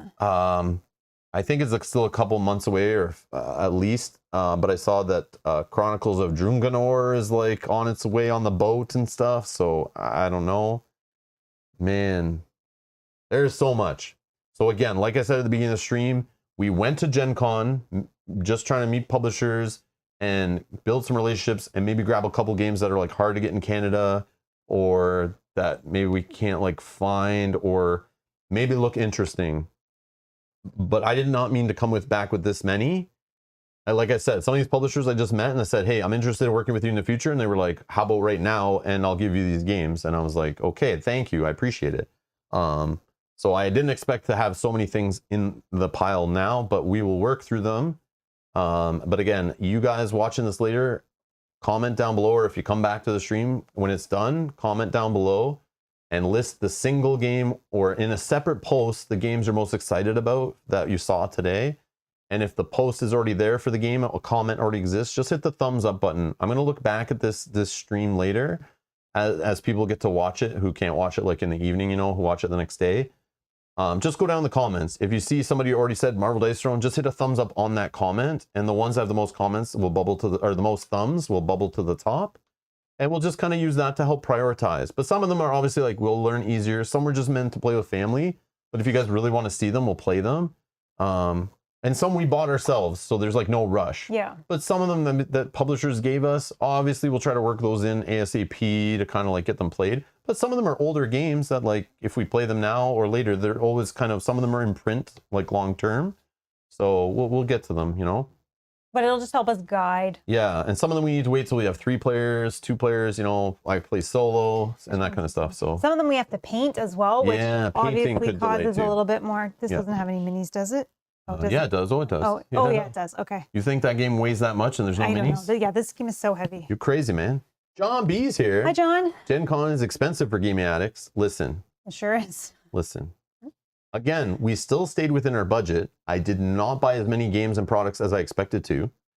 Yes. A lot of this, like I showed you, I told you every single one. Some of them were given to us by publishers. And plus, this is not our complete Gen Con haul, because some publishers ran out of games that were sold out. They didn't have copies at the con. Stuff got delayed in shipping and didn't arrive. And they're going to ship them to us later. So there's some things that are still coming that we'll get over the next couple weeks or months from publishers that we met. So thank you again to those who support us by clicking the join button down below or on Patreon. Because without you guys, we wouldn't have had the funds to get to Gen Con this year and be able to meet publishers and get games to play for you guys and stuff. So keep letting us know the games you're interested in, because I do make notes of that. Mel makes notes of that. And then that also directed which publishers' booths I went to. I did not talk to every publisher. There are some booths I went to and I looked at games and they just look like crap. The quality was garbage. I look online, I find the games garbage. I find a lot of Kickstarters that were there. They were trying to sell off copies, give away promos to push games that were just crap. There's a lot of junk there. And a lot of booths that were offering me games. I said no to 3 different games that I did not want to take their free games to play on the channel. So just so you know, I was very picky and choosy which publishers I talked to. I explained that to every single publisher I went to. I said, I don't take just any game. I'm here to find cool games that my chat has told me about, or my producers have told me about, or I'm interested in, stuff that I think looks cool. And I explained to them what I'm looking for. And I give them my business card. So I appreciate all the publishers that reached out or you know, follow up with and stuff. So thank you for helping us, because like we can't afford every game and we can't always play everything on the channel and buy everything on the channel for our audience. So we appreciate it. So we get to check out some games too that maybe I wouldn't have bought or wouldn't have known about either. So I don't know. It's cool. Daniel, you just wait. You just wait. Don't worry. Don't worry. You just wait. Hey, Graham. Good to see you again. Says, hey, Rob and Mel, y'all picking up anything for Board and Dice? No. Okay, Board and Dice. I went to their booth. I look at their games. They make all those heavy T-Series Euros and stuff. I've never played one. They look cool, but I don't know if like they'd be cool to stream. and if they look interesting enough. Like, I don't know if they're my type of game for sure. I think they're my type of game because I like games like that, but I just don't know if like they're the jam for the channel either. But obviously they're popular, and I'm not going to try to pronounce any of them. But I did see they had that one game, the Terracotta Army, that everyone. Oh, that's who it's sold out. Everyone's going crazy for it. But again, yeah, I don't know. But yeah, Graham, I've never played a board and dice game, but I did look at the ones they had on the table and stuff, and I was just like, I don't know. They look like kind of like heavier weight euros, right? And it's like I'm not opposed to that. It's just like those don't always hit on the channel, you know? Those aren't always the ones people are asking about. You're the first one to ever mention that I should be looking at their games. I think maybe one time on a streamer talk about their games, people were saying they're pretty cool, but yeah. But no, I didn't buy anything from their booth. I did not buy anything from their booth.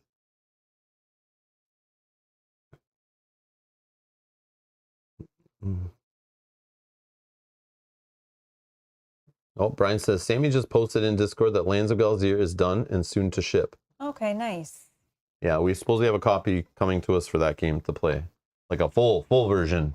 And after what we played of the demo that he sent us. Oh, yeah, that was fun, the demo alone. That's not one of those games that looks cute, but it's like, it's, you know, it's got... Yeah, there's some thinking there. It's got some mature theme stuff to it a little bit. Yeah. Which is fun. But anyways. All right. That went a little bit longer than expected. I know you have work to still do, so we should probably wrap it up. Yes, Mike, we visited Mindclash booth, and I went to their booth, and I did what I said I would do. I went to their booth, I slammed on their counter, I said, where is Anachrony? Oh, yeah. I see you have 2 Anachrony expansions over there on a shelf. Where's the damn base game? I was literally there in the first hour of the con. Yep, right away. I was like, did it sell out already, or did you jackasses just bring expansions and not a base game? Why would people buy expansion when they can't buy your base game? And they were like, so shipping problems, stuck on a truck, coming to the con, hopefully we'll have it another day in the con. And so we went back later the same day and we said, did it arrive yet? And they said, no. Same thing, yeah, no. And then I came back the next morning. And then they said, yeah, it's just not coming, forget about it. And I went, well, I'm going to forget about all your other games then. Unless you can find some way of stocking that in retail and having it so I can buy it sitting up in Canada. I'm sick of seeing this game out of stock everywhere.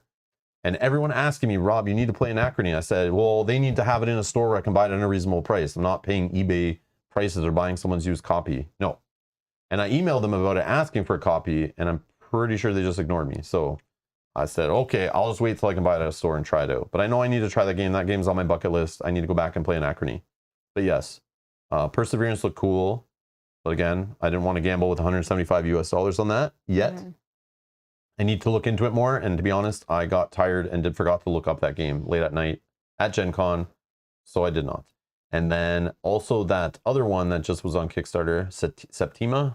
Septima, yeah. Or Septima, I'm not sure however it's pronounced. They had it on a table there. It was never really busy being demoed when I walked by, so I was kind of surprised by that. First day it was, but then after that, the buzz died down on it, and there was always space available. Yeah, but again, you couldn't buy it. It's just a demo. Yeah. So it's like, and people probably already Kickstarted it. But it looked pretty. Yeah. And what was the other? Oh, the other one was. I already mentioned Perseverance. Yeah. Okay. I think they were ones of those vengeance games, but I don't know what those were about. But anyways, so no, they didn't get Anachrony. That was on my list of games I had to get, and because like it's, you know, I'm traveling to Gen Con, sometimes picking up a game without shipping is nice, and they didn't have it. So Mindclash Games letting me down again. So we'll just have to wait another full year till I can get back to a convention to buy it, try to buy it again. And I've not played, yeah, I know. Cerebria looks good, Mike, not just from the theme, but it does look like a good mechanical game. I don't know what that one is. I'll have to look that one up. Yeah, I'll like that one? We looked at it a couple of years ago, I remember. And it looked interesting, but we just never got a hold of it. I've forgotten at this point. Yeah, there's just too many damn games. Brian says, no one stopped by Van Rider. We did stop by Van Rider. Yeah. I was looking at the books that they have, like Choose Your Own Adventure. But they didn't have anything new for us, so I didn't care. But I saw AJ there pushing his wares. And we pre-ordered from our local retailer. We pre-ordered all the Final Girl Season 1 stuff. And then K&J gifted us a Final Girl Season 2 base pledge, which we added on stuff to and bought our own stuff in that So yeah, don't worry. Final Girl will be coming, and we already have like all the hostage negotiator stuff. The only thing that I kind of want their game, I really want it kind of, but They have a new game. oh yes, they didn't have that there though yet. I don't think they it's didn't have it for finished. sale. I think they were showing components for it. Maybe I forget what that one's called. is it called? But I will get that one later. Don't you worry. The Keepers or it's like a dual. It's like a game they're working with another publisher on. I forget what it's I called. think it's called The Keepers. Oh, that game, the game with all the art on it. Yeah, yeah. No, I was thinking of another one. Okay, that the they had one on I'm Kickstarter recently, Oh, okay. which I forget what that was. I It's too can't- many games. I'm too tired. Like I can't said, remember. I need know, to I'm still rest. sleeping. Dark Quarter. Dark That's Quarter. Brian. Thank you. Is that a solo only one as well? Trying to remember all the games from Gen Con. There was like in the stream, people saw me in the live stream. They were like, "We're talking about Thunderworks games," and I'm like, "Yeah, they make Root," and I was like, "Wait, like." Wait, like, and right away I thought myself, I'm like, Rob, you're getting so confused. Like, the con is so confusing. I'm like looking for a game from a certain publisher, and I walk to the wrong publisher's booth so many times, and I know better. It's just, I'm like, just so like lost there. There's just way too much information overload. It's crazy. I remember when I started being on the channel with you more, like when you started doing more full time, and I could not remember a game's name for the life of me. Now I can remember the game's names, but I am terrible with who published them. Yeah, I'm always like, we need to look at this game, and you're like, who makes that one again? And I'm like, oh, it's this company, and you're like, oh, let's look it up, let's go and find it. And then once I see it, I'm like, oh yes, I know. Yeah. But yeah, I cannot. I'll get there eventually. But there's so many games I can't. Yeah, they make that detective game also, right? I think it's called like City of Angels, Detective City of Angels or something.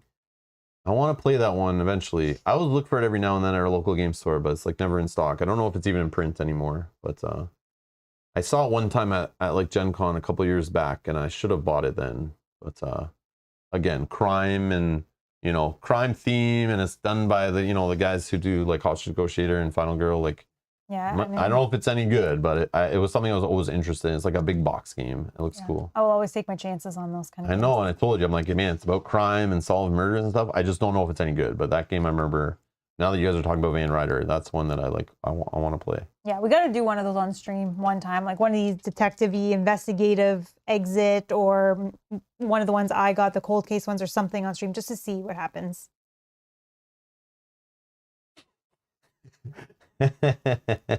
Keith. Nice. That's funny. I think I found those on stream, right? Anyways. Yeah, I do need some Bones coffee. I need a coffee grinder first, and then we'll get there. Can't drink coffee now. It's too late. Yeah, no coffee now. I'll just sniff it. Here. Yeah, give me a whiff. This one does smell very good. Give me a hit of that Bones coffee. We could smell it through the masks when you walked by the booth. Yeah, I was like showing people at the booth. I was like, they're like, what are you looking at there? I'm like, Chip Theory sells coffee. Come here for a sec. And I'm like, I'm just squeezing it, pumping it up their nose. Oh, so good. Caramel and nutty. Oh, so nutty. Yeah, it smells like a toffee. Yeah.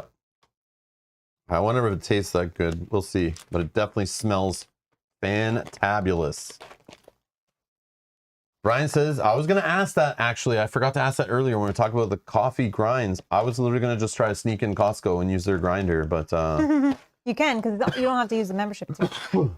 Well, I have a membership. I know, but you don't even have to. I just think they might look at me funny.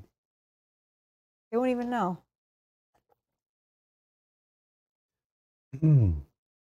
Oh, man. Tickle. Coffee. The coffee went up your nose and into your throat.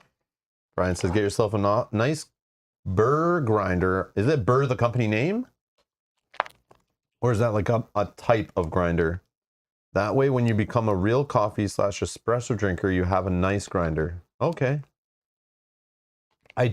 Usually I buy my coffee already ground, or I buy the bags at the grocery store and just have them grind the beans there and then put it back in the bag, But this, it's not like Chip Theory had a grinder there for me to pour them in and grind it, right? No. So I just have to grind it myself.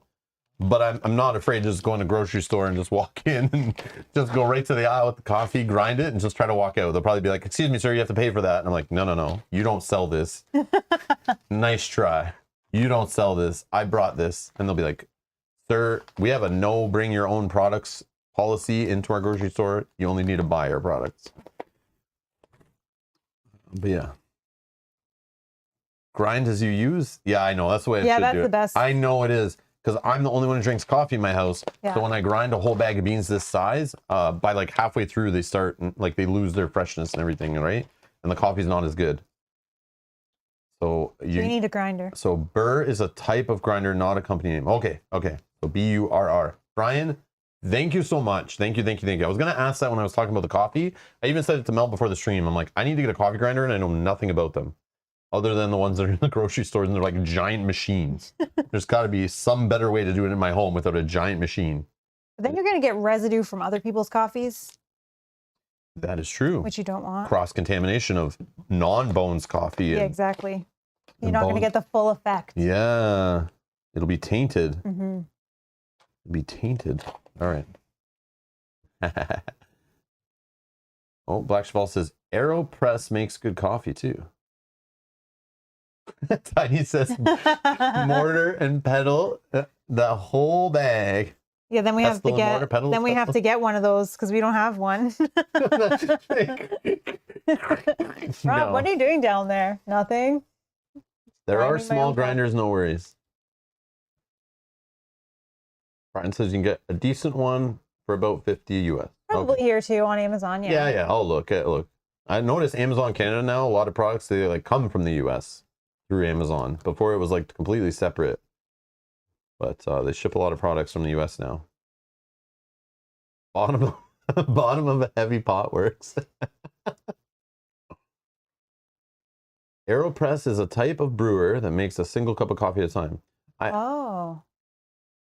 Like from beans? Like not like K-cups, right? Like I have a K-cup maker or whatever, like a Keurig or whatever they're called. And I do have like a little adapter for them that I can fill with my own grinds and like use it. Still made in China. Oh. Okay. Well, I'll look into that. I appreciate everybody. I'll look up AeroPress. I'm going to look into Burr coffee grinders. I do appreciate it very much. Spencer, see you later, buddy.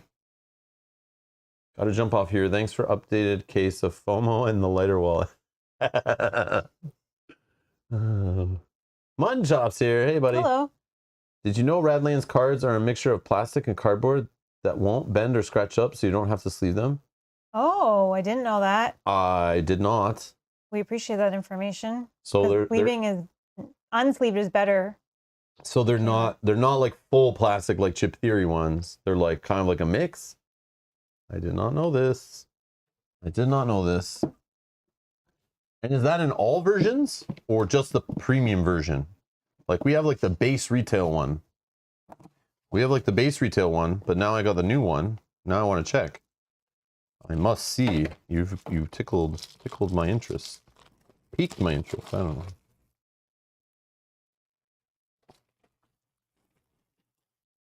Oh, that I feel that. Do you feel?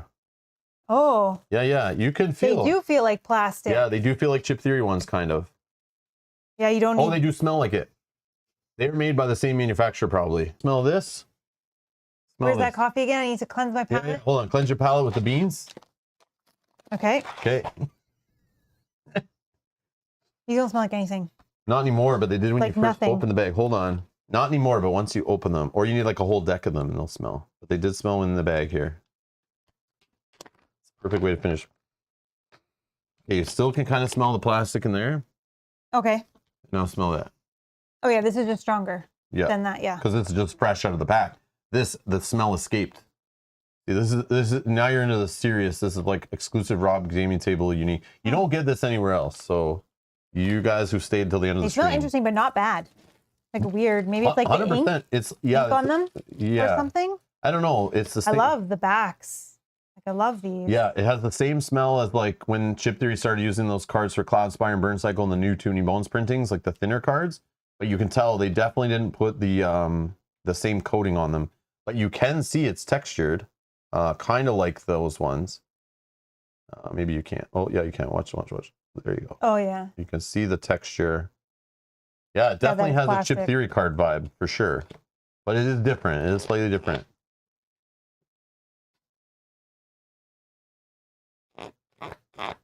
Yeah, definitely. I'm not sleeving these. That is sick. Yeah. I am now even more happy that we bought this version. Yeah, we'll have to look at the other version. I don't think it had those kind of cards. I feel like they were just paper, but maybe they were. I don't know. I don't know where it is. It's probably upstairs, but I'm now curious. We'll talk about it later on our Ratland stream. Oh, more more candy. Don't eat this? No, oh, don't eat that. Okay. You can smell it, but don't eat it. I don't also smell like anything. Throw away, do not eat. Okay, okay. Yeah, I'm excited to play some games once I recover from Gen Con. I can't wait. I started reading the Oathstorm rules, and like every, I don't know, 2 sentences, like I just wander. I'm like in 1 hour, I got like 4 pages in. I don't, like, man. Yeah. Anyways.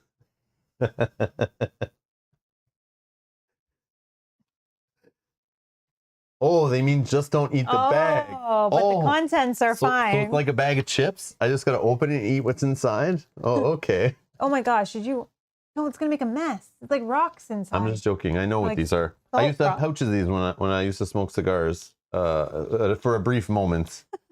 I met some guys at work that were into cigar smoking, and they started teaching me all about it. And then going to Montreal and getting some good Cubans. And yeah, it was fun to do for a bit, but I'm not a fan of smoking. But I remember buying bags of those to keep the cigars, like, you know, moist in the box, or not moist, but dry in the box, and the proper humidity and stuff. It was neat, but too much for me. But yeah, I remember buying this stuff by the bag, and no, I didn't eat any of it.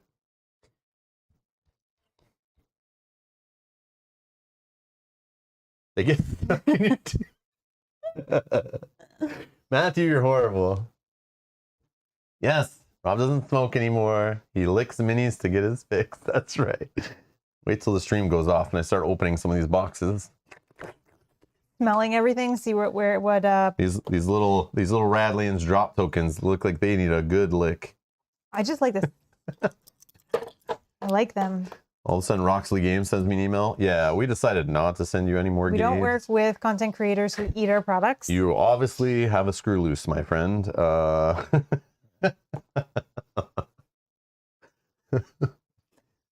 man. Don't do this at home, kids. Can I eat them at someone else's house? Nice, well, nice. Oh, my God. Anyways, Marty, you're gonna have to watch back to the beginning. Yeah, we already talked at the beginning of the stream for an hour about our Gen Con. I don't know, it was good. Just a quick overview before we end the stream. Gen Con was fun, but it was different. Definitely different Gen Con. We did lots of different things than we would have done. Things worked out different. Meeting producers of the channel was fun. I mean, we met them before previous cons. We meet producers, but we never like hang out with them and stay in touch with them the whole con. Mm-hmm. So that was definitely fun, meeting some new friends. I mean, I consider them kind of friends already, but like, I don't know. Once you put faces to names and hang out and talk about things that aren't just gaming, it changes things. Yeah, you have like good. Personal conversations with people. I think we're like kind of bonded for life because of that experience. So that's really cool. And I look forward to future conventions and hopefully doing the same. Yeah, and hopefully we can make that group larger and larger each time. Sounds good. Tune in late. I know, it's all good, Marty. It's all good. Yeah, we've been going for like just over 4 hours now. So that's probably an hour and a half longer than I thought it would go. But yeah, and I have to get some work done. That's par for the course. Still, so but yeah, Gen Con was good. If anyone's also watching this, we did a bunch of streams from Gen Con each day. Different game demos, our recaps, just hanging out and chilling while we're doing events and stuff. They're not the best quality. We didn't have the best connection. They aren't the best bit rate or anything like that. But they were just chilling. If you want to see how we were at Gen Con and our thoughts each day, we kind of did some recaps there. I posted a vlog today of our trip down. I will post a vlog once I get some more time to edit. I'll post one of the day 2, but you know, before the con. Maybe I'll put some of the con footage, different booths and stuff, different booth tours and stuff that I did. I'll slowly just work through those and edit them and try to post them on the channel. I'll put them in the same playlist that's down in the video description. And I'll try to put them in order in the playlist of kind of when they happened, even though they're happening like today. I finally got around and finished editing our trip down. Well, we're already back, so it's kind of weird that we're talking about the recap right now. But there's some things I purposely didn't talk about today that you'll see in those travel vlog overview video, whatever the hell they'll be, later. And I'll keep posting Gen Con stuff probably over the next couple weeks, I assume, because the stuff doesn't like putting together and editing and stuff, I'm not the fastest, and it takes a little while sometimes. So yeah, I'll work on that between eventually start reading rule books again once I get my bearings back again, and we'll start cranking out some playthroughs, some live playthroughs on the channel, of course. Mel will be painting some stuff for sure. Definitely have lots to paint. Tomorrow I'm unboxing Oathsworn, the pledge we got. I have 2 streams, one where I'm just going to unbox stuff. We won't get spoilery with it. And then for those who are interested after that, I'll end the stream, start the next stream a few minutes later. And we're going to crack open boxes because Mel needs to paint all this stuff. And for those that are interested in what the minis and the hidden in the boxes and the envelopes and all this stuff, I probably won't open much of the envelope stuff because I want to kind of be surprised when we play through it live on the channel. Yeah, I don't want to know what they're going to do. I'm okay to see what the mini looks like. But I need to prime the minis. Mel needs to paint the minis, and we're going to do that before we play with them on stream. So she's going to work through painting it while we're playing it kind of idea. So I need to open it all anyway. And I know some people will care what they look like. And so for the few that do, they can come and hang out with me while I pop them all open and before I go prime them. And we'll just do a short little stream looking at the stuff that's hidden in the box after, for anyone who cares. But those are scheduled for tomorrow. You can already set notify me on them if you're interested in watching our Oathsworn coverage. Stay tuned for that. What time, do you remember what time you scheduled the first one for? 1 p.m. Eastern. 1 p.m. Eastern, okay. But the second one I scheduled for 4 p.m. Eastern, but what I'm going to do is adjust that second one to happen like almost right after the first one. So Okay. if I got to move it back or got to bring it forward, I will. So set a reminder still because you'll be notified when it goes live, or at least subscribe so you find it in your subscription feed later. But we'll be doing that. We'll just be hanging out, unboxing Oathsworn tomorrow afternoon. Again, trying to keep it light until I can kind of recover from Gen Con, get my voice like fully back and stuff. I don't know why I just did this whole stream. I thought it was gonna be shorter and I'd be doing less talking because you'd be talking about a lot of games, which you did. But yeah, we'll just do an unboxing tomorrow, and hopefully it doesn't go too long. But yeah, we'll go through it, and I'll try to rest up. And then I just won't talk to you all morning, okay? And then you don't have to talk. I'm just joking. I'm just kidding. Yeah. I'll just try to edit because I edited this morning for a few hours, and it was just nice to just sit there quiet, just clicking away editing. Yeah, that worked out. Anyways, thank you all for watching. Again, we'll be here for that. We have a stream scheduled with Kyle on Thursday to play more Massive Darkness 2. If you've been waiting for us to get back from Gen Con to play that, that's already scheduled. So that series will continue. And then, yeah, again, go down in the comments. Let us know which one of these games we showed today you're most excited for. If somebody's already mentioned the game, just click like on it. If they haven't mentioned the game, leave a comment with the game and then, click like on it. And yeah, we'll just kind of prioritize some of these games and try to get them to the channel as quick as we can. And yeah, thank you all for watching and enjoy the rest of your day. Bye-bye. Bye.